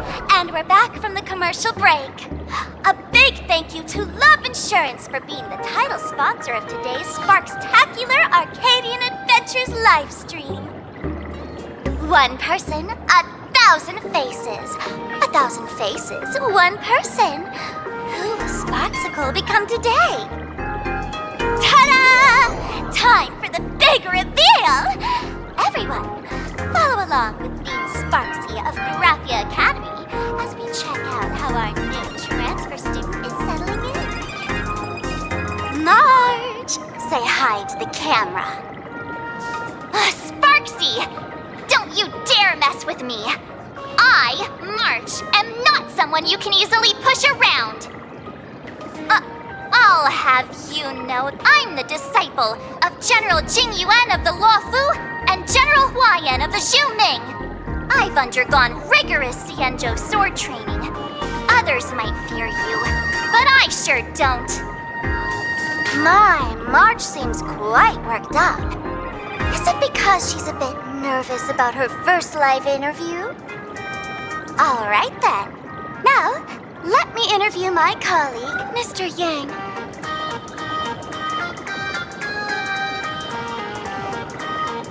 All right, that wraps up our interview for now. Let me give you all a sneak peek at what's coming up in our next live stream. Thank you all for your wholehearted support. Sparxie will work hard to repay your kindness. In 3 hours, I'll be hosting a special live stream performance, Sparxie, alongside our special guests, the legendary Nameless from the Astral Express, who have carved countless legends across the cosmos.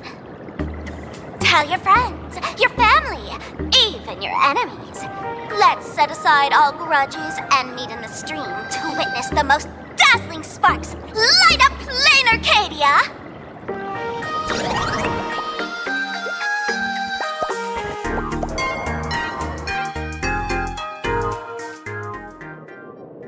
Now, see, Miss Sparxie was just doing a program with your friend. It's fine, really.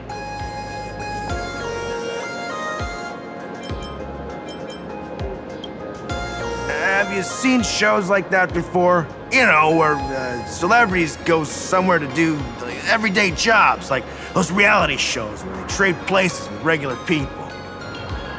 She picked Graphia Academy as her target. That school had its fair share of trouble 15 years ago, too.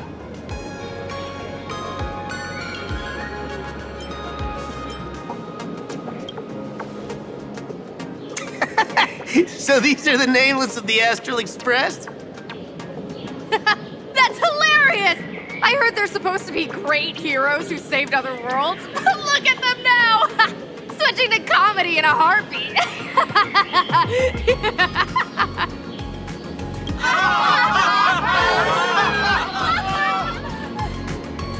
Darn it! Soon the whole of Planarcadia will be saying Sparxie caught the Astral Express crew in one go and made us the butt of jokes. Our reputation would also turn into her trophy. Oh, right. Please keep this Phantasmoon Games emergency response guide safe. Some sections in it might come in handy.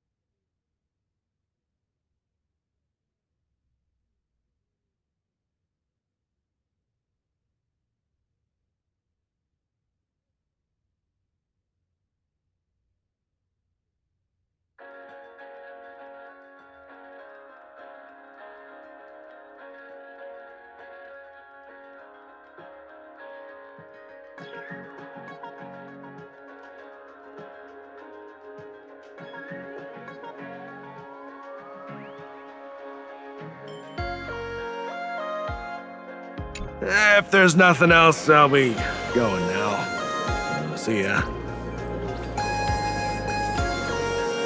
See? I told you so. Even calling the police was useless. Right now, you're their only hope. And that red boss lady of yours, she's here too. Are you all right? Did you get hurt when you ran away?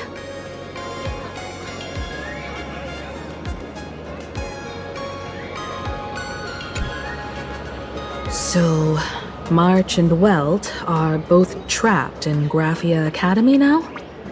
And that girl called Sparxie took the mask, too. No, it's not your fault. I underestimated the complexity of the situation behind these games. Coming back to my homeland was meant to be a relaxing vacation for everyone.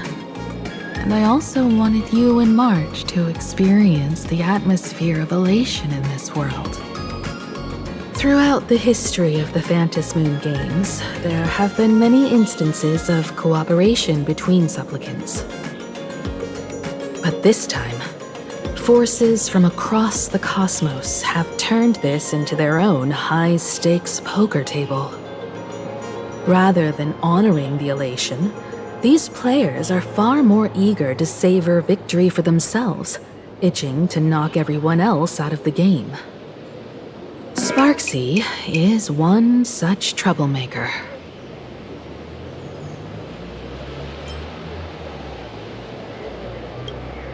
It's dangerous to rush back to school on courage alone when we don't know what Sparxie has done and what she's planning to do. For every supplicant, there are 3 key acts that must be completed once the Phantasmoon Games begin: the roll call, the miracle, and the promotion. Sparxie has completed the roll call. She took the mask and declared her entry into the games, drawing everyone's attention to the news that the first supplicant has appeared. Next, she must strive to make a miracle happen, bear the people's wishes, and answer with a great feat. If I'm not mistaken, Sparxie is waiting for us to walk right into her trap. For her, there couldn't be a better opponent than the Astral Express for this first battle between supplicants. What could be more earth-shattering than defeating a renowned cosmic hero on a battlefield of her own meticulous design? So here's the question, Sparkle. Based on what you know about this imposter, what's her real agenda for joining the games? Simply toying with and defeating the Express crew alone won't be enough. What kind of world-shaking miracle is she after? Sure, she's a fake. But she's still a fake of Miss Sparkle. Guessing won't get us far. If you ask me, we should check out the tavern. Might find some leads there. The Masked Fool's headquarters. The World's End Tavern. That's right. How could we pull off something this insane without Miss Sparkle's prized collection I've been hoarding all these years? That imposter must have known this well. Before this operation, she definitely went to the tavern, using my name. Most fools can't tell the difference between me and that imposter. Or maybe they just don't care. But if we can find out who I talked to and which treasures I stole from my collection of items, we'll naturally figure out what that imposter is up to. That's a good plan, but I can't let you act alone. Can you take both of us into the tavern? Take this business card. The address of the tavern is printed on it. However, you'll have to find your own way to the tavern. That's been the rule since it was established, and there's nothing I can do about it. Since there's still time, I'll head out first. You two can come over when you're ready.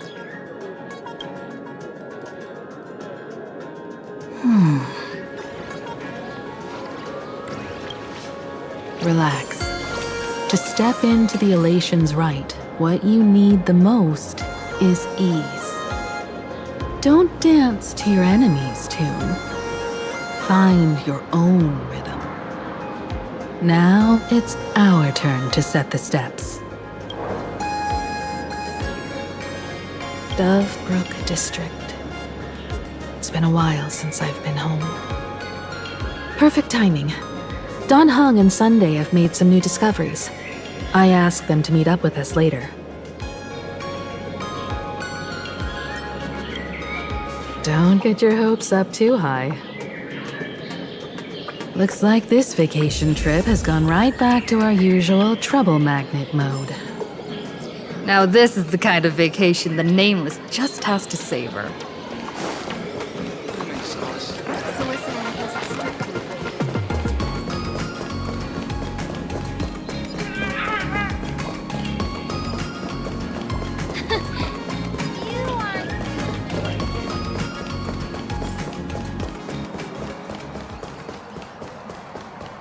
My life had 3 series.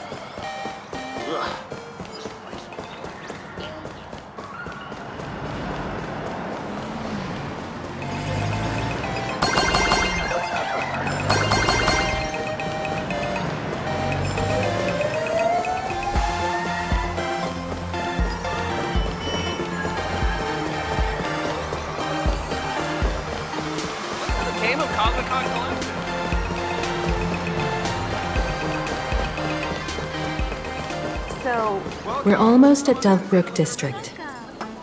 sit wherever you like. Managed to beat the curated.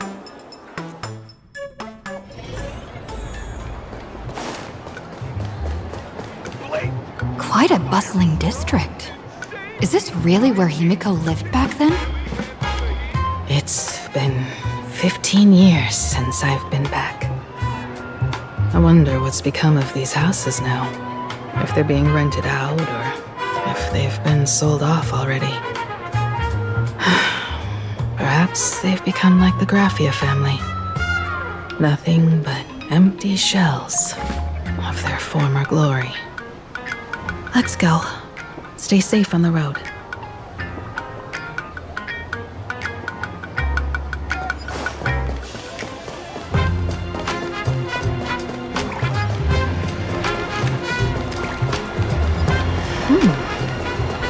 This place seems to have changed a lot. Holy for holy! Great Raccoon, you really came! There's a Furbo calling out to you. Why don't we go take a look? Rest assured, I haven't forgotten a single thing about the compensation. This Furbo was actually waiting outside the magazine's office just to make amends? Furbo absurdo. And you are?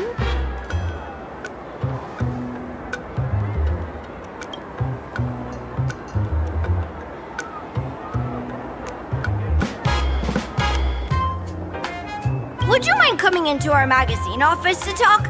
Let's discuss compensation, shall we?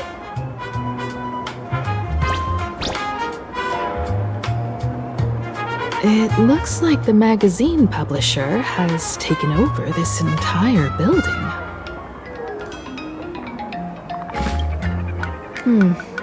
Strictly speaking, the entire street where this building stands belongs to my family's estate.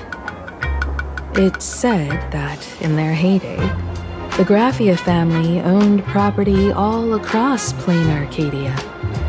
But by my generation, very little was left. When my journey reaches its end, will anyone in this world be able to inherit anything from me?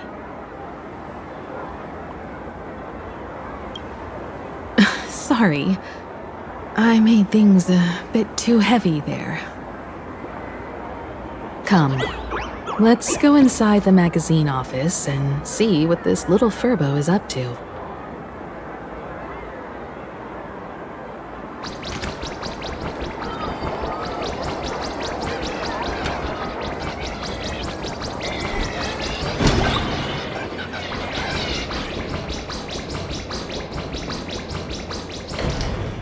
Hey there, Paraprince! I brought quite an impressive creditor to visit you. Beep beep, debt collector signal detected. I'm out of here. Don't run! It's the Great Raccoon from the Astral Express! Furbos and raccoons. We're all one big family. Beep boop. Family or not, you're all just here to collect debts, aren't you?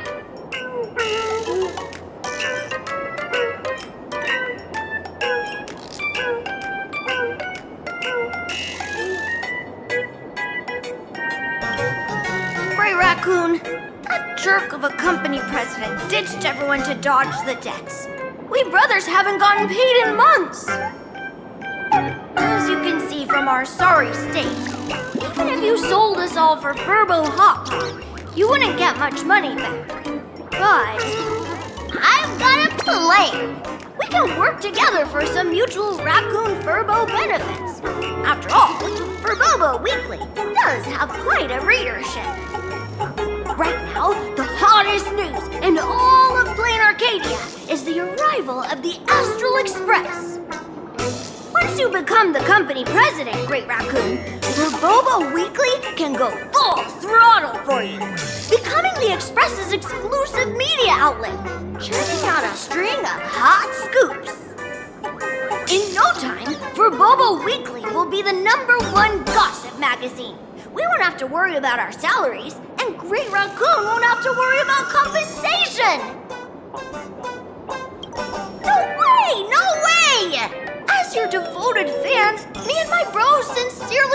compensate you handsomely for your emotional distress. A magazine publisher? Now that is interesting. What do you think? I knew you wouldn't pass up an opportunity like this. These furbos may be crafty and full of tricks, but they can definitely help us out. A media outlet working for you, and a network of informants who can run around everywhere? Having a logistics team like that during the Phantasmoon Games would come with many perks. And best of all, they're free. Being a company president is actually super easy. Just follow me.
That's all it takes? Okay, from now on, I'm your new company president. Woo-hoo-hoo-hoo! Great Raccoon is our new company president! Ha! Whatever mission you assign, we brothers will get it done for you. Anything else you'd like us to do?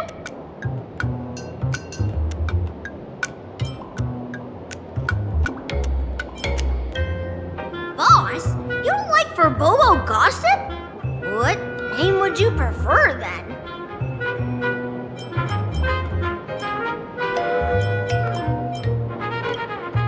Chatting about the Phantasmoon Games together? Oh, cool name!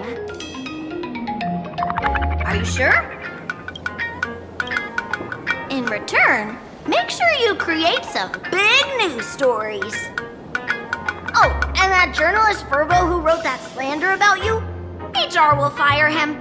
We don't need an employee around here who's got beef with the company president. I heard a supplicant has appeared at Graphia Academy. Should we have him take some pictures there for you? No problem. I'll arrange it right away. This Furbo will issue the order. Stay tuned for his first-hand report. Looks like you're already getting into the groove of being a company president. We're pretty much done here, and Dan Heng and Sunday should be arriving soon as well. I'll just have them meet us here at the publishing house.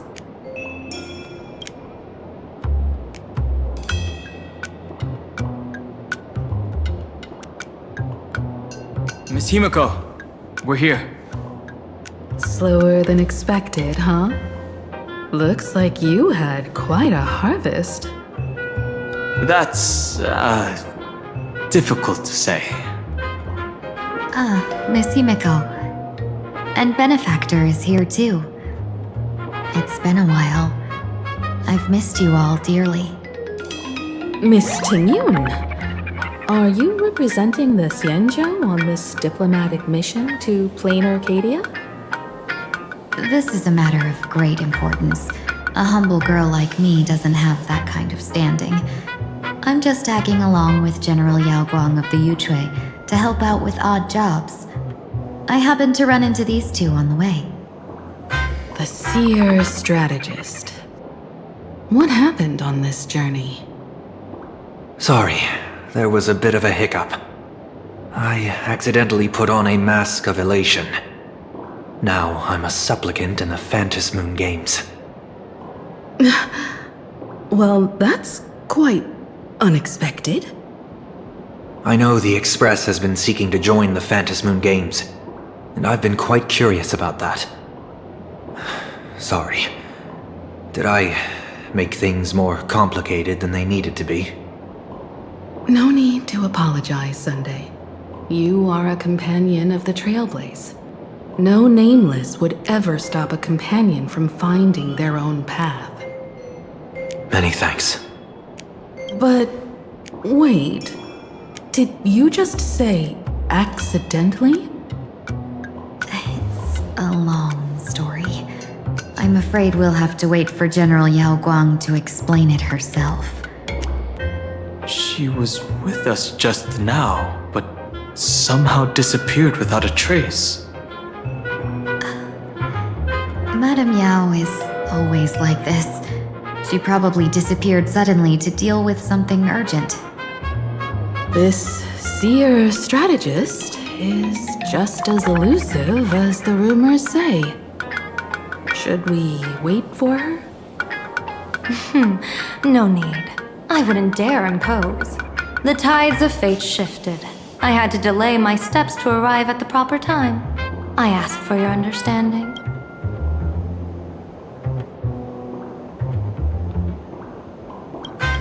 Oh my. Counting me, we make exactly 6.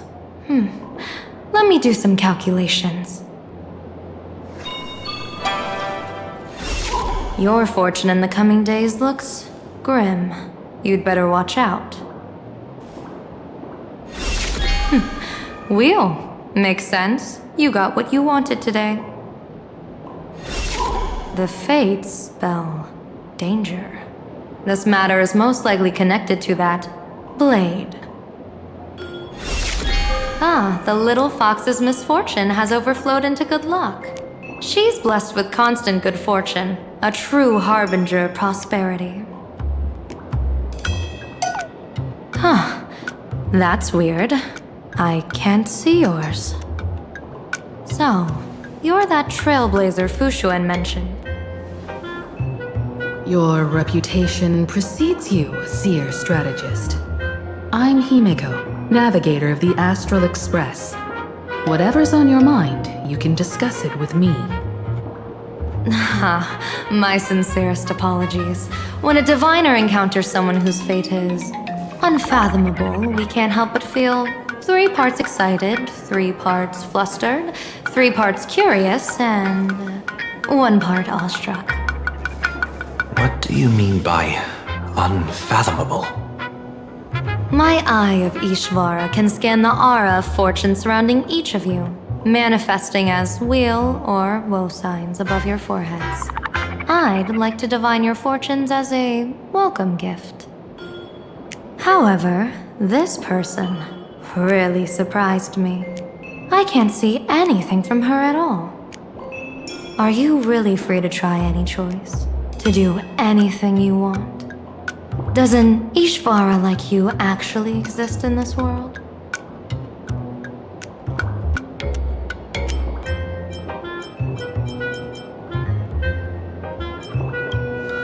You mean you've witnessed the existence of Terminus? But that doesn't mean your life has entered the finality, does it? What do you think this means, General? As an Ishvara, their mere presence in the playfield creates a variable in the game. It's both a blessing and a curse. As I said before, the weal and woe of us 6 align with the 6 lines of divination. If she represents woe, then the hexagram falls to water, where dangers lurk above and below, spelling doom. If she brings weal, then the hexagram shifts between wind and water, presenting a great opportunity to strike. Auspicious. So, the fate of our journey in Planarcadia rests on her decision.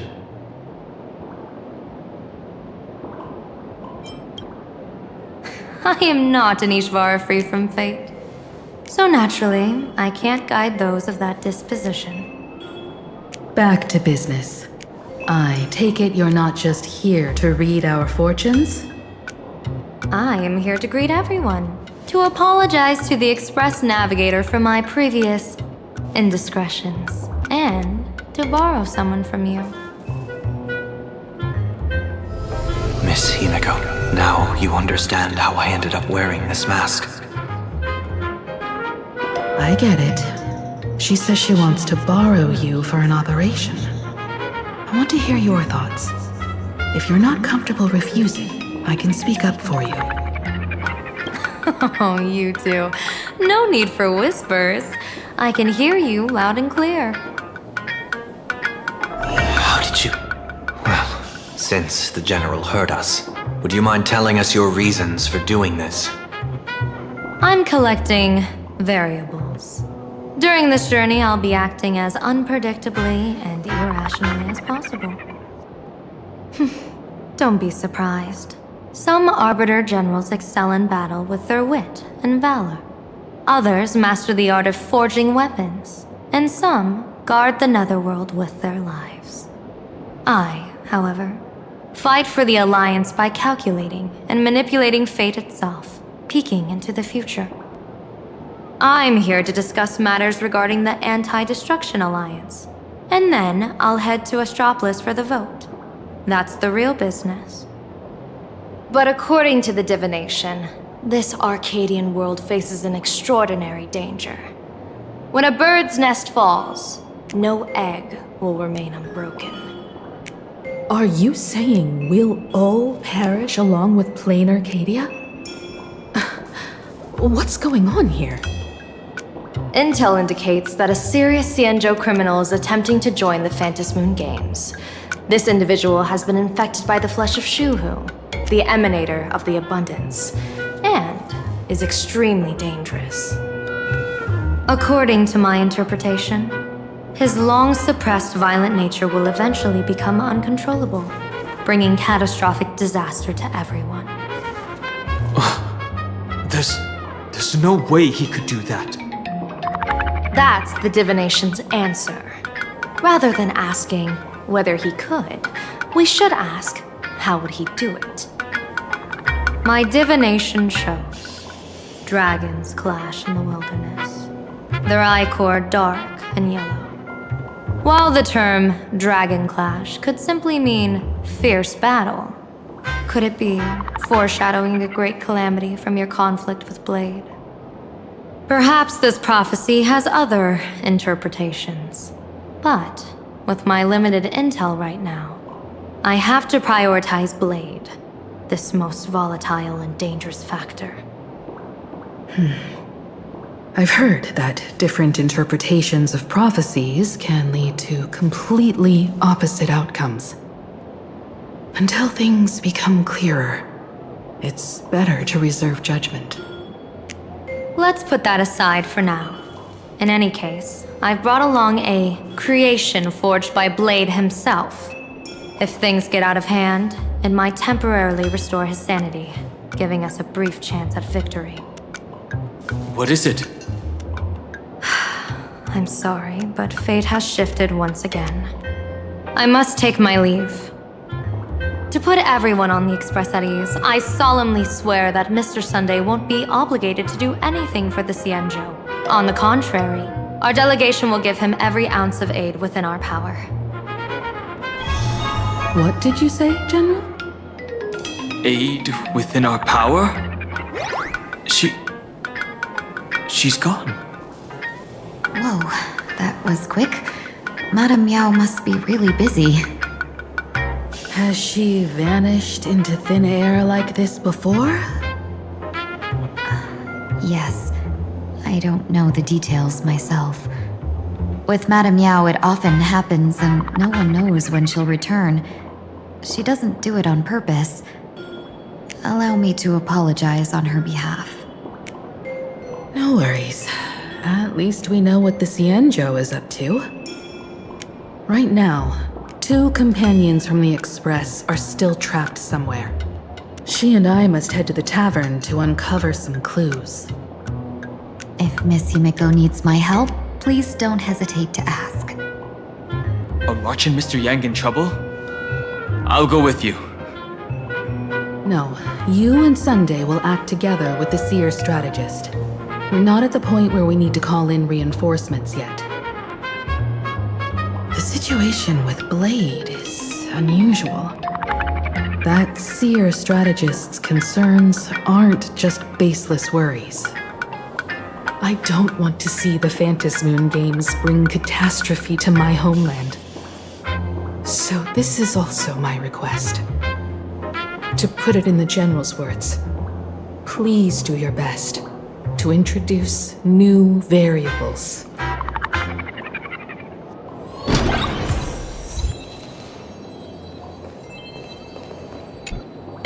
Greetings, Benefactor.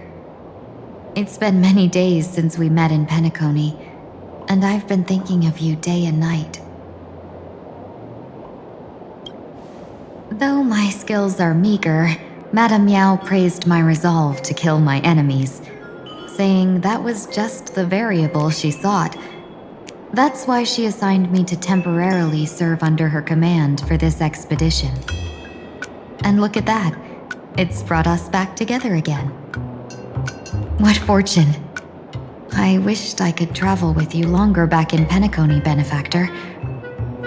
After all, I've yet to reclaim the opportunities Phantilia stole from me. Hard to say. Like the divinations she casts, she's a riddle shrouded in fog. Apart from the ever-absent Patina Justice, she's likely the most mysterious of the Arbiter Generals. I'm sure there's no mortal danger. Please forgive my jest, Benefactor. Being around Madame Meow has gotten me into the habit of cracking jokes all the time. Her actions may seem inscrutable, but she always provides what you need ahead of time. That's why even those who grumble still carry out her orders with diligence. In truth, doesn't she seem more like a shrewd merchant than a diviner? But then, when have any Arbiter Generals ever been ordinary? Don't go back on your word, benefactor. We can find a local bar and share a drink while we chat. Madame Yao instructed me to meet her at our agreed spot if she disappears. It's growing late, so I'll take my leave now.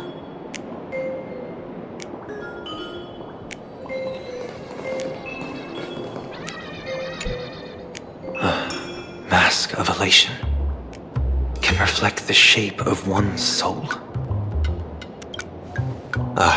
Sure. In Penacony's decorative arts, ravens often symbolize the hidden desires and whispers of humans' dreamscapes.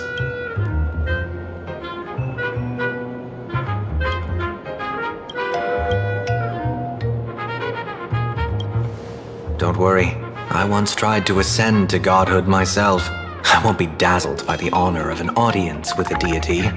Taking part in this grand event is also about gaining a deeper understanding of this Arcadia. Just as one cannot miss the Charmony Festival when visiting Penacony. There's no rule saying that supplicants of the Phantasmoon Games have to fight each other, right? On the contrary, for the elation, shouldn't laughter be a resonance that comes from within each other's hearts?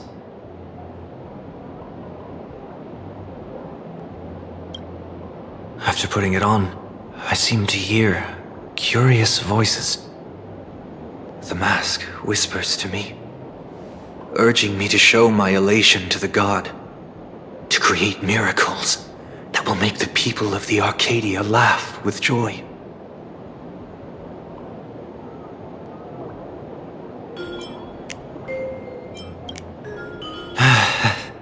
That's a good one. When that general, Yao Guang, shows up again, I should discuss our collaboration plans with her. Good luck.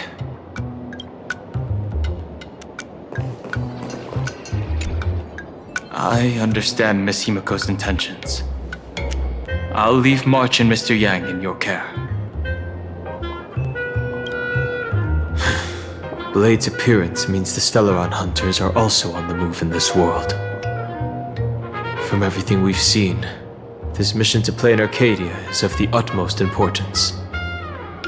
I will accompany General Yao Guang to uncover the Stellaron hunters' schemes. Whatever happens this time, I hope it won't put any of you in danger. I'll do my best to make sure of that. What? Those two are trapped in the school, forced to become a student and teacher? And the security officers are turning a blind eye to all this? Though March and Mr. Yang don't seem in mortal danger for now, who knows what Sparxie is plotting. The longer we delay, the worse it could get. Better to rescue them as soon as possible. The Phantasmoon Games. What a bizarre ceremony. What does this type of elation really mean for the people of this place? Why would Aha promote such a game?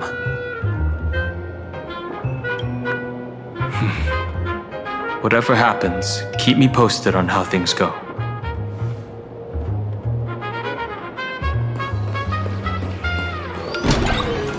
The IPC, Masked Fools, a Xianzhou General, the Stellaron Hunters, and the Nameless. Some came for the Alliance. Some for the Eon's game.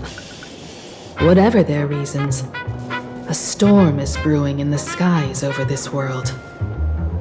But at least we got some good news. Sunday has joined the Phantasmoon Games. He can help us in our showdown against Sparxie. Let's rendezvous with Sparkle at the tavern. We must uncover why Sparxie entered the Phantasmoon Games, and what sort of Sparxicon she's got planned for Graphia Academy. When I was little, I heard a few urban legends. They say the entrance to the tavern exists behind every single door in this land. But those who aren't invited, or haven't found their destined path, can never step inside. This time, we already have the Fool's invitation in hand.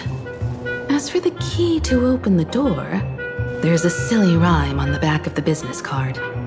For revelry and drinks galore, no need to search from door to door. Heed the fool's riddle with care to find the key that leads you there.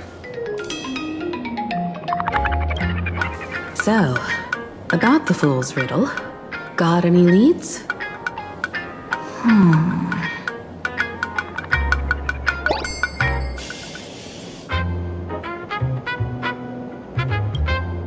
Whether they look up or down, the moon that humanity gazes upon in the sky is always the same Phantasmoon.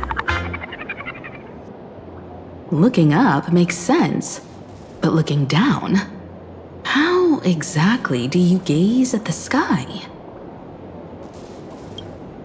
Oh, it seems fate ties you to the tavern. I get it now. The answer is Dovebrook.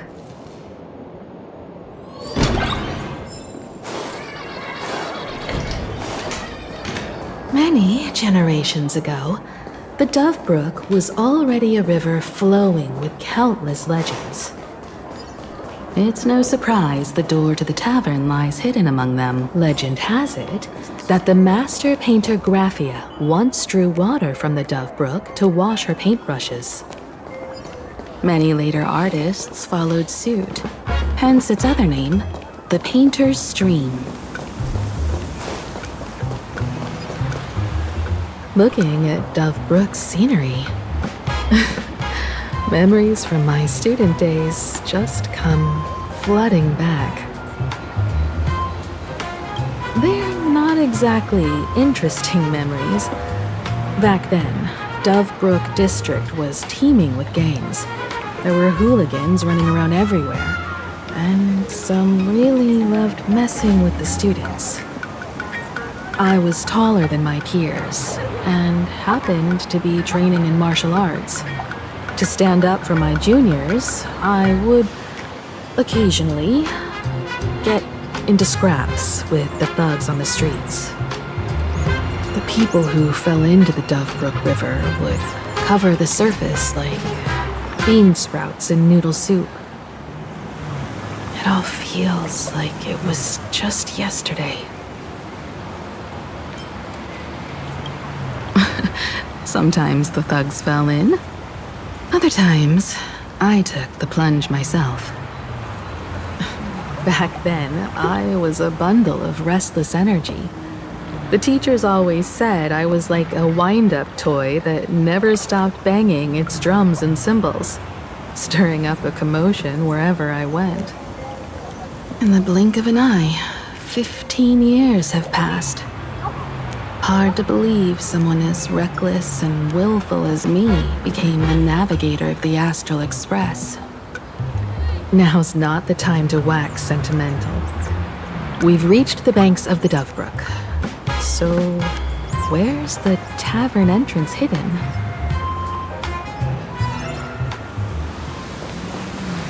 Lots of eyes on the street.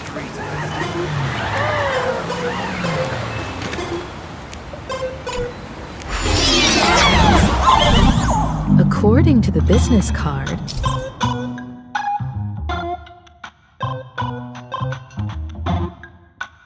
the tavern is near the Sinwish Syndicate headquarters.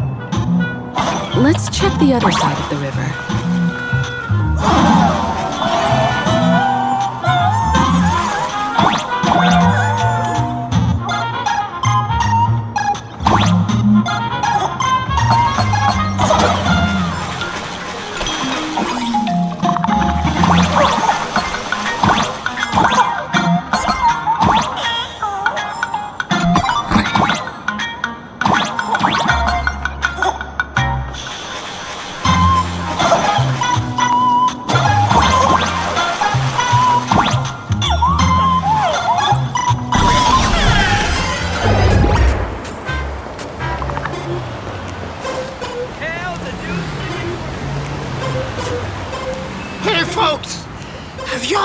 Joke about the Dovebrook? And one day, a criminal escaped from prison. He ran for his life, but just when freedom seemed within reach, the Dove Brook blocked his path. With his pursuers closing in, the man prayed to the river. I am hammered by the law, stained with filth. Oh, pure flowing waters, please do not swallow me. A voice from the Dove Brook replied, there's a pedestal of light upon the water. Step on it and you can cross. The criminal wept. What pedestal of light? It's only the moon mirrored on the water, an image that shatters at a touch. If I step on it, I'll fall in and drown. Guess how the Dove Brook answered him. The Dove Brook said, you're not hammered at all. Otherwise, how could you still tell the moon from a pedestal?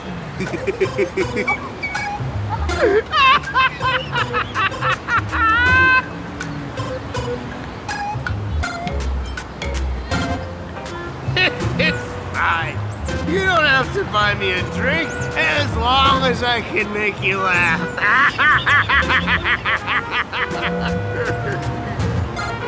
That joke sounds like a hint. Could he be a fool from the tavern? Maybe if we find the fragile moon he mentioned, we'll find the way into the tavern. The moon's reflection. So fragile it shatters at a touch.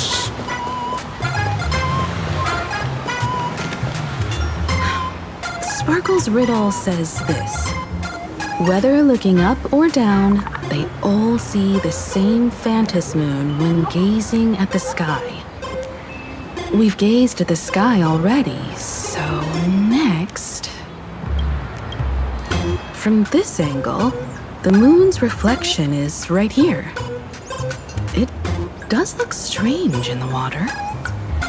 If what the card says is true, and the fool's riddle is the key to entering the tavern, then this moon must be the door lock. Come on, let's take a closer look at this strange moon.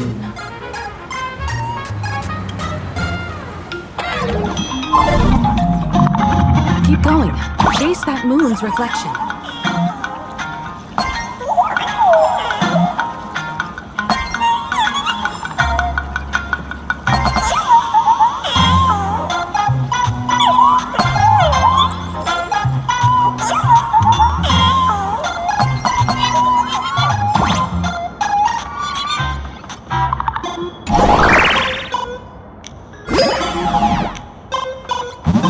The fools are guarding the moon. Shatter the moonlock, and we're one step closer to the tavern.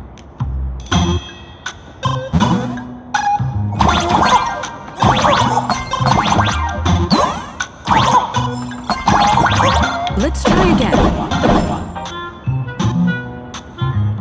Something's back there. Is that a key? The moon is about to break. Let's try again.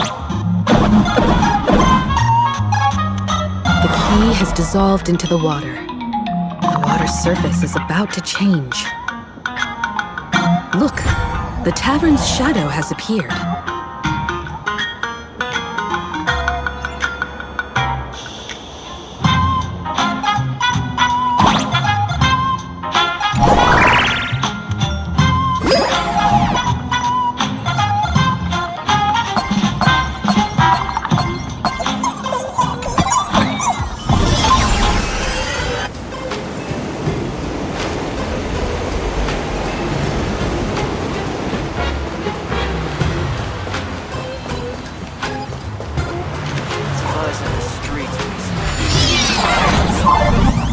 If we follow this path ahead, we should reach the tavern.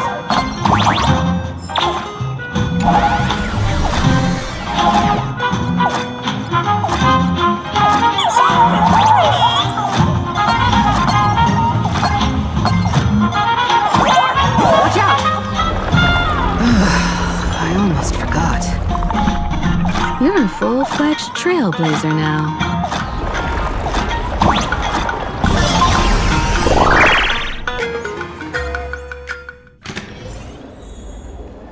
Welcome!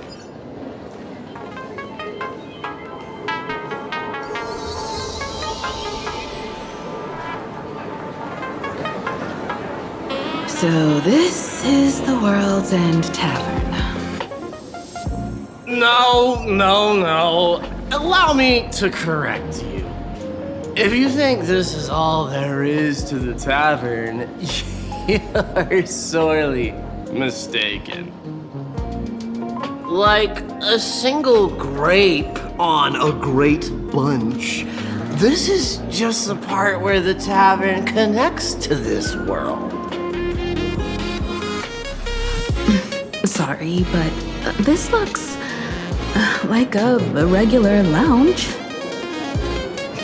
The so-called Planarcadia isn't really an Arcadia either, but who's complaining? Life goes on, doesn't it? If you're looking for something that's true to its name, take a ride on the Astral Express. Funny thing is, it's literally a train. You know, can't find a single trace of astronautical engineering on it.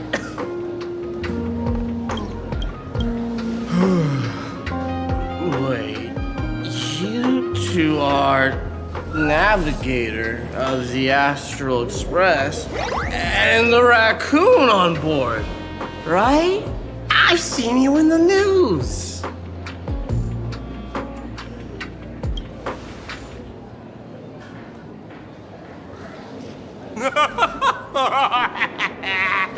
Friends, a big shot is here. A real knee slapper incoming. Really? From the Express? You're not so freaking way enthusiast, are you? Express folks come to the tavern too? Do they even have the sense of humor? Can I get your autograph? Sorry, the sole of my foot. I'll never wash it again.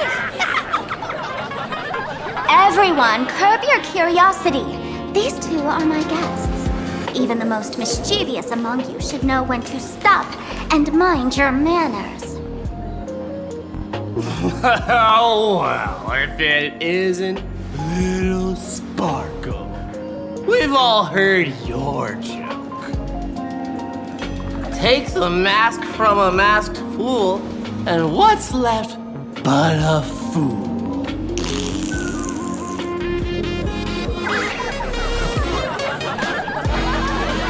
Oh my! Wouldn't a masked fool be better off without the fool? An empty mask sounds even better, no?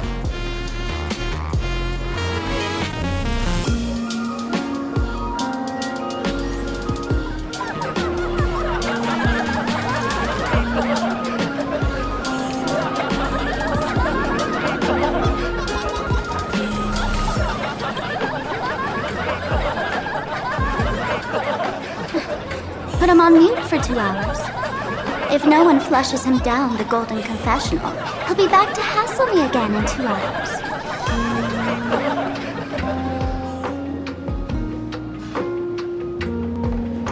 All right. Now I can finally entertain my guests without interruptions. You two, this way. Let's talk about the imposter.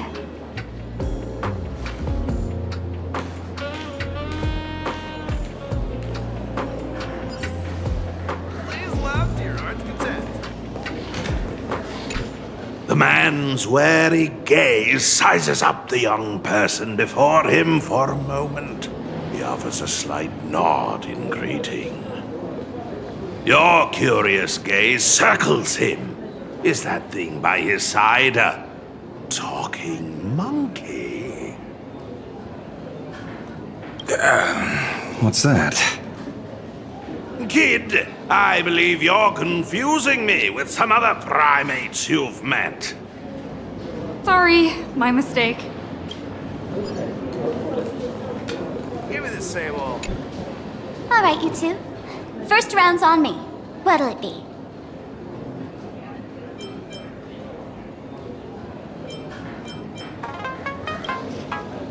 We're not here to drink. Time's ticking. Did you find anything on Sparxie? Don't pull a long face. You'll sour the vintage in the cask. While you were gone, diligent little Sparkle was gathering intel non-stop and didn't waste a single minute. Sparxie. She did come here disguised as me. I called Giovanni. You might not remember him. He's the poor sap who drew the short straw to manage the storage area recently. Old Gio told me that a week ago, I came here and took a few things. Among them was a vial of mimetic virus. A mimetic virus. No wonder she could take over Graphia Academy and distort Marge and Weld's cognition, making them believe they're a student and teacher.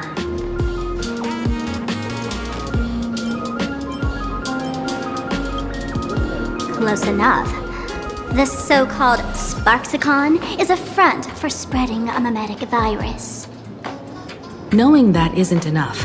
What type of mimetic virus is she spreading? What are the symptoms? We need more on her plans and actions before we can counter it. Thought of that already. So I visited a few friends and learned where the imposter's been haunting. To dig up details, we'll have to get hands-on. Lead the way, then. Let's move. Stay close.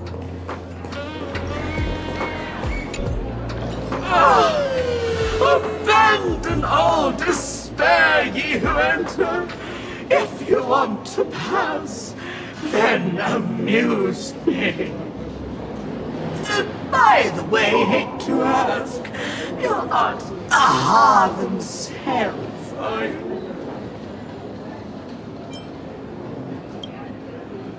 No, you're not Aha! You got that smooth talker air, but you're not. If you were Aha, a wave of your hand would cure my melancholy. You can't do that, can you? Isn't this the Tavern of the Elation? Don't you welcome the laughter, gracing you with their presence? You're wrong. It's not that they're unwelcome. See that? The fools put up a sign over there. Aha! And morning actors stay clear from the door. Stay clear! Ridiculous as it sounds, it's true. After 666 invitations to Aha went unanswered, the younger fools voted to expel the laughter from the Pact of Elation. Oh, I get it. It's like students expelling a teacher from a classroom. The action is meaningless. The message is loud and clear, though. All right, Mr. Doorway.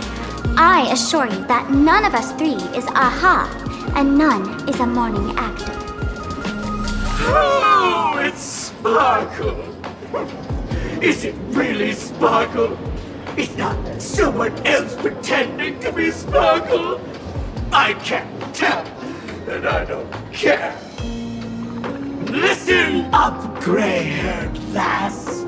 If you want me to open, pay the toll with saying a joke. I've been waiting for the one joke that can cure my melancholy. Now, amuse me.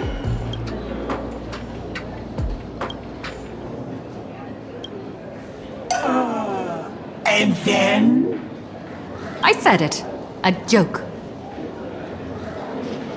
Oh, poor child.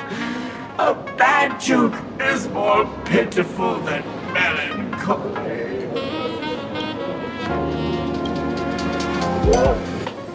What? Didn't catch it? No joke, Mr. Doorway, or there's no way I'll tell a joke? Interpret it as you like. By Ashveil above. I can't believe I've come to explaining jokes to a door.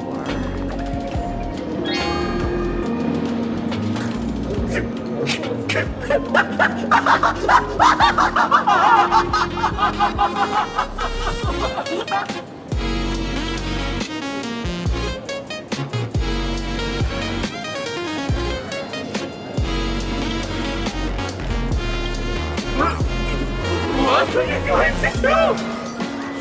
I'm gonna break you open.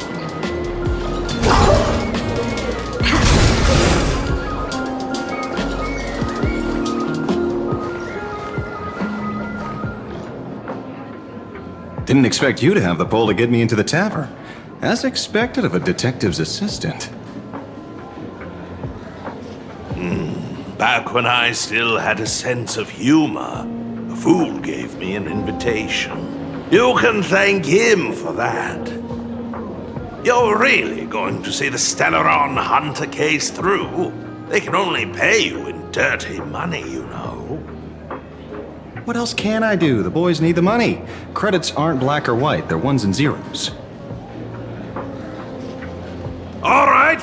I reached out to Costide. He said that one of the 3 people who stole the mask looked familiar. He might have seen them in the news. Based on his description, I spent ages sketching the suspect's portrait. And I suspect it might be Dan Heng, the Nameless from the Astral Express. Costide. We owe him another favor. No paying this one back, huh? Speaking of which, Dan Heng. That's a Xianzhou name, isn't it? Where have I heard that name before? It sounds so familiar. So, which of these 3 is Dan Heng? The one with gray hair? The redhead? Or that black-haired girl who looks like she's ready to stir up trouble at any moment? No, don't tell me yet. Let me guess. I know a bit of the Xianzhou language. The word Dan can mean red. So Dan Heng is the lady with red hair, right? Your deduction skills never fail to impress. Fine, I'll just give you the answer. None of these 3 is Dan Heng. Do you even watch the news?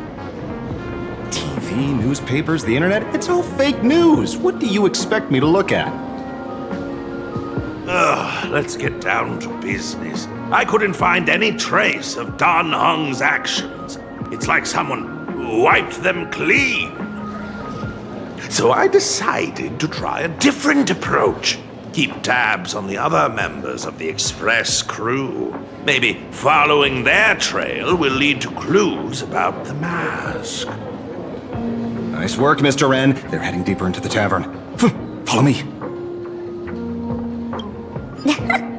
I see, gray hair. The tavern not inviting you sooner was their loss. Come on in. Is the drink in these barrels really brewed from jokes? Yep, you know your stuff, man. Just heard some rumors, that's all. Where's this? Ta-da! Welcome to the dazzling lights of the Bliss Star.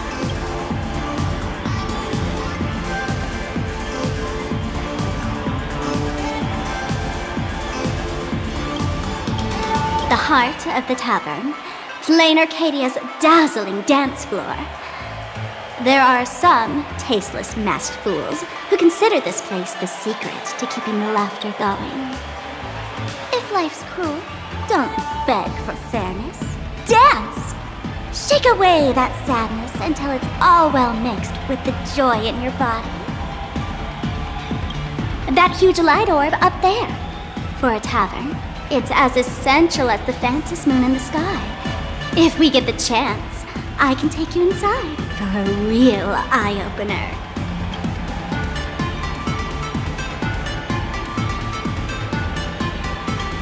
Speaking of which, 2 months ago, some idiot, after downing hundreds of drinks, had the bright idea to knock it down with the Super Overlord spinning top.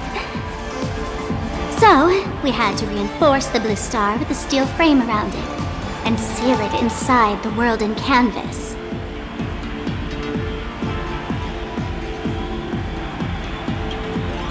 You know how the masked fools are.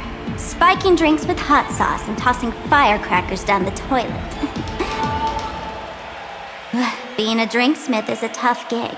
No one volunteers. Since Braji vanished, the fools have been drawing lots to take turns as temporary drinksmiths. This fool you're talking about, it wouldn't happen to be Sparxie, would it? If it were, I'd already be tied to that light orb as the scapegoat. Anyway, the next stop is the Golden Confessional. The eyewitness says Sparxie was there. The Golden Confessional? What kind of place is that? A place where you can let go of all your worries. Well, words won't do it justice. Let's go see it for yourself.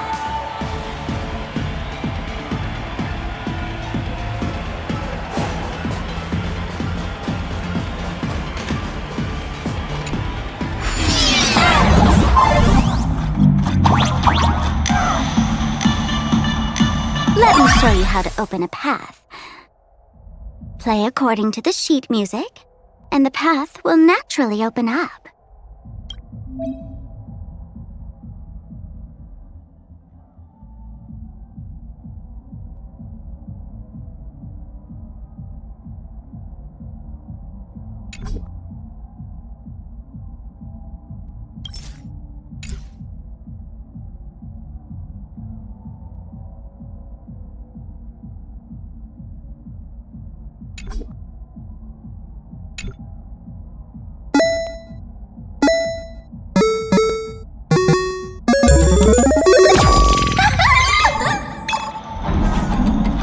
Steel frame actually opened.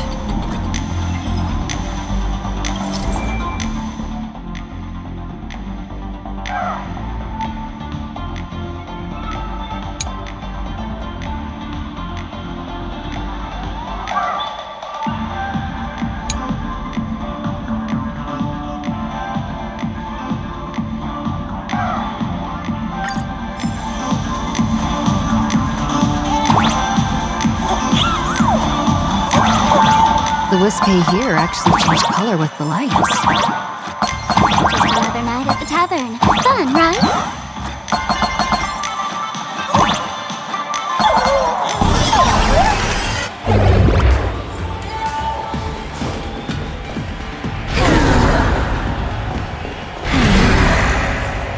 Please laugh. They'll do anything to get you to laugh. So many sinks? Why bring us here?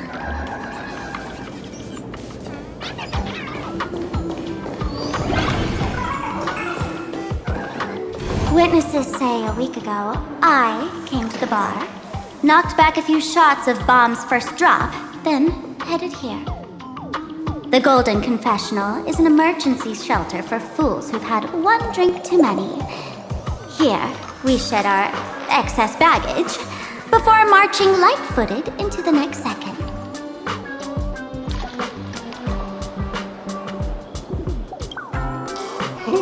The Golden Confessional is the Golden Confessional, not some random bathroom.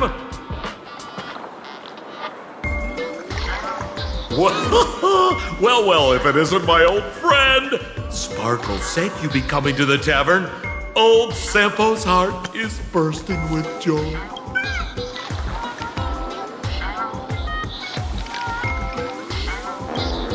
And a teensy bit of sorrow. How did Sparkle beat me to inviting my number one bestie to the tavern for a drink? Miss me, old friend? Hello, Miss Himeko. Long time no see. Mr. Sampo, hello. What business brings you here this time? No business. Just here to repay an old favor. Ms. Fool here sent me a message asking for HELP. Someone's been parading around the tavern impersonating her. Well, now, this is some juicy news! Miss Sparkle's usually the one impersonating others, but look how the tables have turned. The trickster's getting a taste of her own medicine. Shush, Sampo. I brought you here to repay a favor, not to gossip about me. Oh! I've suffered the embarrassment of losing my mask myself! Thanks to Miss Sparkle's mercy, I didn't end up stranded, so here I am today, ready to help you out. No questions asked. All right then, let's get to work. Get to work? What are we doing?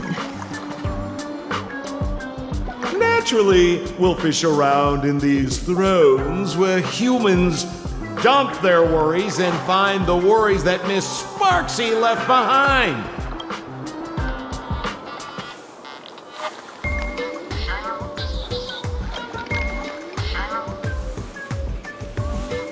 You want us to unclog your toilet?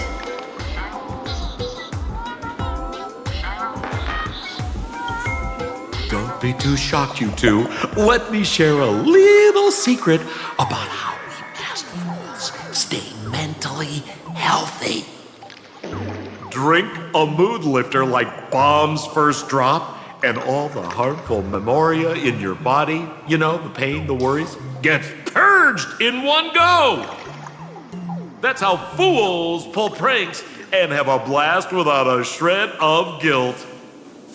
So, all that memoria has settled under this bathroom, and you want to sift through it to find Sparxie's worries and catch her thoughts before she acts?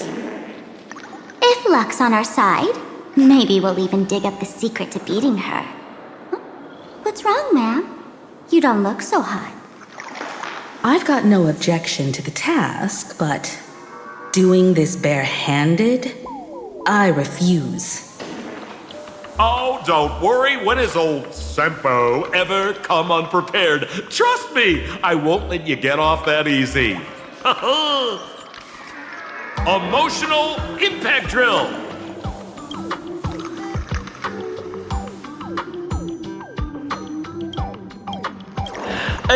Oh, sorry. Wrong gadget.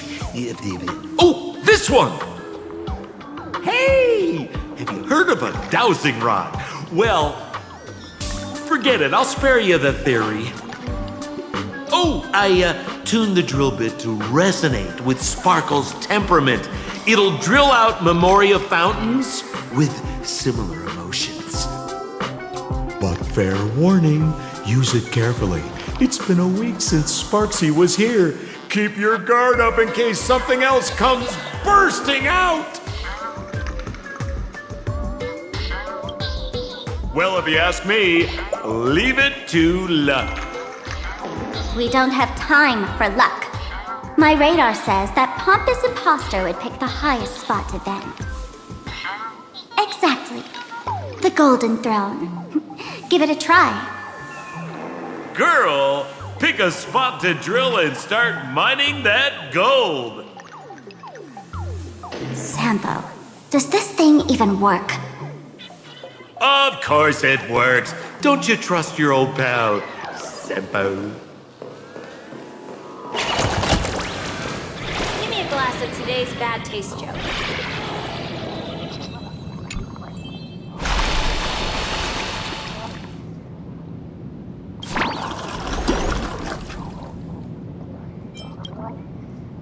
What? That doesn't seem like something she'd be worried about. After going through all this trouble to sneak in, thought I'd go down in a blaze of glory if I got caught. What the heck is going on with this place? Have the masked fools really fallen this far? Me? I'm a mourning actor.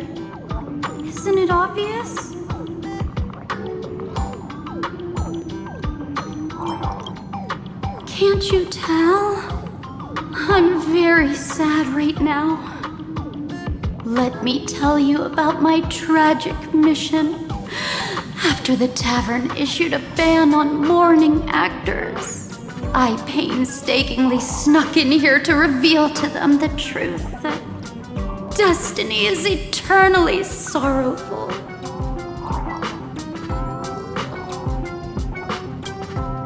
I failed.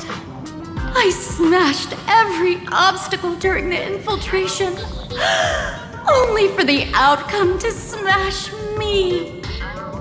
Yesterday, I went on stage at the bar and revealed my true identity to everyone and told them a tragic tale, bracing myself for their harshest punishment and farthest exile. But these fools kept whistling from below, and some bought me several rounds. Someone even came up on stage to hug me, praising me as the unprecedented masked fool. This is utterly humiliating. Bad taste joke. Are we gonna have a platter competition today?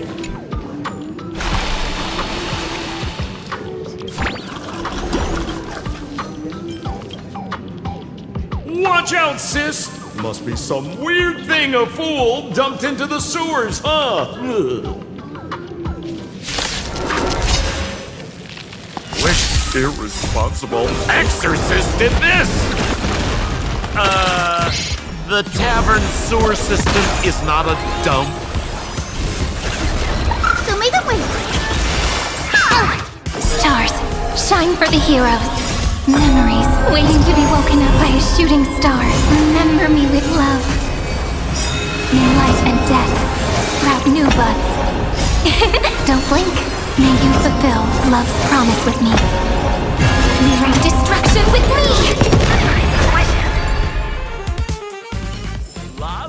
Reach the end of the story in your own way.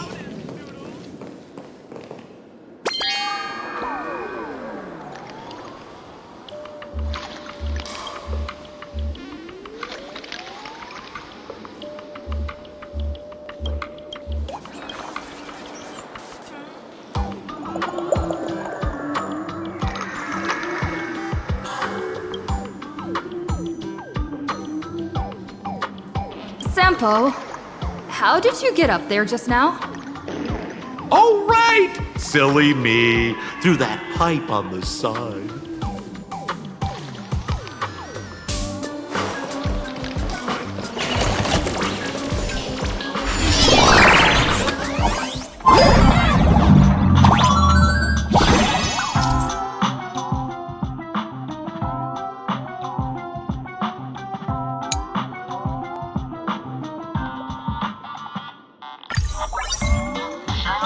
What's this? Plunger.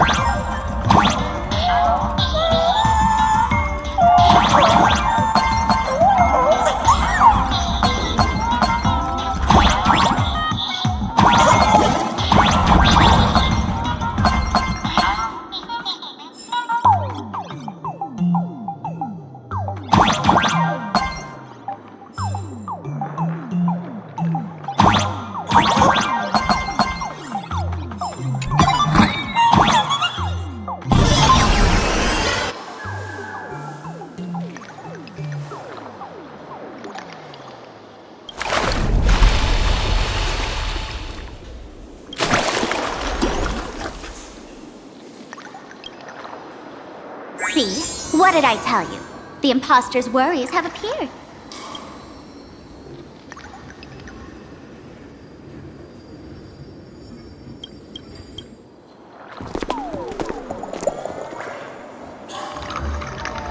What a rare sight! Sparxie used to always connect with everyone online. But now, for the first time, she's meeting her fans through the sewer network. Sorry, but we're your haters. Come clean now. What are you planning to do with that mimetic virus you stole? Use Sparxie as a front to turn everyone into mindless zombies or dancing monkeys? How could I ever harm my dearest, most beloved fans?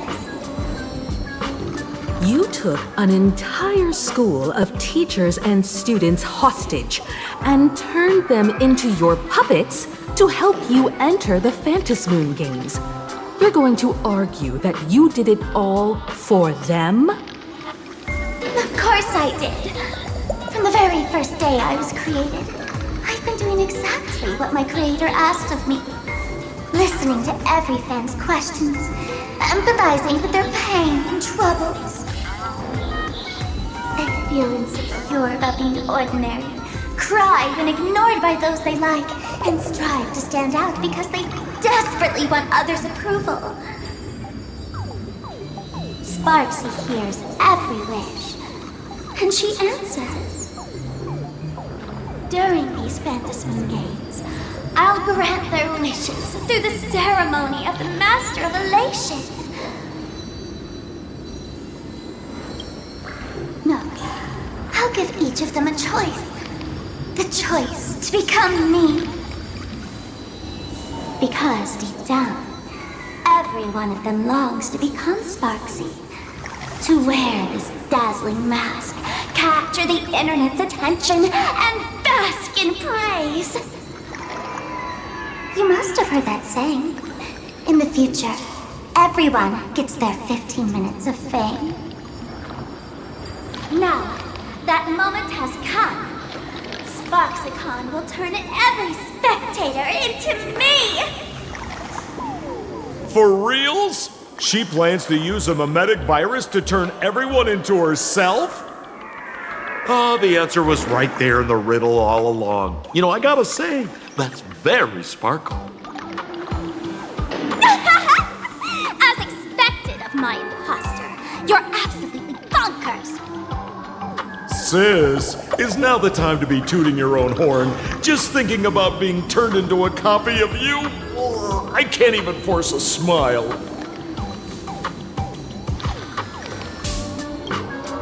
Oh? And who gets to define elation?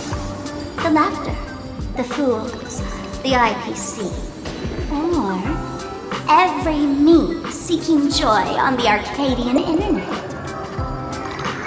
Contrary to popular belief, the masters of the Phantasmoon Games were never us, the supplicants, but the spectators watching us. Sadly, the Inner Astral Peace Network showed people other worlds in the cosmos. Once horizons widen, expectations climb. Nothing they hear or see feels fresh, interesting, or thrilling enough. And everyone fears that they're outdated, uninteresting, or unexciting in others' eyes. So the world's like a derailed train, racing toward thrills and madness. Nameless of the Astral Express. Am I wrong?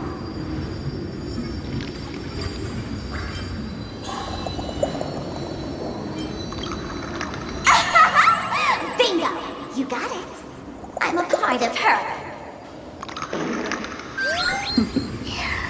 Wherever there's a screen, wherever my audience is, my eyes and ears will be there too.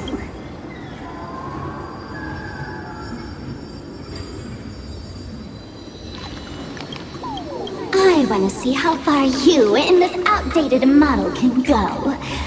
The harder you struggle, the more spectacular it'll be when I live stream the Astral Express cruise derailment at Sparxie. I'm looking forward to your resistance, Nameless. Oh, heads up, everyone! She's getting serious.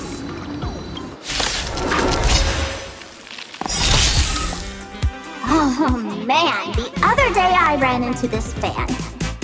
They insisted on showing me some gallows humor, jokes they found online, saying they were absolutely hilarious. But all he did was show me a video of someone being killed by the Antimatter Legion, then burst out laughing. Come, let's all enjoy this gallows humor together! Return to dust!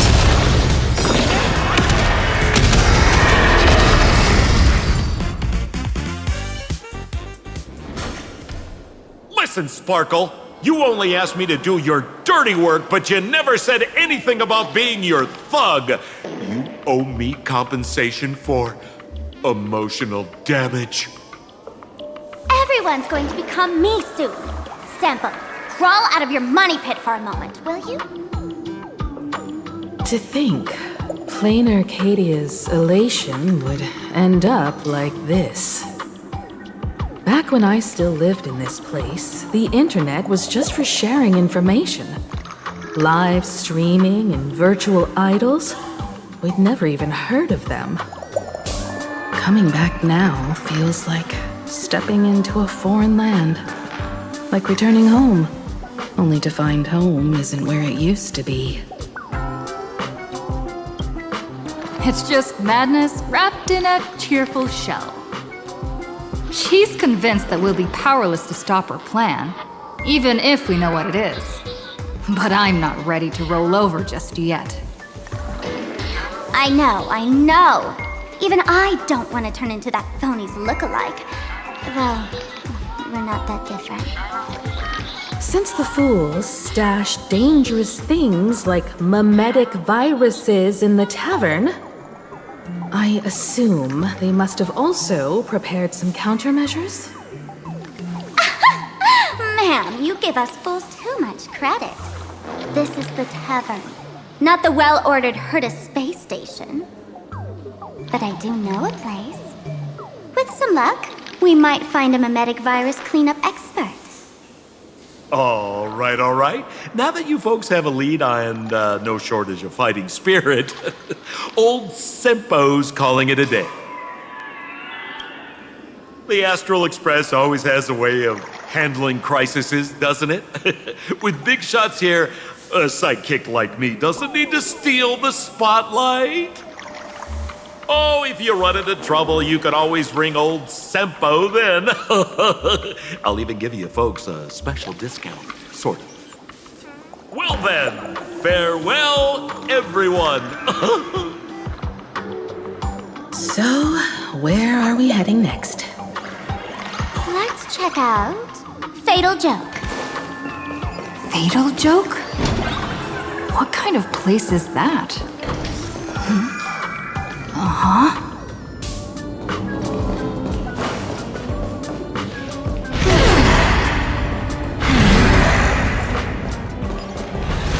This place feels more like a maze than a tavern.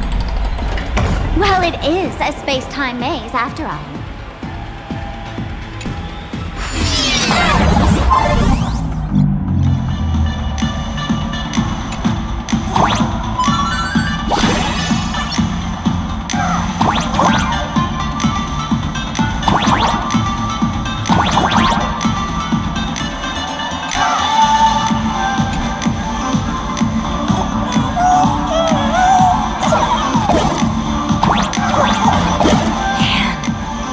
Wish we had one of these light orbs on the Express.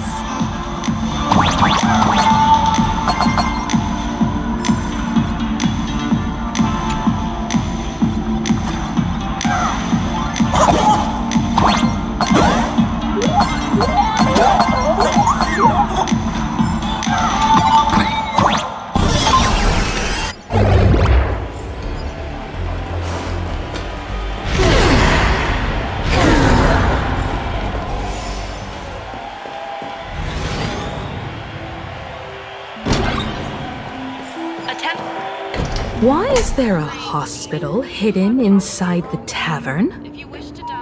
Well, because those who can become fools are all a bit sick in the head. Not your regular headaches and fevers, but matters of the heart. Every time someone goes bonkers and stirs up trouble in the tavern, like scattering nosewalker parasite ticks in every corner, or spiking the beer barrels with truth serum that makes people spew insults.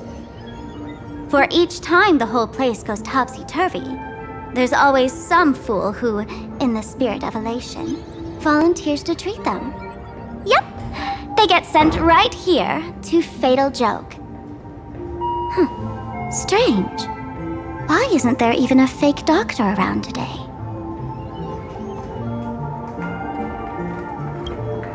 Even if some fool claims to have a legit medical license, you wouldn't dare trust them, would you? Attention patients. Please refrain from eating beef hot pot in the hallway. If you wish to dine, please invite the hospital director to join you. Thank you. Would Dr. Hartman from Plastic Surgery please report to the director's office immediately? This hospital doesn't even have a plastic surgery department. Who on earth are you? Dr. Zhongshan from Mental Health Care, please report to exam room 1. We're 1 player short for cards. Thank you. Is this a theater or a hospital? Alert. Patient detected ahead. Patient detected ahead. Please line up in an orderly fashion for registration and wait for the doctor to begin consultations. Patient number 01, Akavilli. Is there a Miss Akavilli? Miss Akavilli, diagnosed with Stellaron symptoms per the records. Are you present? Please proceed to exam room 1. They called you by name, Miss Akavilli. You might as well go take a look.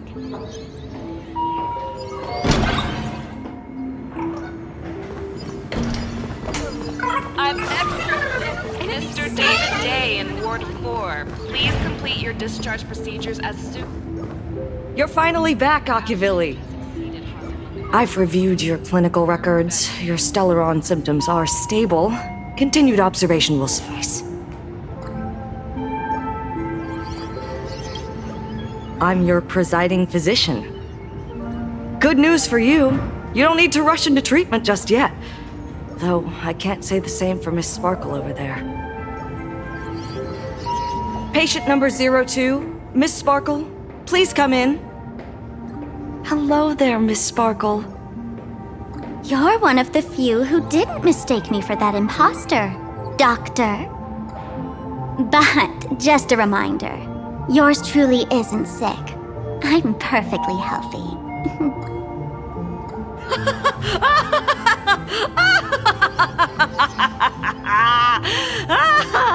Oh, everyone who comes here says they're perfectly healthy.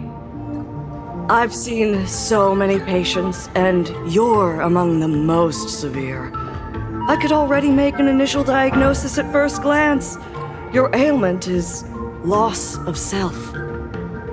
If someone can transform into 10,000 characters, would she still remember her original self? Good question. But if someone could become 10,000 characters, does the original even matter anymore?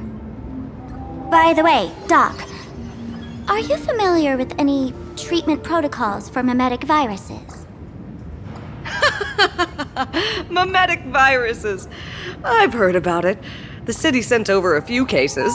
The patients had one thing in common. They were all heavy internet users. The medical records are in the room. You can take a look if you want.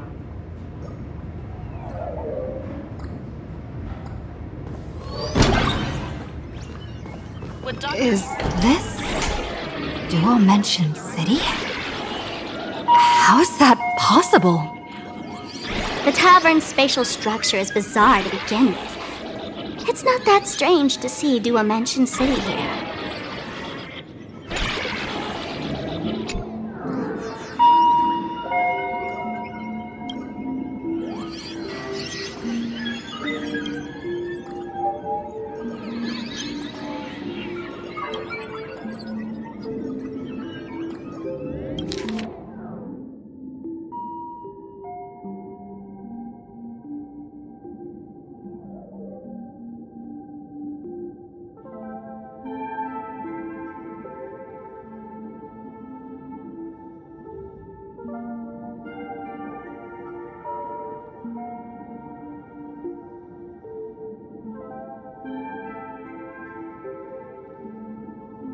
No way. Are these General Yao Guang's medical records?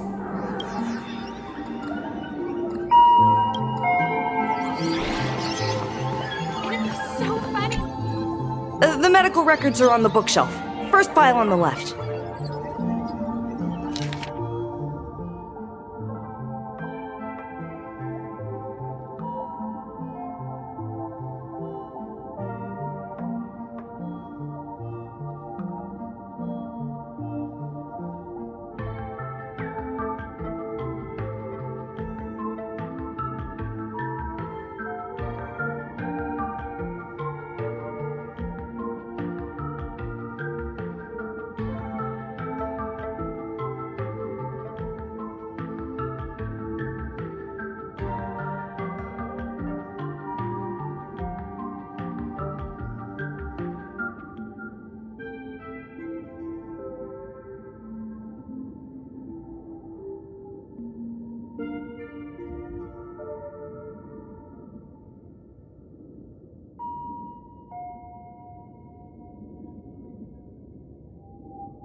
Are there already victims in the city? To eliminate the mimetic virus, helping Patient Zero face reality is a crucial phase of the treatment.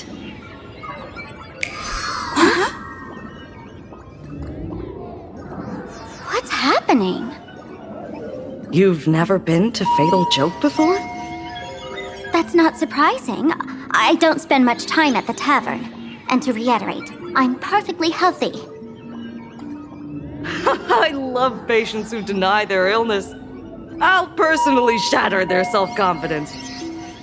Miss Sparkle, I'm going to write up a detailed diagnosis report for you. In the meantime, why don't you chat with your fellow patients who share your affliction? Gray hair, let's go. I don't want to waste any more time with this quack. Miss Sparkle, please wait in this room until the consultation is complete. Sparkle, you're back! You seem happy. Yeah, I'm keeping my spirits high, just like she asked. Sparkle, you're the one who told me that a smiling mask will never have bad luck, aren't you? This world doesn't want to see too much sadness, cruelty, rage, or pain. You told me that I just need to smile, no matter what. I did everything you asked. But why did you abandon me? Right now, I just want to scream, to cry, to shout. I just want to devour you all. Just how many masks have you thrown away? Don't worry about it. Everyone sheds just as many versions of themselves in a lifetime.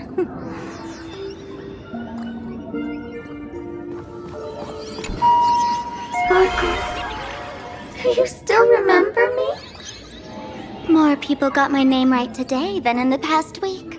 I'm so touched. I am your original mask. The Sparkle Roll Mask. The archetype of a bright maiden doomed for a short life. The avenger who perishes with her nemesis. The lover who dies for love. The young artist driven to madness. You used me to win fame, applause, and countless eager gazes. So why would you cruelly cast me aside? Please, wear me once more. The worst thing an actor should do is be tied down to one type of role. Do yourself a favor and stay down. The diagnosis results are in, Miss Sparkle. Attention patient. Hey there. Are you also troubled by the same illness as me? What illness do you have? I once suffered from a disease called Fool. A masked fool named Sparkle grew out of me. slowly becoming one with me. She used me to bear all the pain caused by her performances, left me battered and bruised, while she slipped away from everything. But I was lucky enough to find this tumor called Sparkle. And I expelled this malignant growth from my body. You're just a tool I discarded.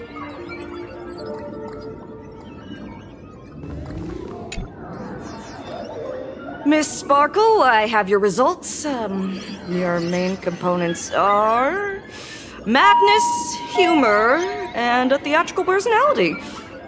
Unfortunately, the proportions are badly imbalanced. You're beyond saving. But the silver lining is your mask has fallen off. She's free at last. And that's where everyone's misfortune began. None of the masks I've cast off ever had such strong opinions or such a temper. She no longer needs to be corroded by your cancer of rationality. Now she can do anything that you wanted to do but didn't dare to do. Ha! As if there's anything Miss Sparkle wouldn't dare to do. For example, you don't dare wear any one mask for too long. Like a butterfly shedding old skin, you keep discarding every mask just so you won't be defined or bound by them. You're afraid to stop, to be stuck in some stereotype. You're afraid that one day you won't be elating enough. That's why you drew Miss Sparxie and became her online. As a dazzling mask, everyone confides in her. Everyone wants to be her. Everyone feeds her their clever ideas. You thought this would inject new life into your elation. But sadly, once the mask is on you, you become its accessory. People care only about the image the mask paints. No one cares about the you beneath. And that is why she came to life. Human recognition and desire will flow through the internet, providing nourishment for her to bloom. She'll become a bewitching flower, conforming to everyone's wishes, letting them wear her, become her, and blossom across all of Planarcadia. What a beautiful sight. Stop? You mean treat? Yes? Cremate Sparkle. That's the best treatment I can prescribe. And here I thought you had something clever. After all, there's only one radical cure for all suffering. Make oneself disappear, right? Miss Sparkle, don't think I'm joking around with you. I only misbehave outside the tavern. But here, I am a doctor, without quotation marks. My treatment is real and effective. Generally, when a fool vanishes, their mask loses its power and becomes a dead thing. You're two sides of the same coin, after all. But as for Sparxie, I can't say for sure. During SparxieCon, she'll be worn by millions of ordinary people in Planarcadia, feeding her with sustenance and strength. Your window of opportunity is therefore fleeting. Go on, lie down on that bed and say goodbye to your friends. Press that button and the nurse will come wheel you away. There's a door in the tavern that absolutely positively leads to a still-burning star in Siduni Rama. The nurse will send you there, and that'll be the end of it. And if I say no? Then I'll have to be impolite.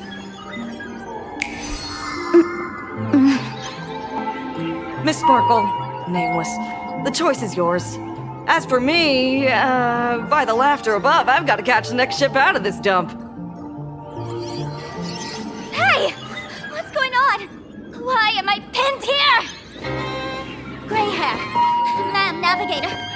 A little help? The mask of the masked fool represents what you wish to become. You use it to focus your power. but the mask will gradually bind you as well. That's why you've been avoiding Sparxie all this time. She didn't just steal a vial of mimetic virus. She stole your strength. No wonder the fool at the bar joked, when a masked fool loses their mask, what remains is just a fool. Yes. Every fool has at least one such mask. Not mere decoration, but a part of our destiny crafted by our own hands. It might be a morning actor mask you took a liking to and stole from them. It might be a head accessory you personally sketched in a moment of inspiration. Or it might be something that one day fell from the sky and latched onto your face. To become a fool, one must experience at least one such instance of destiny. The moment of masking one's face. Through the mask's eye holes, we gain a different perspective. Finally seeing how the universe is simply churning with endless jokes and the absurd nature of our existence as living beings. The mask is who we want to be. And now, this imposter is more me than I am.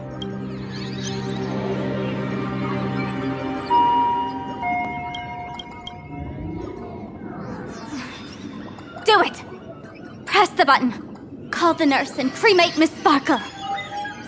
At least then, the imposter will lose her power for a little while. You should be able to take her down easily, right? You're not actually going to press it, right? Give us a moment to hesitate, to think. Waiting is torture, you know. You're not doing this on purpose to punish me, are you? Hey, gray hair! Say something!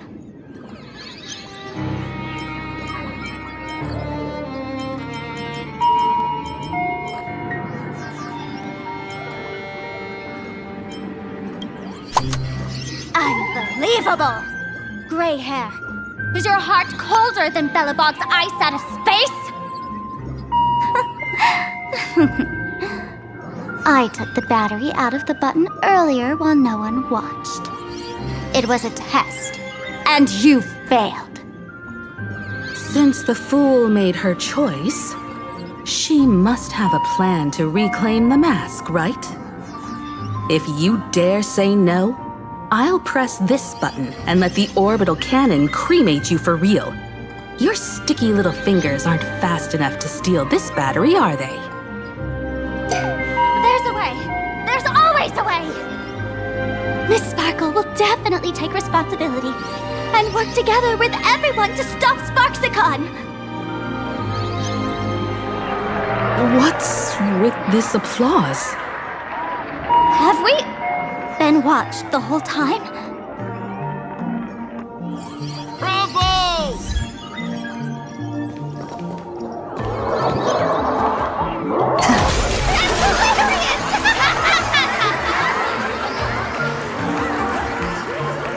So the audience watched our every move in that treatment?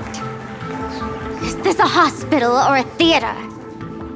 That's life for you. While there's life, there's judgment.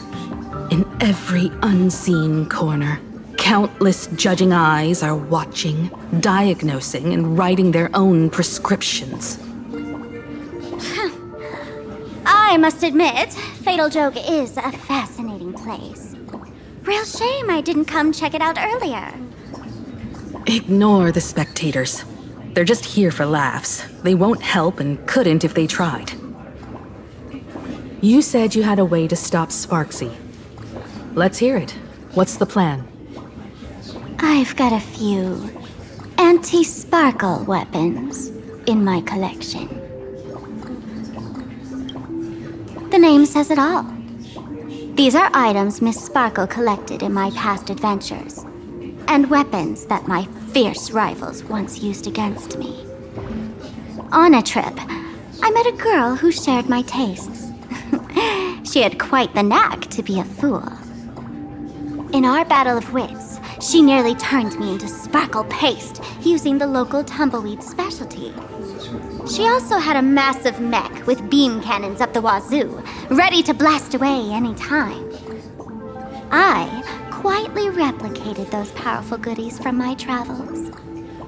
With these anti-sparkle weapons, that imposter won't know what hit her. I gotta say, I'm quite the visionary.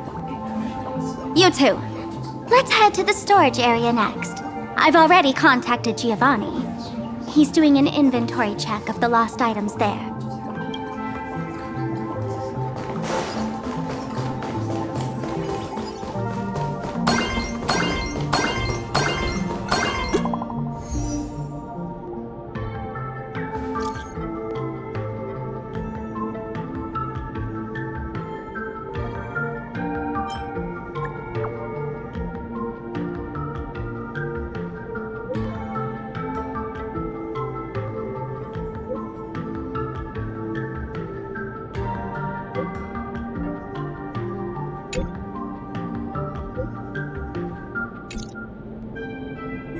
Intel from the school?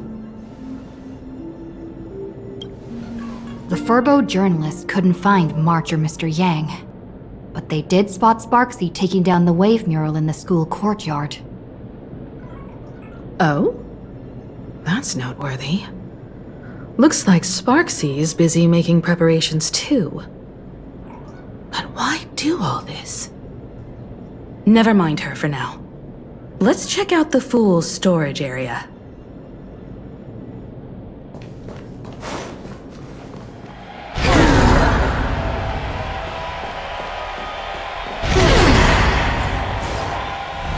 This tavern is huge. It's all right. I just wish there were more fun spots around here. Wait. There are that many people under the dance floor?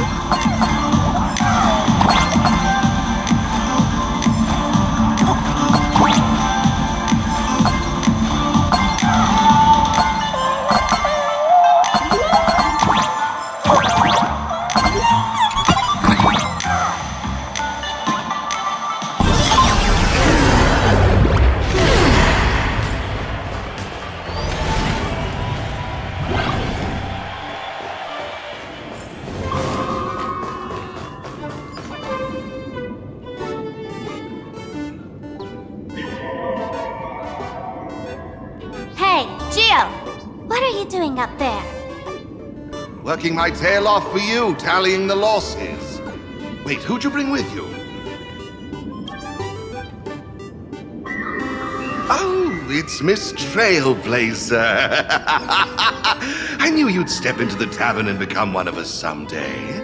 Those with the makings of masked fools are naturally drawn to one another. You sure know quite a few fools. Ah, and the lovely lady behind you. You must be Miss Himeko, Navigator of the Express. A pleasure to meet you. Mr. Giovanni, just call me Himeko. Normally only fools may enter, but since Sparkle brought you, and you are practically an old friend, I can make an exception as the caretaker. Let me show you around. Gio, cut the spiel. Sampo says you recite that intro so often he's grown calluses on his ears.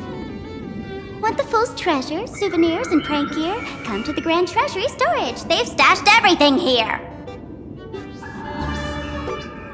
You stole my line again. With our theft rate, that tagline's probably to blame. I'll admit it's catchy. That's why I used it as a slogan. Storage area visits went up by 26% after that. Business first. Did you see my pickup message I sent? Where's my stored anti-sparkle weapons? Your storage list is a total mess. You never leave any notes. If I hadn't been called to audit, who'd know how many surprises you got stashed away? As for the anti-sparkle weapons, I'd love to know what on earth that's supposed to be. Bah, why don't you go in and look for yourself? As requested, I've linked the vault entrance to your collection room. Gio, did the imposter leave this behind? How should I know? I've been doing inventory all this time. I only just now noticed something fishy about this thing. Huh? What's this? Whoa! That's one massive stellar jade. Let's go in and take a look.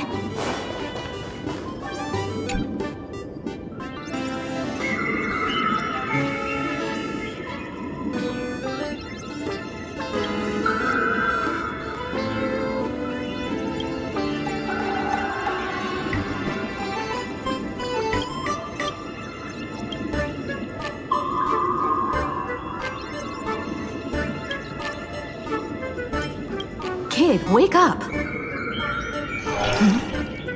Uh-huh. This rock is dangerous. Dangerous?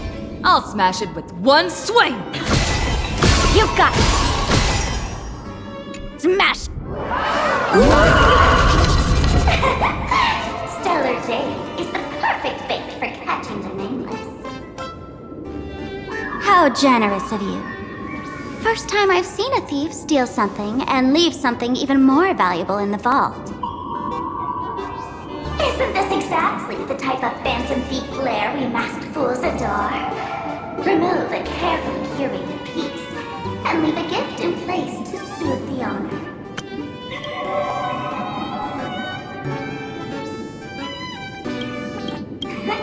A jumbo-sized Stellar Jade is surely worth a jar of mimetic virus and a few anti-sparkle weapons, wouldn't you say?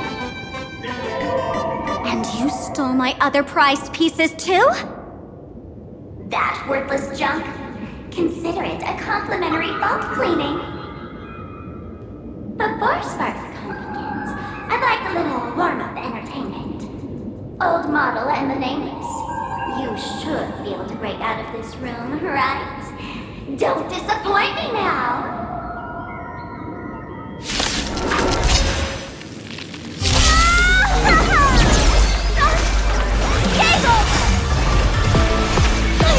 Sparkle's weapon has turned into a failed science project! Embrace a new life. Return to dust.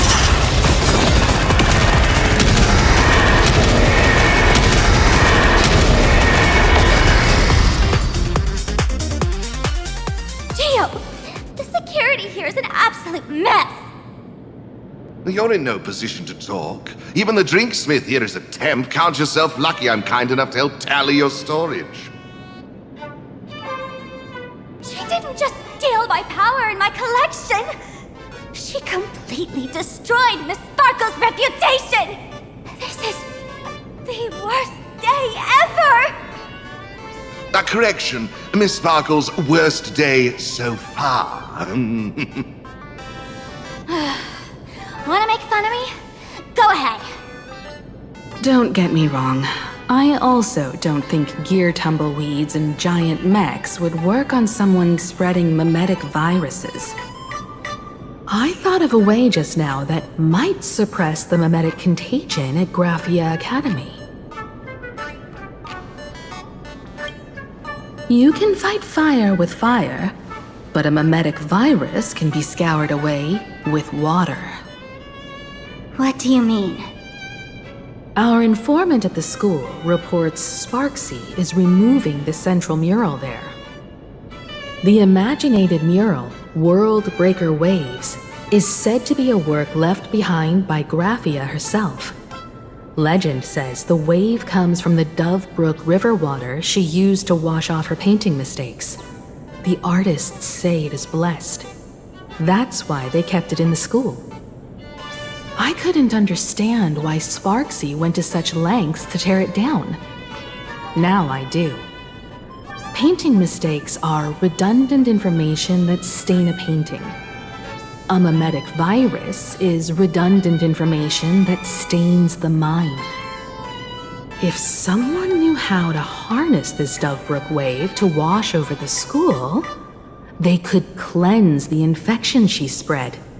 That's why Sparxie wanted to hide the mural. Exactly. As a Graphia Academy alumna, I know a bit of traditional painting. Right now, our most directly effective plan is to break into the school, regain control of the mural, and use it to suppress Sparxie's movements. Let's go. I'll make this imposter pay 100-fold. Looks like our paths must part in haste. I wish you all fair winds on your journey ahead. Oh, if any of you feel uncertain about what's next, here's a small suggestion. Take a detour inside the Blistar Light Orb.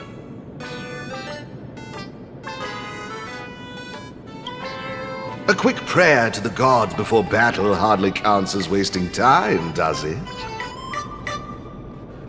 For us masked fools, that light orb holds the same significance as the Phantasmoon hanging above. Deep within the orb, everyone can find the divine revelations of the elation.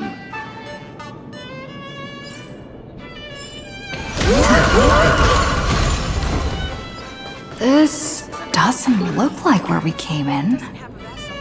Don't worry. I had old Geo open a shortcut.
Darn it. They found something else at the school? We need to pick up the pace.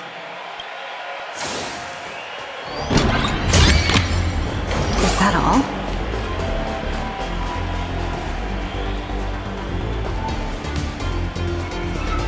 Giovanni said we could find the divine revelations of the elation inside the light orb. Don't tell me this orb is another tavern room. Bingo, your intuition's spot on. It isn't just a light-polluting orb. Think of it as a shrine for fools.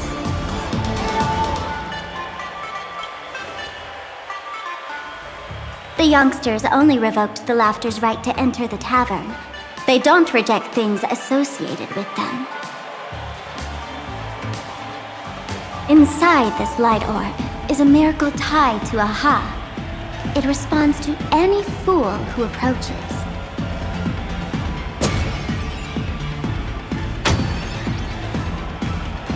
Let me show you something mind-blowing. Here we go. Open sesame!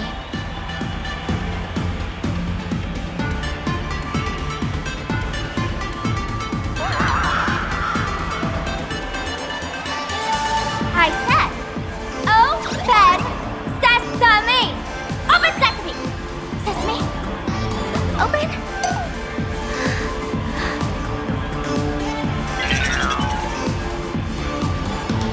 Hooray! So in their eyes, I don't even count as a masked fool anymore! What a wonderful surprise! The imposter stole my identity too!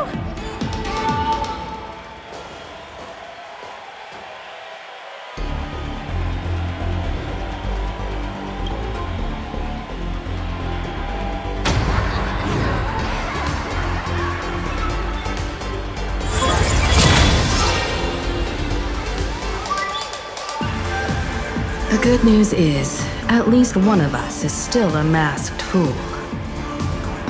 Hey! That's way too harsh.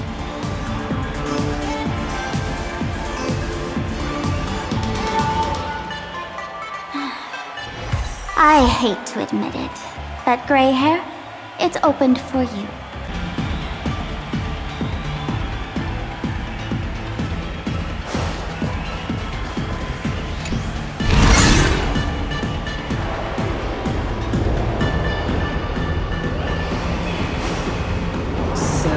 This is the miracle you meant? Yes. Among the masked fools, a myth is told.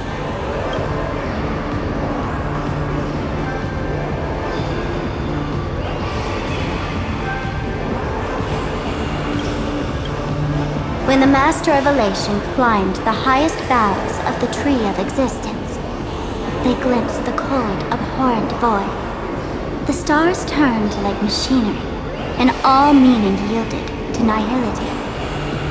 They gazed further, until they witnessed a newborn fall and cry as if wronged beyond measure. Then they burst out laughing. That crystalline laughter tore through the cold, dead universe, echoing through the realms to this day. Many think the laughter that tore apart the cosmos is just a metaphor. But sadly, it's real. The tavern folks call this thing the echo of primordial laughter. It tore open a spatial rift. They say other tavern branches have this too, in multiple locations. No one knows how many there are, or what their existence means. When we shout into it, there's no echo, tossing trash, and it merrily swallows it. No one knows if this thing will keep widening and swallow the tavern whole. Either way, it just sits there, right over there, motionless, grinning at us forever.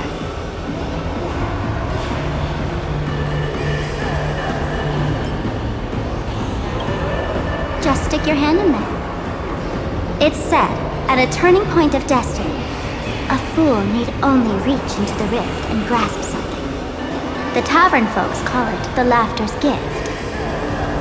No one knows what this thing will bring to those who seek it, fortune or otherwise. But one thing's for sure, your destiny's bound to get much more chaotic. Hey, gray hair, wanna give it a try?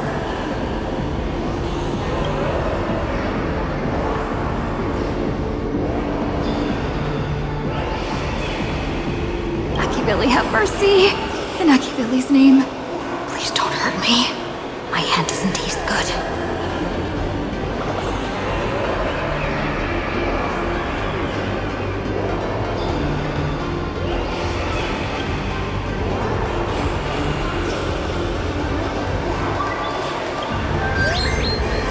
Is this? Huh? What's this?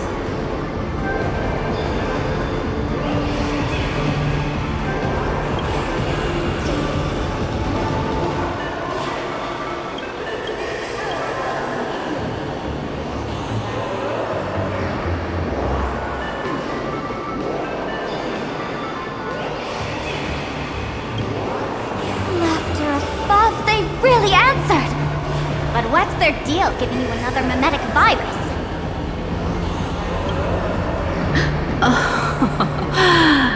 Now I get it.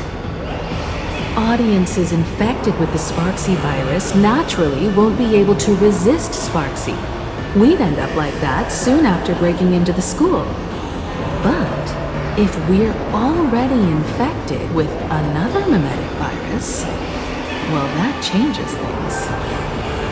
And this banana serves exactly that purpose.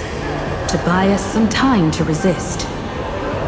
The elation really has a twisted sense of humor, huh? Alright, let's move.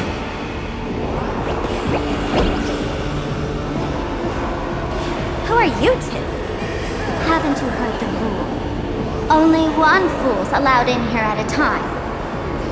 Who am I? Well, just a passing detective and his assistant.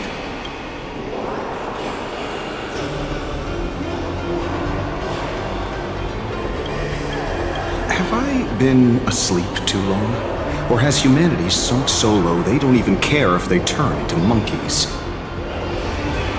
Meanwhile, The ignorant criminals believed they had discovered a treasure that could change their destiny, completely unaware that what they held in their hands could shatter the sanity of the entire world! Hey, Mr. N, cut the narration when it's time to fight. Well, I gotta do something, right? Like this? Whatever floats your boat. Now, listen up, you three. Put that banana down and walk away, and I'll let bygones be bygones. But if you try anything funny... If you want to get to them, you'll have to get through these little toys first!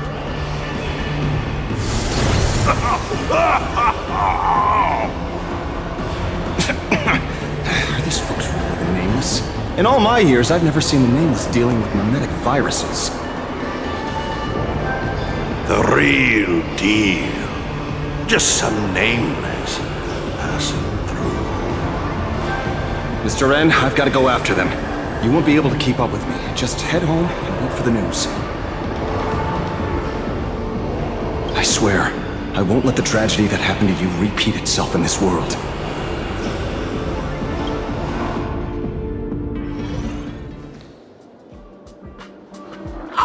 Over here!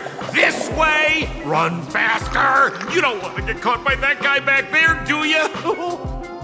Yo, sis! Just how many troublemakers did you people manage to tick off when you landed?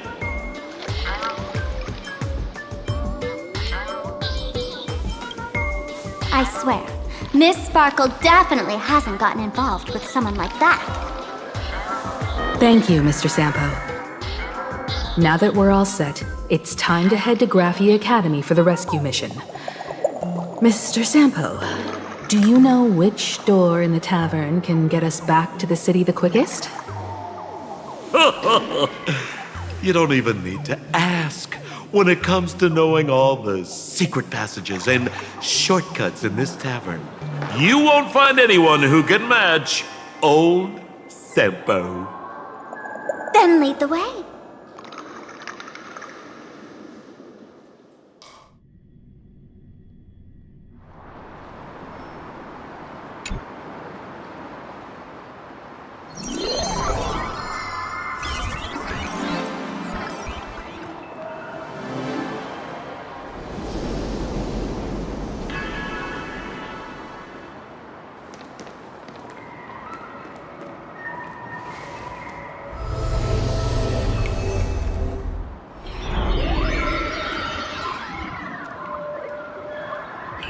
Your thoughts tell me that you still have doubts about me. Did you ask to meet here so I could clear up some of your doubts? Greetings, Lady Yao Guang. Being able to hear others' thoughts anytime. This tuning ability sure comes in handy. Compared to the seer strategist's ability to come and go as she pleases, this is nothing but a parlor trick. I've heard that Xianzhou folks are big on etiquette, yet here I am, and you're still playing hide and seek, General. Isn't that a bit discourteous? Sorry. I have this old problem of suddenly disappearing. It's really something beyond my control.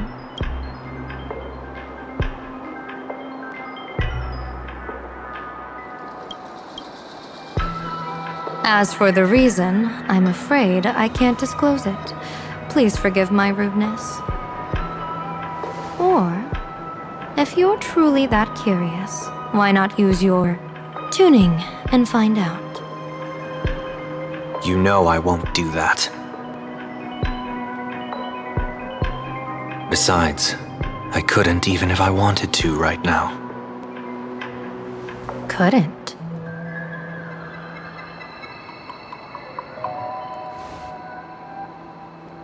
At this moment, the crowd's thoughts are crashing over me like a tidal wave. I can't block out all this mental noise. Just keeping my own thoughts from getting tangled up in everyone else's is hard enough. I see. So that's why. When you were speaking with Miss Himeko earlier, I accidentally intruded on your private conversation. My tuning is spiraling out of control. This mask is distorting my abilities. I see it differently. The loss of control is temporary. That mask is amplifying your power. How is this possible? This tuning power is bestowed by the Harmony. How could the Elation meddle with their authority? Perhaps the Elation simply poured more fuel into this divine authority? In my humble opinion, this mask binds the supplicant to all beings of Planarcadia, drawing strength from those who share the same path here for your use. That's why you're hearing others' thoughts surge toward you like a tide. Your tuning is steadily expanding, and you've become the center of this melody.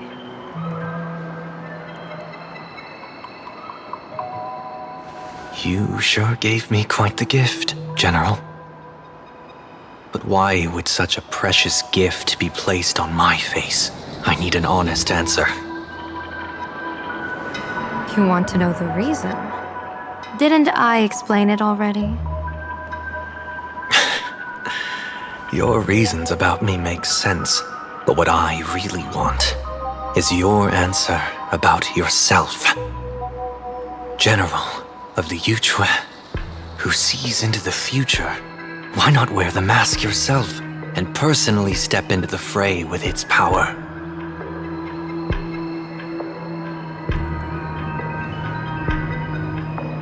Words can deceive, but only tuning lays the truth bare. Mr. Sunday, why not use your enhanced tuning to feel the weight of that answer for yourself? Well then, pardon my intrusion, Lady Yao Guang.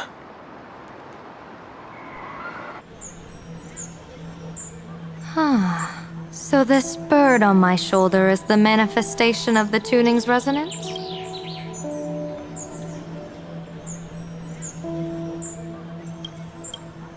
Exactly. And these symbols I see floating above people's heads would be the wheel and woe signs you mentioned, General?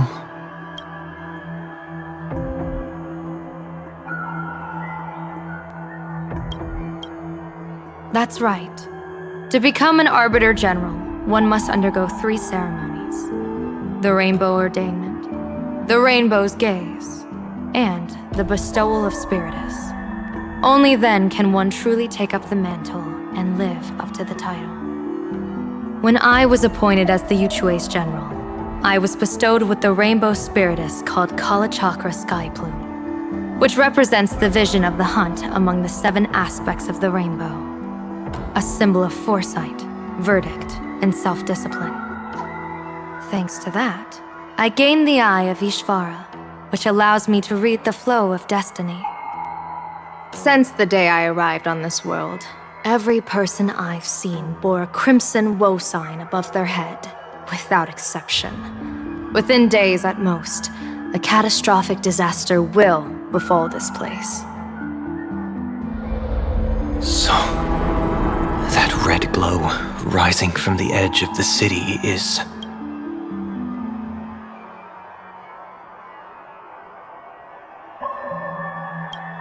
the blazing light, formed by the convergence of all those woe signs in Planarcadia. In that case, General, it's all the more reason for you to wear the mask. Once your sight into the future is strengthened, you won't need to fear the deathly omen in your readings. Mr. Sunday, have you heard the diviner's iron law? Never divine the same matter twice. In Penacony, diviners also warn clients beforehand. You can't ask for another spread just because you dislike the result. There's a reason for that, isn't there?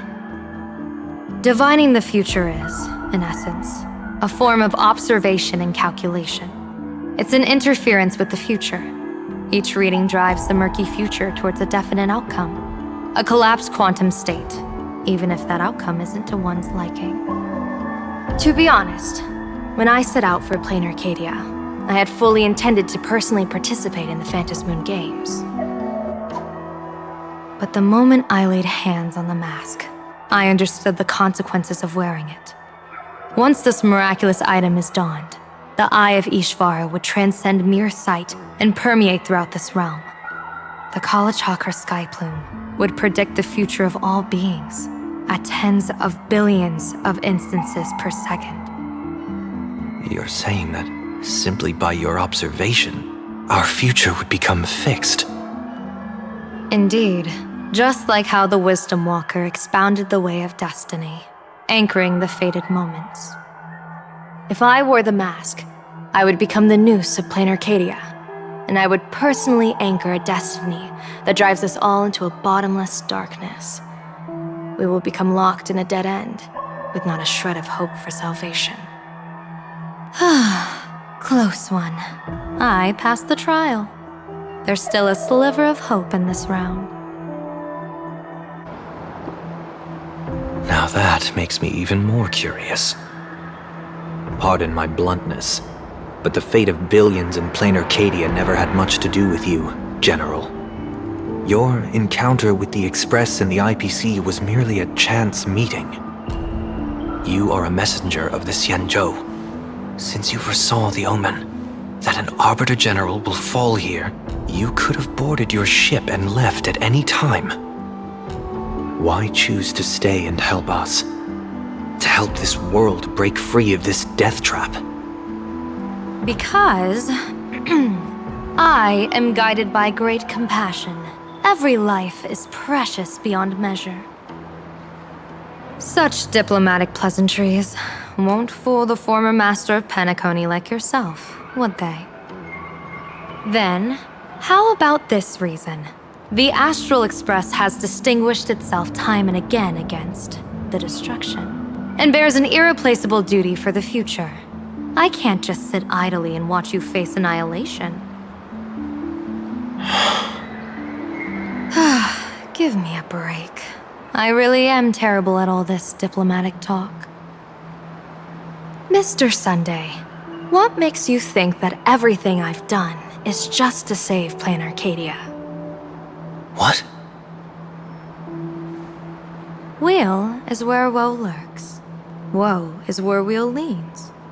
The good fortune of some often births the ill fate of others, and a dead end for someone may hide an opportunity for another.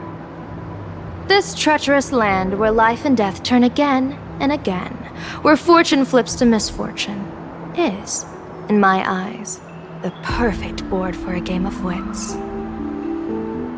A game with whom?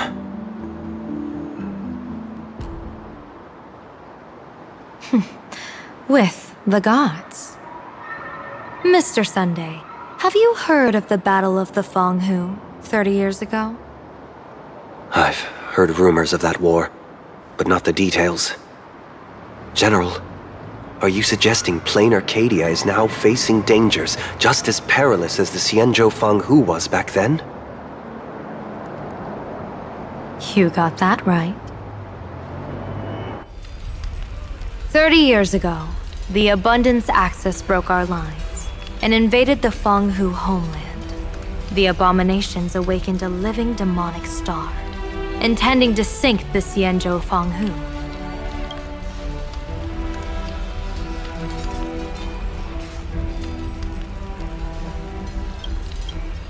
With no other options, the Alliance staked everything on my junior Soar's plan. To operate the astronomical observation device, the Cloud Peer Telescope, to signal the rainbow for aid, using their Lux arrow to strike down the demon star. Whoever operated the Cloud Peer Telescope would not return. It was to be a one-way trip. So, your junior Sora. You guessed wrong. The one who offered his life was my master, who taught me divination. It was Master Jingtian, then the Yuchui's Master Diviner, and the only high official authorized to operate that device. He accepted his fate and ventured to the Fanghu. Going with him into certain death were Yueyu, the previous Yaoqing general who guarded the Cloud Pier telescope, and the Verdant Knights under her command. I was responsible for assessing the entire plan's feasibility and mending its gaps. I activated the Decalight reflection barrier, calculating and casting lots again and again. I watched as the Starlight, representing countless possibilities, flickered within the reflections, faint, wavering, until the vast shadow of a pondering god swallowed them whole. And they vanished into the abyssal dark at the edges of the universe. And in that moment, I understood that I had cemented my master and countless soldiers into an inescapable doom. When the Lux arrow fell, they would perish along with the enemy and that demonic star. All reduced to ashes. You sacrificed so many comrades just to ensure the enemy's fall. To Penaconians, that must seem incredibly cruel, right? As someone born in an era of peace, I have no right to judge. Perhaps the founders of Penacony could understand the necessity. Cruel or not, it was my duty. And so I had to witness and remember their sacrifice. When I saw the Lux arrow descend, I realized the Xianzhou Alliance had actually directed an Aeon's actions. This realization illuminated the mission of my remaining years. In this cold, merciless cosmos, when you're trapped in despair, an Aeon's intervention is often the only hope. We are not ants, helpless beneath the celestial spheres as we simply watch the stars turn. Instead, their trails were forged by us, who offered up a portion of our insignificant destiny. Even beings as mighty as the Aeons can be pulled by our will. Is this what you want to do in Planarcadia? Indeed. I will seize those starlights of possibility I once buried with my own hands. Just like the Battle of the Fong Hu 30 years ago. An Arbiter General will fall, and an Aeon will descend. I will forge the destined death into wagers and game pieces, and invite the god who delights in meddling with destiny to sit at my table. This time, I will invite them into my calculations, to draw a great wheel for the cosmos' future. Mr. Sunday, surely you can understand this mad idea of mine, having once reached the divine throne of order yourself.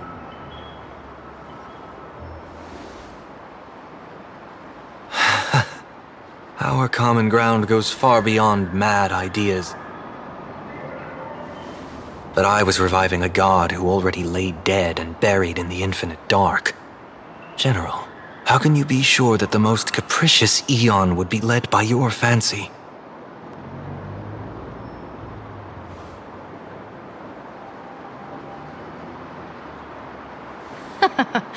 Have you heard this myth about the elation? They say Aha once climbed to the highest bough of the Tree of Existence. Gazing out, they saw stars turning coldly like machines, and the meaning of everything yielded to nihility. Only the cry of a newborn made them burst into laughter. Mr. Sunday, answer me. Why did Aha laugh?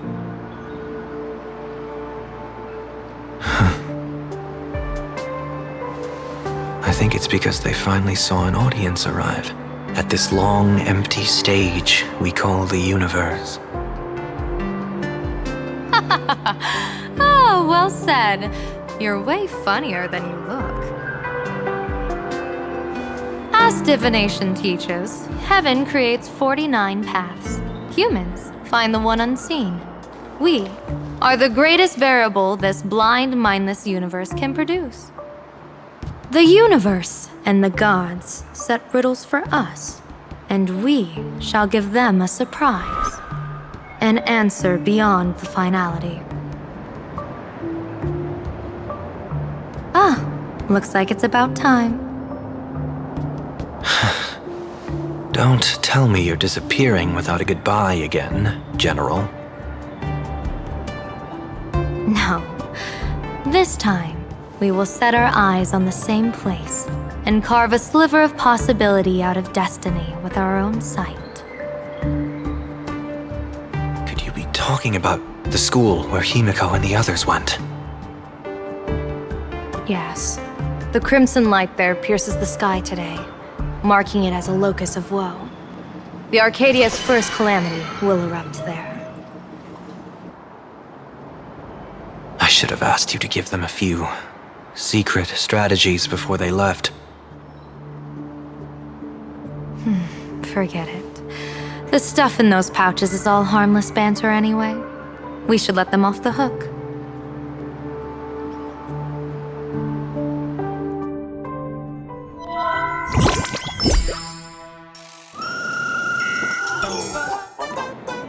Hello, everyone. Welcome back to Full Wish TV's special news segment, Arcadian Morning Report. I'm your host, Poofy. Hi, everyone. I'm your host, Stelle.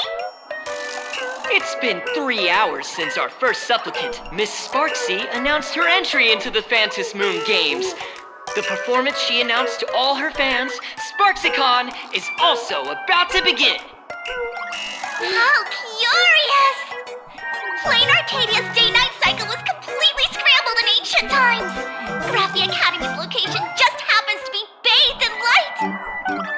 So, in broad daylight, what kind of fireworks show does Miss Sparxie have in store for us? Who knows? Maybe she'll blow the school sky high in a blaze of fireworks. After all, at the Phantasmoon Games 15 years ago, Graphia Academy also. Hey, Senior, you can't joke about that! Dear viewers, our apologies. Let's move on to news about other supplicants. According to the Department of Aberration Defense's staff, during a routine inspection of the Phantasmoon courtyard, 2 additional mask shapes manifested on the altar. In other words, 2 more supplicants have appeared! Although none of them have publicly announced entry into the games yet, the altar's masks mean someone, somewhere has quietly donned the masks of elation. As for the 2 masks, Department of Aberration Defense staff describe one as a raccoon and the other as some kind of bird. A raccoon mask, huh? Hard not to think of the Astral Express that just arrived in Planarcadia. Will the Nameless from the Astral Express join the Phantasmoon Games? I hear they've even invited them to Sparxie as special guests! Will it be a miraculous show formed out of the collaboration between supplicants, or a head-to-head showcase between 2 famed contenders? Countless streamers are already live! Broadcasting the scene at the venue. Let's cut to the feed now.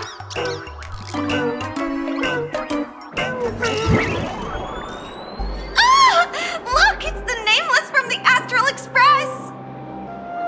One girl, 1,000 faces. 1,000 faces, one girl. Welcome to the SparxieCon live broadcast. Dear lovely fans, please be patient. SparxieCon is about to begin. This horror stream is about to end. Time for you all to log off. That woman has Miss Sparxie's face. What a pathetic imitation. What? My face is the original! Miss Sparxie's face alone is the greatest masterpiece in the world! Everyone should listen to her sweet voice and gaze upon her adorable face! We shall become Miss Sparxie! We offer everything to Miss Sparxie! Sparxico! Sparxico! Sparxico! Sparxico! Sparxico! Ugh, my eyes! I've seen something been cursed. The mimetic virus spread among people is way worse than we imagined. There are walking Sparxie shrooms growing on the ground. I bet we'll all end up with Sparxie, or rather Sparkle faces, before we can get very far. Are we really using that? If we don't take down that imposter before the virus hits, we'll all be monkeys in the jungle. Become a fake of a fake or a carefree monkey? Your call. On second thought, being assimilated by an imposter doesn't sound that bad. Enough talk. Eyes on the banana. Ow! Man, a little warning before you stab someone with a banana, please? Come on, banana. Remember the plan we made at the tavern? Yes, we dig out the imaginated painting Sparxie hid, then use waves to give Garapia Academy a good banana wash over. But what if that imposter figures it out? Just try to keep her busy and buy us some time. Let's do it!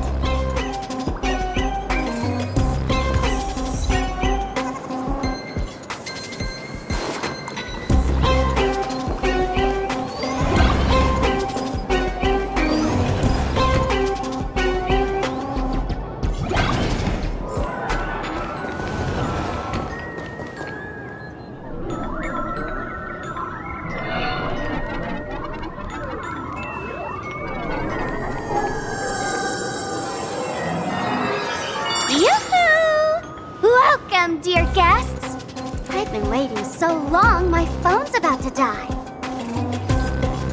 Drop the act, my dear Mask. I shouldn't have called you an imposter. That was harsh of me. Come back to Mama's arms. It's not too late. If the Astral Express crew gets involved, they won't be pulling any punches.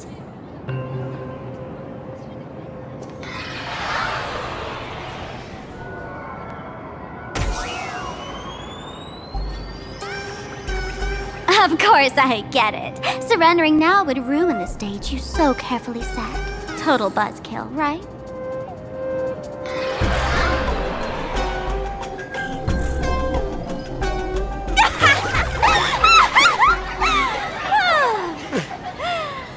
So you still don't get it? The worst thing an actor should do is be tied down to one type of role. Standing before you, the loyal friend who's been by your side all along. The masked fool who never played any tricks. She is actually the old mask I have shed.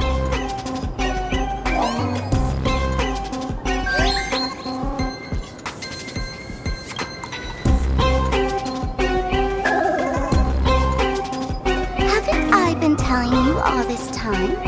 She's just an old model.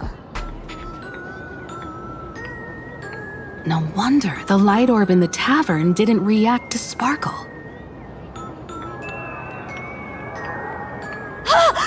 For real? That explanation is kinda awesome.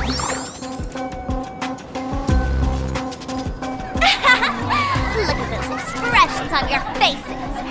This is the best opening act for Sparxicon ever! I shed that old mask, and with it, the weak, timid, all too human me. This new me will break free from all shackles, gather my fans' wish power, and stride onto the stage of the Phantasmoon Games! In return for the wish power offered by everyone in the Arcadia, every supplicant must show them what elation truly means.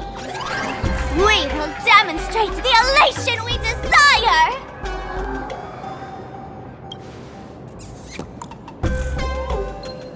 There's no coercion involved anywhere in this. It's a simple yes or no, like scrolling to the bottom of the terms of service.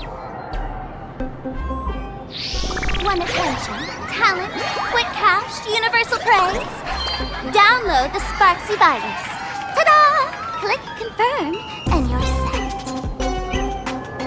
Isn't that exactly what they crave? Elation in 3 minutes flat? Nameless, you're doomed to lose. You can't stop what people desire.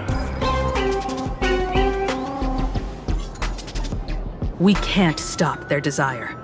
But in this stream, we'll show this Arcadia world another possibility. What did you just say? We'll show everyone watching the live stream the elation of the Astral Express.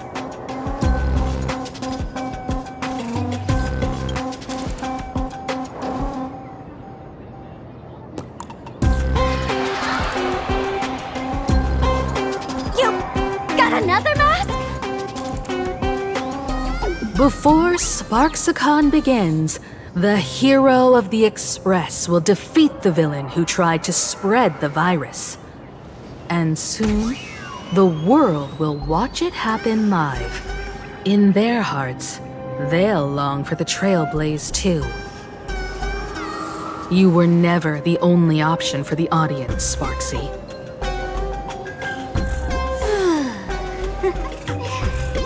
You know why I can't stand heroic stories? You lot always wave the flag of justice, then stomp all over the fun with brute force. The elation has nothing to do with justice, and you haven't won yet. Ma'am, gray hair, don't tell me you forgot the plan. I'll stall her.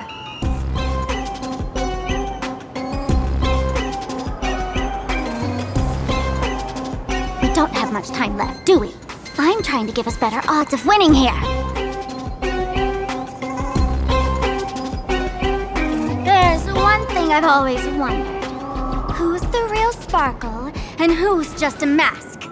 Shouldn't the last one standing decide that? Then let's settle it, right now! I'll make you the opening firework of Sparxie.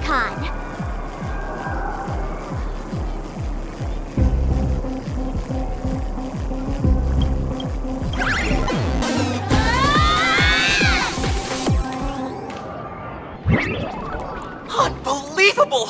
A girl who looks exactly like Miss Sparxie just rushed in and started throwing punches! Could she be a high-grade lookalike rival? Looks like when it comes to top-tier V-Streamer wars, the fanciest fights are fought the old-fashioned way.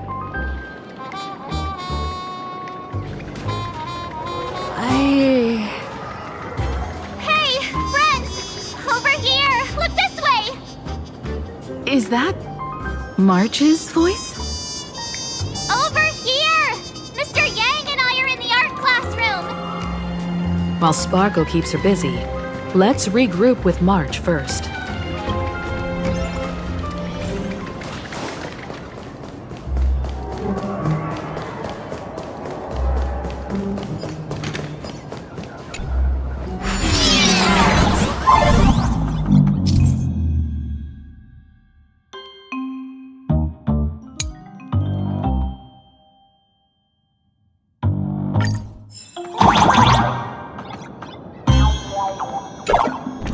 Move this platform, and you should be able to get up there.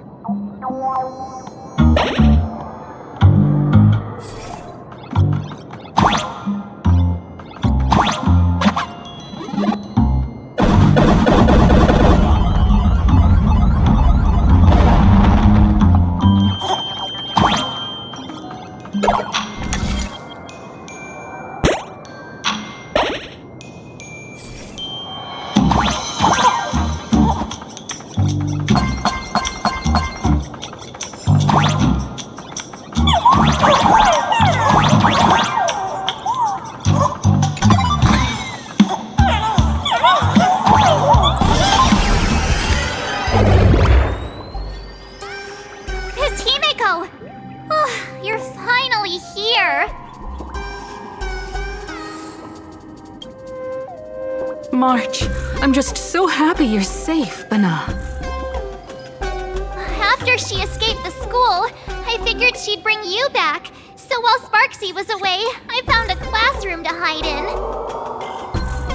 The students around here have been acting weirder and weirder. Good thing my heart is pure and untouched, so her tricks don't work on me. Hold up. Were you two just talking with some weird verbal tick? What about Welt? Is he all right? Mr. Yang, it's our friends. Come on out. You look perfectly normal, though. So that Professor Welt she saw in the news...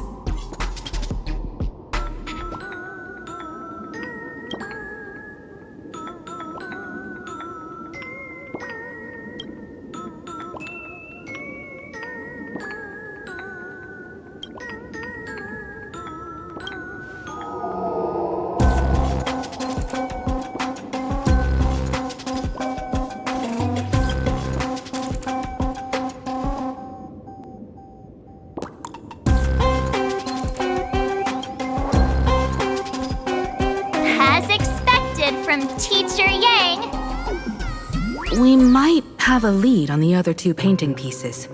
Have you seen Furbo, Nana? You mean a Furbo? We sent a local reporter into the school, but his luck turned sour, Nana. Sparxie caught him red-handed. Before he was taken away, he managed to take a photo of the library. I want to check it out with her. What about me and Mr. Yang? Now that we have a lead, no way we'll just sit here doing nothing. That's the plan. Let us know right away if you find any leads. Himeko, where's the library? I know the way. I just hope they haven't renovated the academy in the past 15 years. The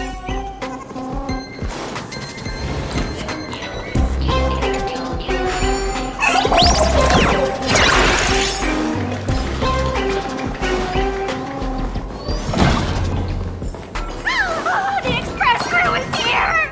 Please follow my live stream channel. Please give Miss Sparxie lots of likes!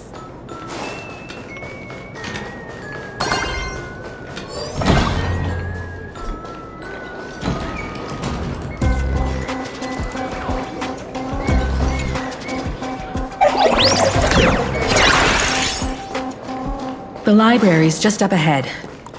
Finally, I can get away from all these live stream obsessed students. We're here, Bana. But I don't see any waves or moon. Where could it be? Like I'd ever tell you. Miss Sparxie herself ordered us to guard this place with our lives. Hey, get that stream running. Ugh, kids these days. They ignore their studies just to focus on the internet.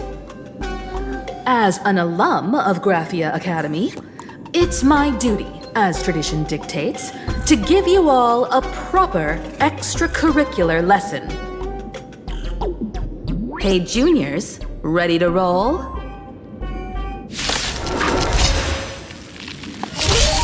We can do it! So lead the way. Me. As you wish. Transform! Flowers bloom for tomorrow. Memories waiting to be woken up by a shooting star. Remember me with love.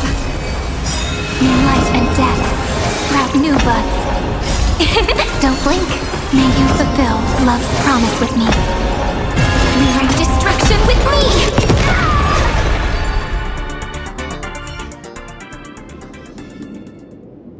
Where could they be hiding the landscape painting? After all, it's an image-nanted thing. Once sealed in a scroll or something, it'll be a pain to retrieve, Bana. Oh, right! Let's check out that photo Nana the reporter left us. Maybe we can find some clues.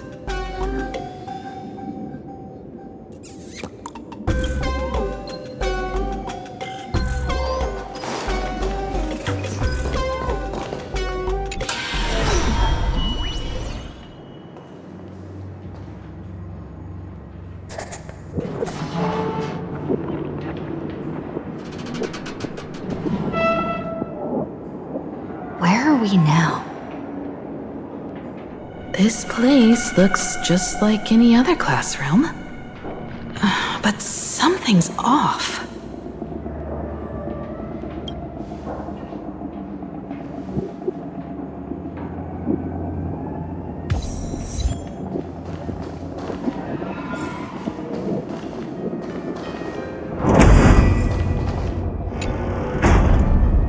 So this is where they stashed the wave. Did you hear something? I think I heard someone laughing. Something's not right. Is there something hidden here?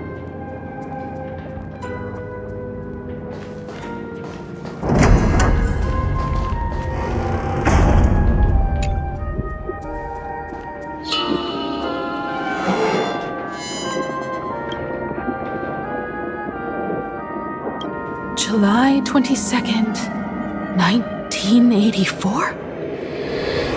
Belle? Could this classroom be...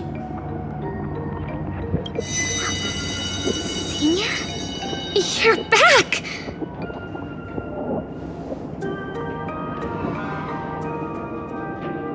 Belle? And you are? But... how is this possible? Go, boss! It really is you, Senior! You look so different. We almost didn't recognize you. Still, that dashing aura of yours simply can't be obscured. And so many of us, we've been here, waiting all this time. I'm so sorry. I was gone too long. It's unforgivable that I never came back to visit you all. You apologizing so seriously? That's not like you at all, Senior. Yeah. After all this time, the least I can do is smile. But all of you are already dead.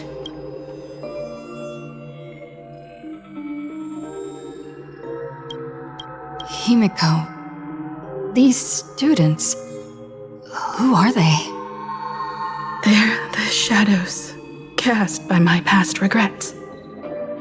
Young lives buried here by a tragic accident. What? Oh no, Senior, he's here! That thing is coming! Wait, what did you just say? Everyone, hide! We mustn't let that monster find us! Run, Senior! The Herald of Death is back! Belle!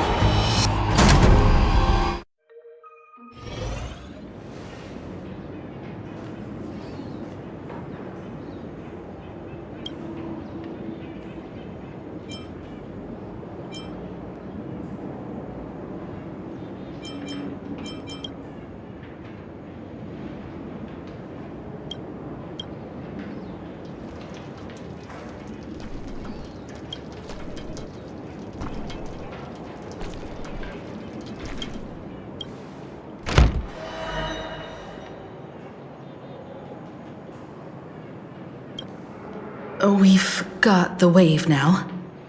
Time to regroup with Welt and the others. You can't save them. They're already ghosts. It wasn't Sparxie who attacked them, but something far more cruel. And they didn't die in the present. But during a certain twilight, 15 years ago. We can't change their fates. However, this definitely isn't some kind of time travel to the past. Someone created this space for unknown reasons, only to reenact before an eyewitness the bloodbath at Graphia Academy from the Phantasmoon Games 15 years ago. That's right. But that has nothing to do with the enemy we're facing right now. I know you have a lot of questions now. But we'll have time to talk about all this in detail after we deal with Sparxie. Come on. It's time for us to meet up with Welt. He just messaged and said he and March found the missing Furbonana reporter, Bana, and the final landscape painting piece.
In time, or you would have ended up as a target practice dummy. Beep boop. This Furbo nearly bit the dust. President, you're here! You're gonna give this Furbo some hazard pay, right?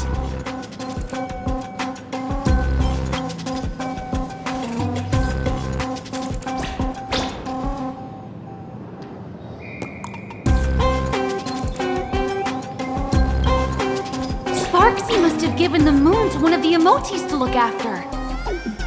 She really went all out, didn't she? The whole gym's full of moons. Now what? Be it Sparkle or Sparxie, both are equally just as headache-inducing. All right, everyone. Let's round up these emotes and take a look.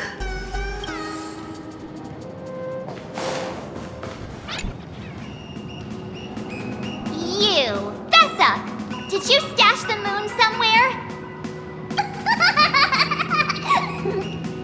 I pried open its mouth to take a look. Seems this little guy didn't swallow the moon.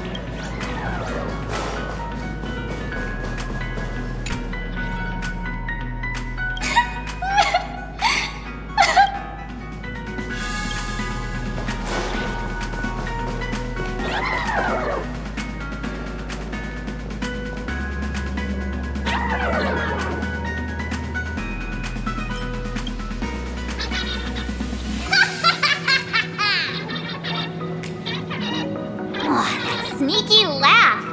It probably does know where the moon is hiding. But how are we meant to even reach the thing?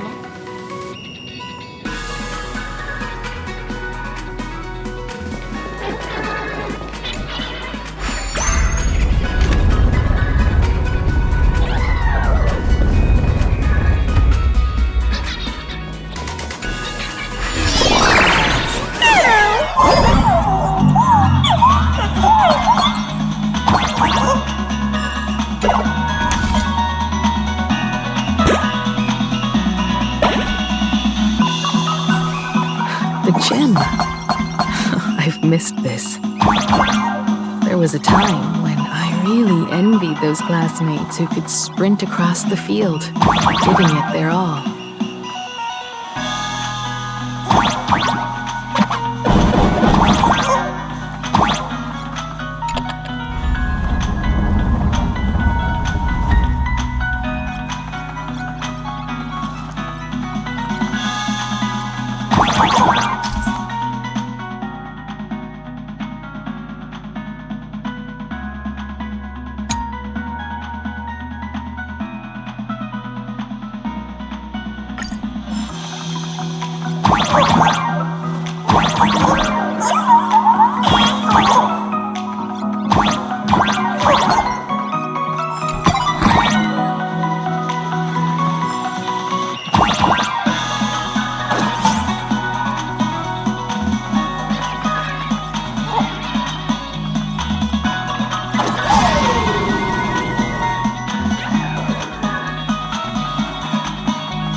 Don't tell me Himeko was the quiet type who stayed far away from the gym back in school. Not quite. I'd already graduated by the time I started feeling this way. Due to some circumstances, I went back to my father's school to work.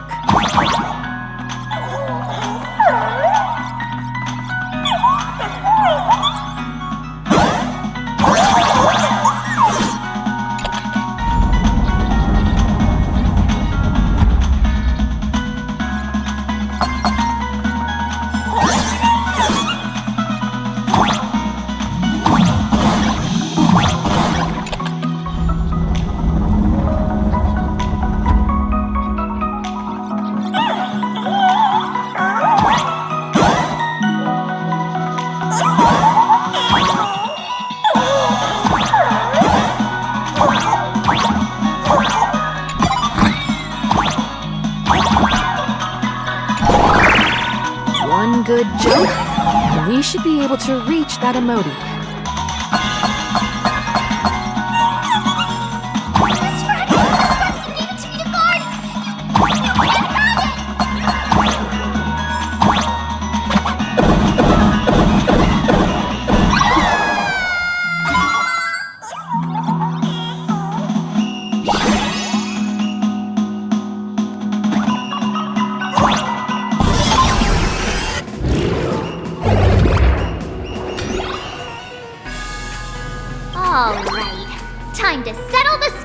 Sparxie.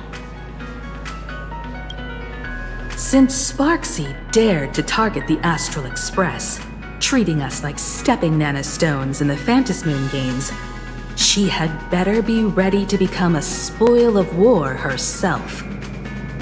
She and I will head to the atrium next, piece the imaginated landscape back together, and help Sparkle take down Sparxie. Welt, March, I'm counting on you to protect the students at the Academy. Dovebrook's waves should suppress the mimetic contamination they're experiencing, but they might panic and run into the combat area. This time, I truly hope no innocent people get hurt during the Phantasmoon Games. Don't worry, Miss Himeko. Mr. Yang and I have got this. You better give that girl a taste of her own medicine for messing with us like some comedy act.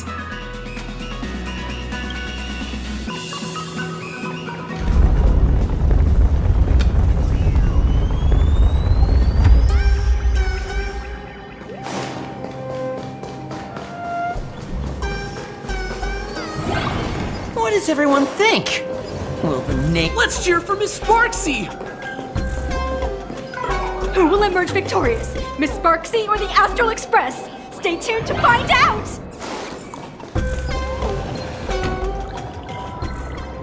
Sparkle and Sparxie are gone? And the students too? If you think you've got this in the bag, you're in for a rude awakening. Sparxicon hasn't even started! Time for your Sparxicon grand finale! Because I, the nameless of the Astral Express, will challenge you as a fellow supplicant and crush your elation. Challenge me? to fight you. Hurry up and put the scenery pieces together.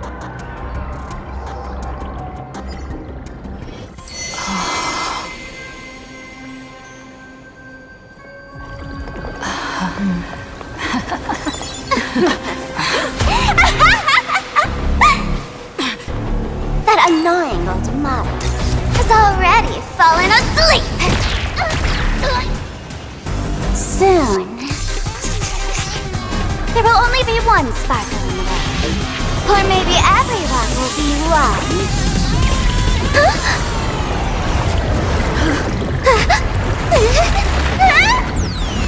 Don't attack during my transformation! Despicable! Too bad. The options has all arrived. I'll hereby declare the first battle of the Phantasmoon supplement has commenced!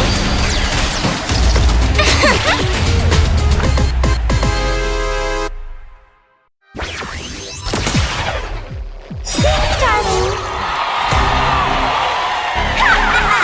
Too bad that doesn't carefully planned way. Can't put up this sky full of Sparxies! Through the net, its power will convert here!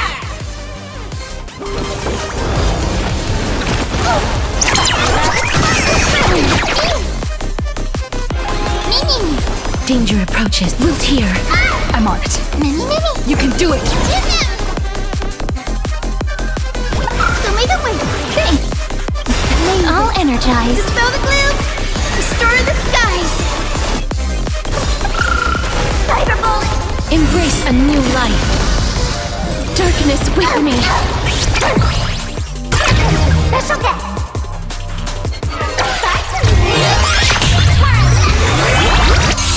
Where the heck did she drag me to?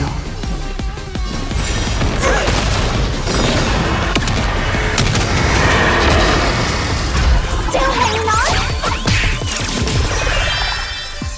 Did everyone really take good care of Sparxie?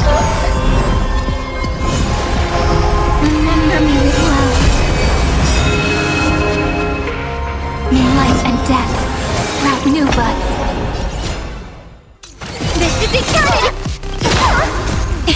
Don't blink.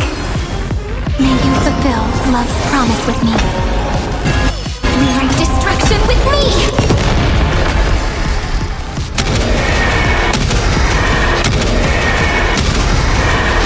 May death protect us! Trust me. We can do anything! May this faint light dispel the gloom, restore the skies! Cyberbolt! Embrace a new life.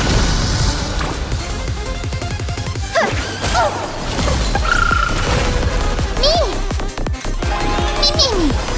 Darkness with me.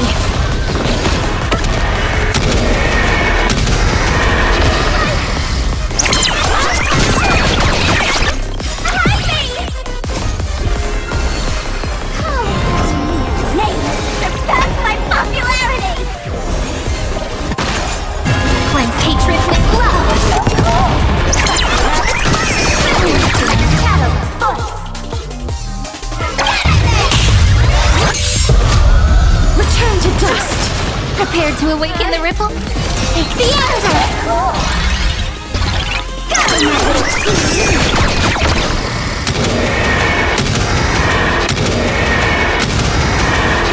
May death protect us! Show me the way!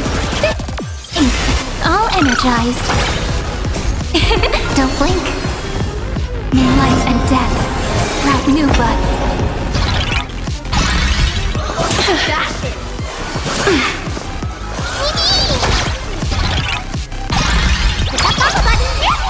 Are you okay? What are you doing? Mirroring destruction with me! Not everyone wants to be you.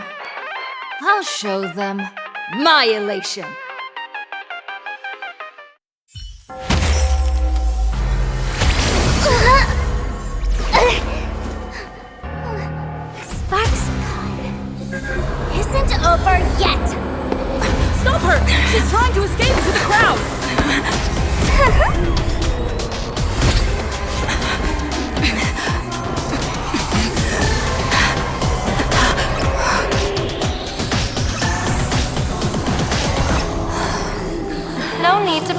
you two. Sunday will share my vision with you. Let my eye of Ishvara see through it all. Weal and woe, clear as day.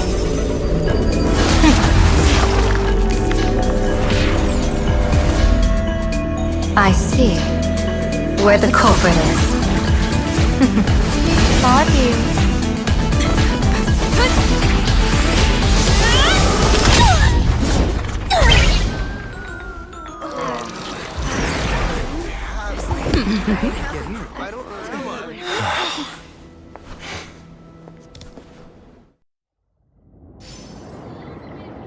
Are you okay?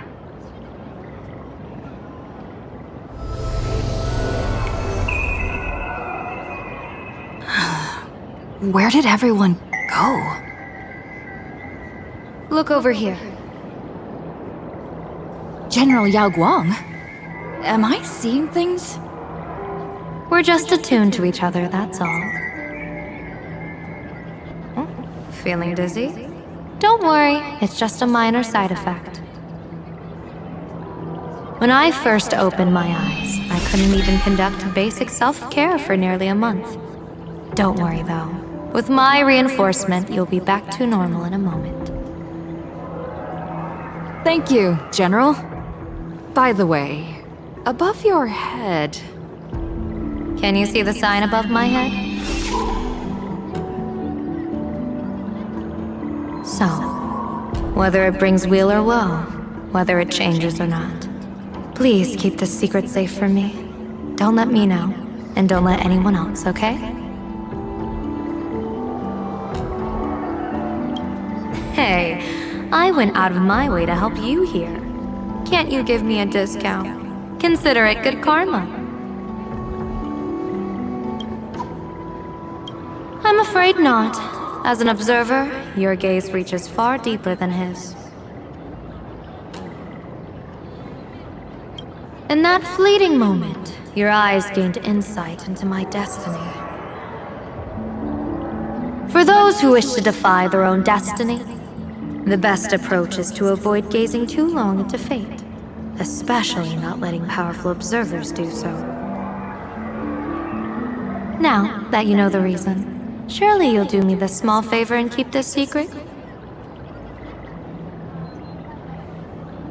Thanks. And of course, be careful not to let it slip. Or else. I'll tell everyone all about your true identity. You're a former Stellaron hunter, aren't you? Oh, just imagine the chain reaction that would cause. I don't even want to think about it. Doesn't this feel like the opening scene of a comedy? Two people who barely know each other, yet they're keeping each other's destiny a secret.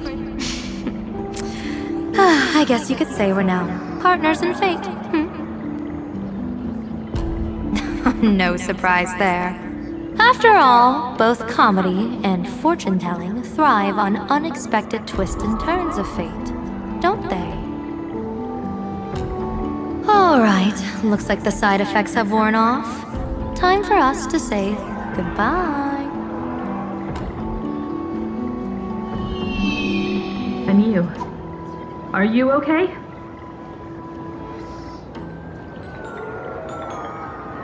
What just happened? I was so confused. I couldn't see a thing. All I remember is Sparxie and the Nameless got into a fight. I saw everything. The Nameless from the Express smashed Sparxie right into the wall with one swing. That strength was unreal. That was such an epic fight, as expected from a cosmic hero. That was seriously awesome.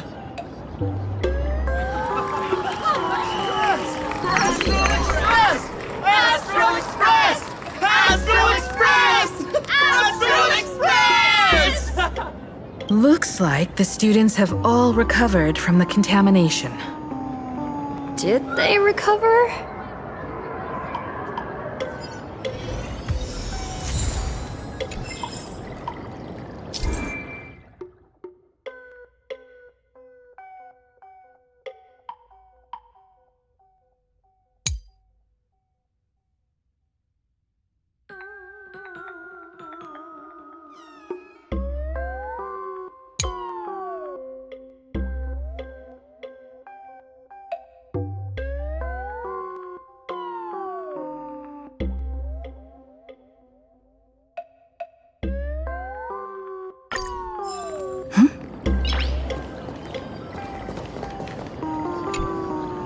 when she absorbed me, I thought it was all over. Thankfully, gray hair, you won this one. 1 point for the Trailblaze.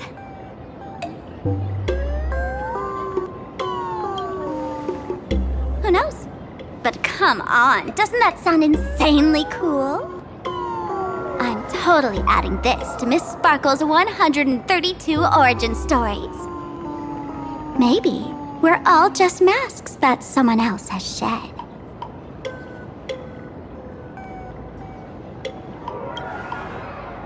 The tavern? They might kick up a fuss about Sparxie's defeat for a few days. Maybe some foolish hotheads might even come knocking to fight you. But trust me, give it a couple days and the tavern will act like none of it ever happened.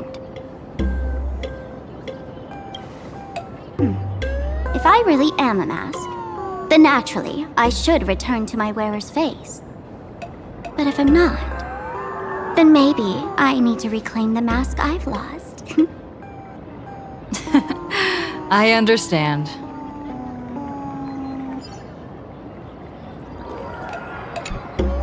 Sparxie probably didn't expect that the first miracle of the Phantasmoon Games wouldn't be everyone becomes her, but the Express hero defeats the villain spreading the virus. Compared to a streamer reflecting people's desires, the fearless trailblazer of the Astral Express is more of an attention grabber. That's right. Sometimes the supplicants work together, sometimes they clash. It's like a coin toss. No telling which side will land until the moment it hits the ground. At least this time, I hope it doesn't end in bloodshed. You're one step closer to an audience with Aha. Right now, all of Planarcadia is watching you, and all of their attention's flooding over you, and the mask you wear.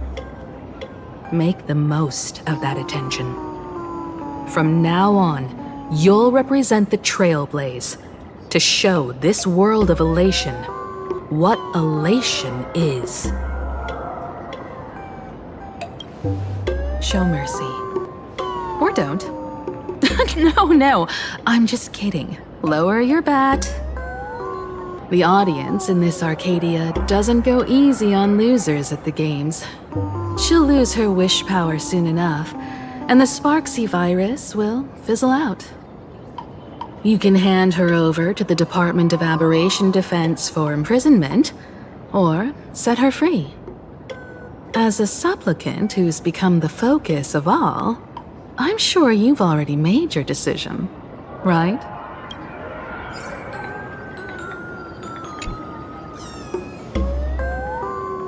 So, Victor, here to claim your prize? Very well. Sparxicle has no objections to that. So what'll it be? Gonna hand me off to the Department of Aberration Defense? Lock me up as a hardened criminal? But knowing you, you're not that heartless, are you? Or maybe you want to take away my streaming account as punishment. I'll livestream 24/7 and sing praises of your valor. All right! Let what belongs to the Graphia family return to the Graphia family. But don't let this little win get to your head. You've still got a long, long way to go before you meet the laughter. We can keep working together. Better to have a friend at the Phantasmoon Games than another enemy, right? What? No parting words?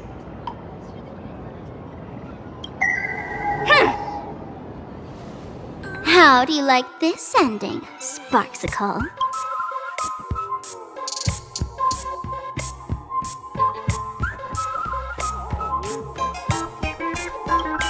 Old model. You and your powerful supporters won this one. I've got no comeback. As a mask, what do you plan to do with your original self? who's the mask and who's the original?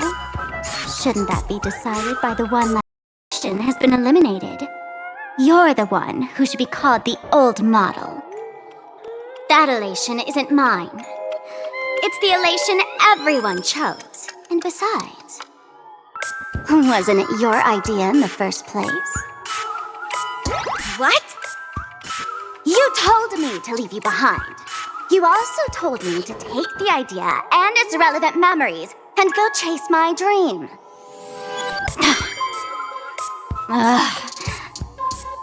That's totally something Miss Sparkle would do.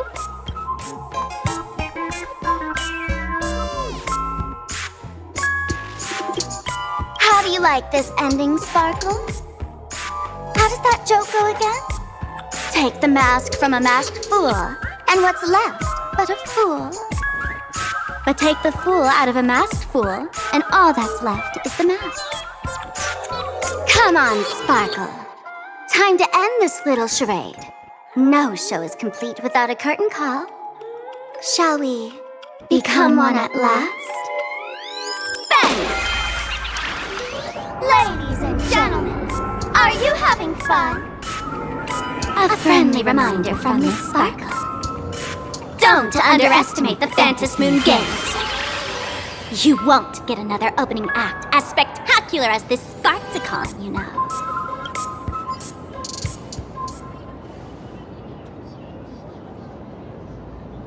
Sparxie! No. Sparkle? Which one is which? Perhaps it was just a masked fool, playing a harmless trick under the watchful eyes of the gods. Or maybe she just wanted to remind us that the elation in Planarcadia has become something even the gods no longer recognize.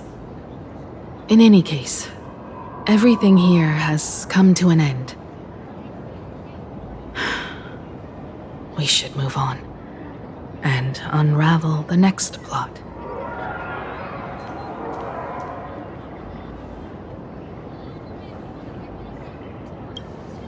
Let's go to that classroom where time froze 15 years ago. I want to investigate and find out who exactly created that place and why. Let me know when you're ready to head out.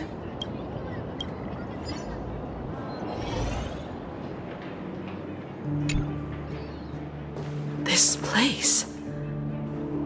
It's like nothing ever happened. The ghosts are gone.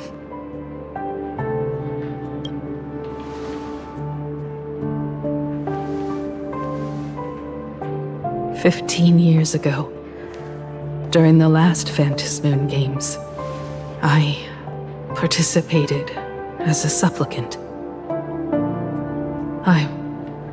I once believed that all it took for a supplicant to win was to show the people a magnificent miracle. And then I'd have an audience with the Eon of Elation. How foolish. How naive I was.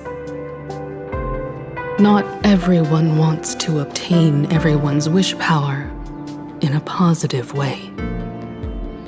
On July 22nd, year 1984 of the Arcadian calendar, a supplicant harboring immense malice stepped into Graphia Academy. He slaughtered 22 students who had stayed behind after school. Then went on to Dovebrook District, where 146 innocent civilians were either killed or wounded.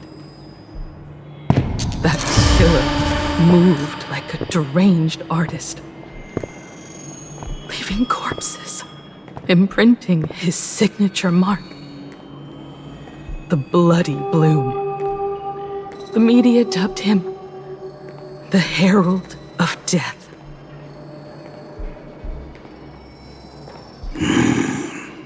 was a tragedy that the world could not forget.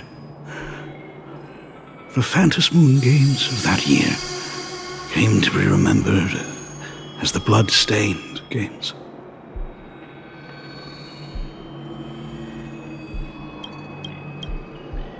So many parents lost their children. So many people lost those dearest to them. One of the victims was my very own daughter. Upon my return, I stood before the grave where she was laid to rest. Her name was Himeko.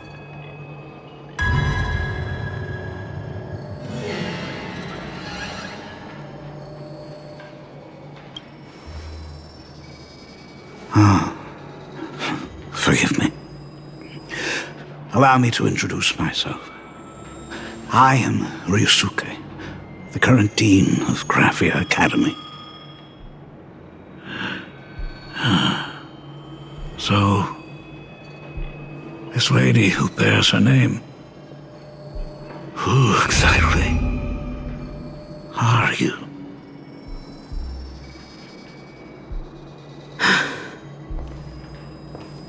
Years ago, when I made up my mind to join this Phantasmoon Games, my father wasn't with me.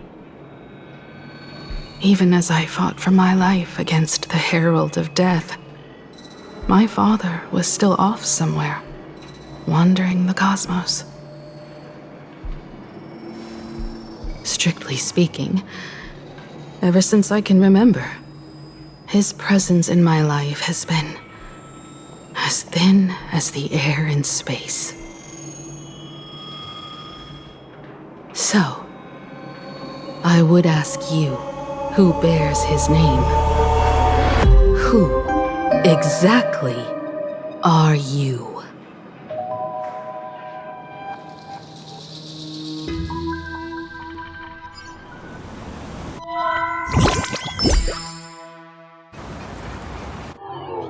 Welcome back to the Arcadian Morning Report Special Edition. We continue to bring you updates on the Phantasmoon Games. The SparxieCon hosted by Supplicant Sparxie came to an abrupt end less than an hour after it began. Under the watchful eyes of the entire network, the Nameless from the Astral Express went head-to-head with streamer Sparxie in a spectacular showdown. Unbelievable! I used to think all of the Trailblazers' fight scenes in director Rekka's latest film, Holy Grail Stay Night, were just special effects. Turns out she's got real moves. We'll continue following the Astral Express's activities and bring you... Breaking news! Around 4 p.m. today, the Security Bureau uncovered multiple corpses at the Sinwish Syndicate's headquarters in Dovebrook District. Initial reports suggest violent infighting among gang members as the cause. Even more shocking, an IPC employee was found dead at the scene. According to the investigation, the victim was identified as... Lyndon Scott. Lyndon Scott, age 34. Field operative in the Strategic Investment Department. Ring any bells, Mr. Ashveil?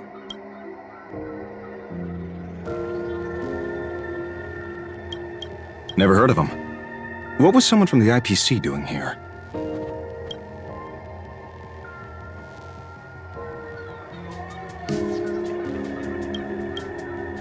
Word is, the Sinwish Syndicate recently got hold of a mask. Maybe Mr. Scott came to negotiate for the Phantasmoon Games and got caught in the fallout. Apologies for interrupting your work, Mr. Ashveil. Wouldn't call it an interruption. The mess at Graphia Academy cleared itself up. But this... Initial assessment, 33 Sinwish Syndicate members. Leader Polwave included, along with second-in-command Costide, were murdered in the same time frame. Costide. The victims show clear signs of trauma and fractures, along with massive blood loss. Exact cause of death still pending further autopsy. These stylized handprints. We both know what they mean. Bloody Bloom. Only one person ever used that as their calling card. The Herald of Death is back. Your suspicion isn't without merit, but that guy was executed 5 years ago. Executed? Who witnessed it? Was the execution broadcast to the public? Who can prove he's dead? Who's to say you didn't let him out to rig this entire game? You've heard the rule, haven't you? No one can enter the Phantasmoon Games twice. So let me give you a piece of advice. Don't let rage gnaw away at your reason. It's bad for your health. The case's info is in the dossier. Get to work. The Department of Aberration Defense isn't paying us to bum around,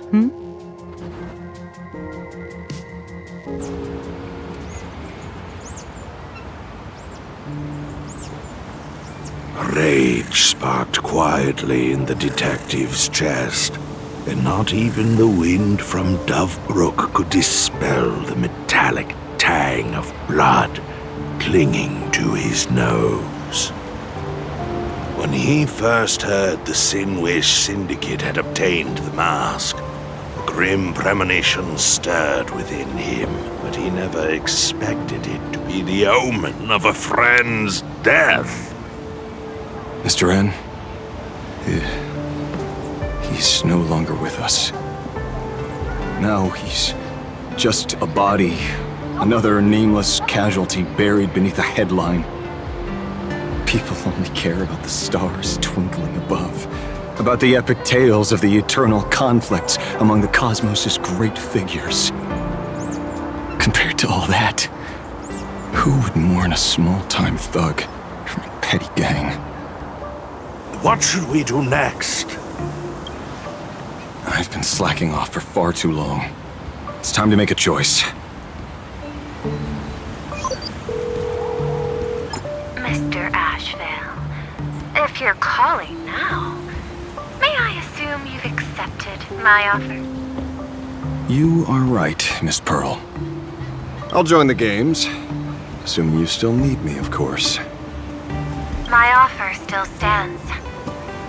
Just like 15 years ago, the same omen returns. There are signs the Phantasmoon Games are spiraling out of control again. Mr. Ashveil, I ask for your strength to steer these Ionic Games back on course.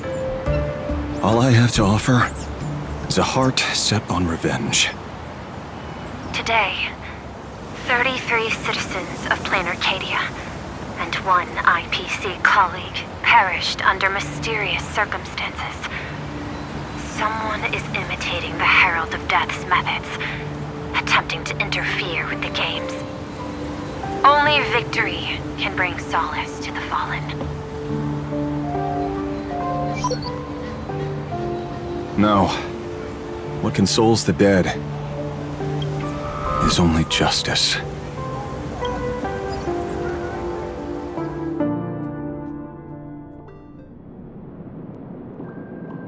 What's the matter? Found a better candidate? Don't I even make the short list?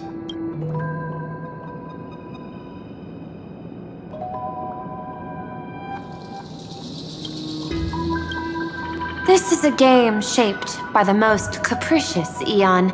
Surprises and twists are its very nature. It's only right I choose the strongest players.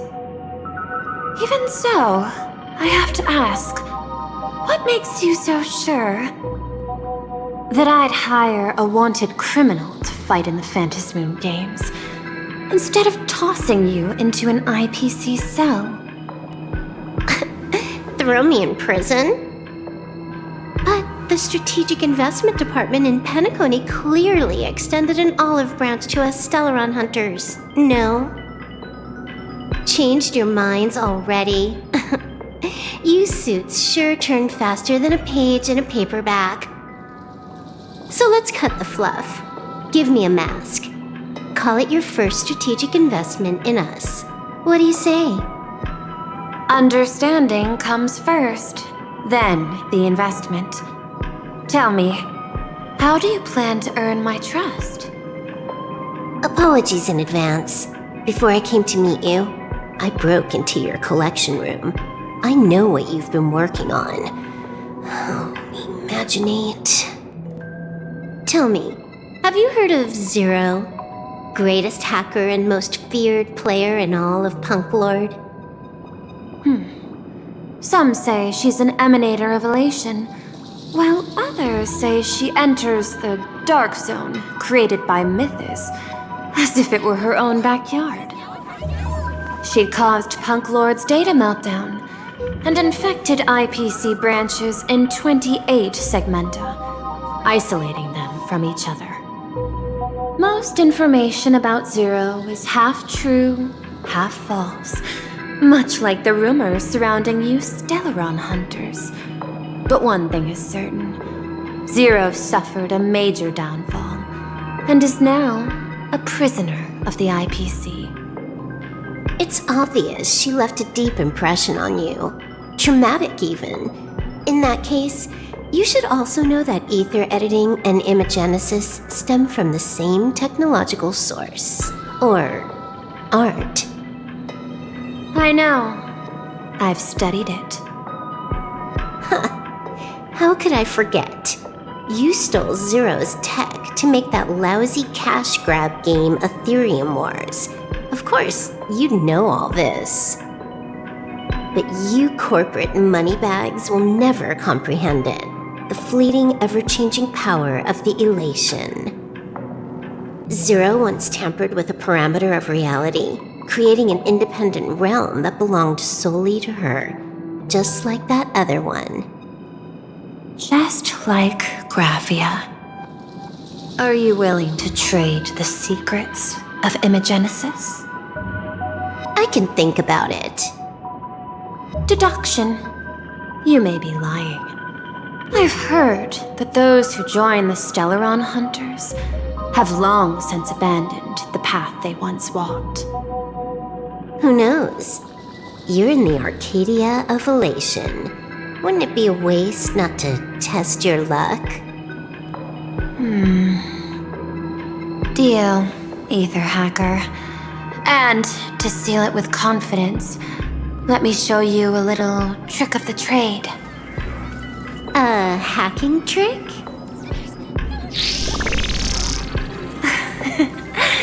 Not exactly professional. Negotiating while soaked in a bathtub. I took one of your data slices. This will help us have a more honest conversation. How did you do that? Because I've studied you, including that cyber battle between you and that genius Scroolum. I even logged into all 76 of those banned accounts. I scattered just enough data breadcrumbs online for you to sniff out, leading you to the Ashen Detective. I even let you stroll through my collection room to explore as you pleased. Miss Silverwolf, a word of advice. Don't treat that mask like some 10 Stoneheart's investment in a Stellaron hunter. Just think of this deal as something private, between you and me.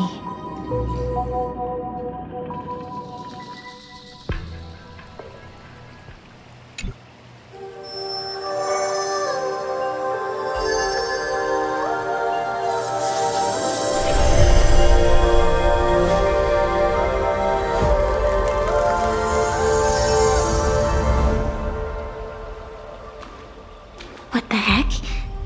I just blinked and suddenly half the supplicants are wearing masks? I was hoping the show would get better. Streamers clashing with cosmic heroes. A flashy brawl without anyone getting hurt. Wouldn't that have been nice?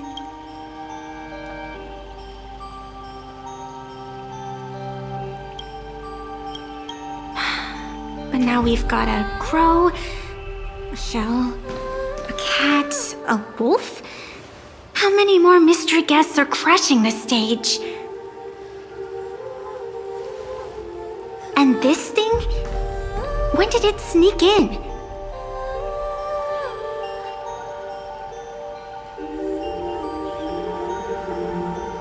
In the end, everything always spirals into the abyss. But you're the rare exception. Your first battle wasn't bad for a greenhorn protagonist. Since you came out on top, let's wipe the slate clean on that doom-filled oath. Who knows if the owners of those masks will become your friends or opponents? Or maybe one of them will bring about that terrifying future I saw in my dreams.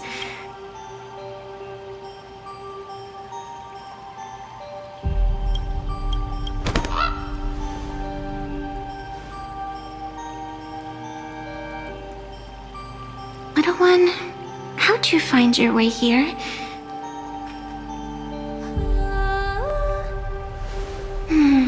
The supplicants in this Phantasmoon Games really caught me by surprise.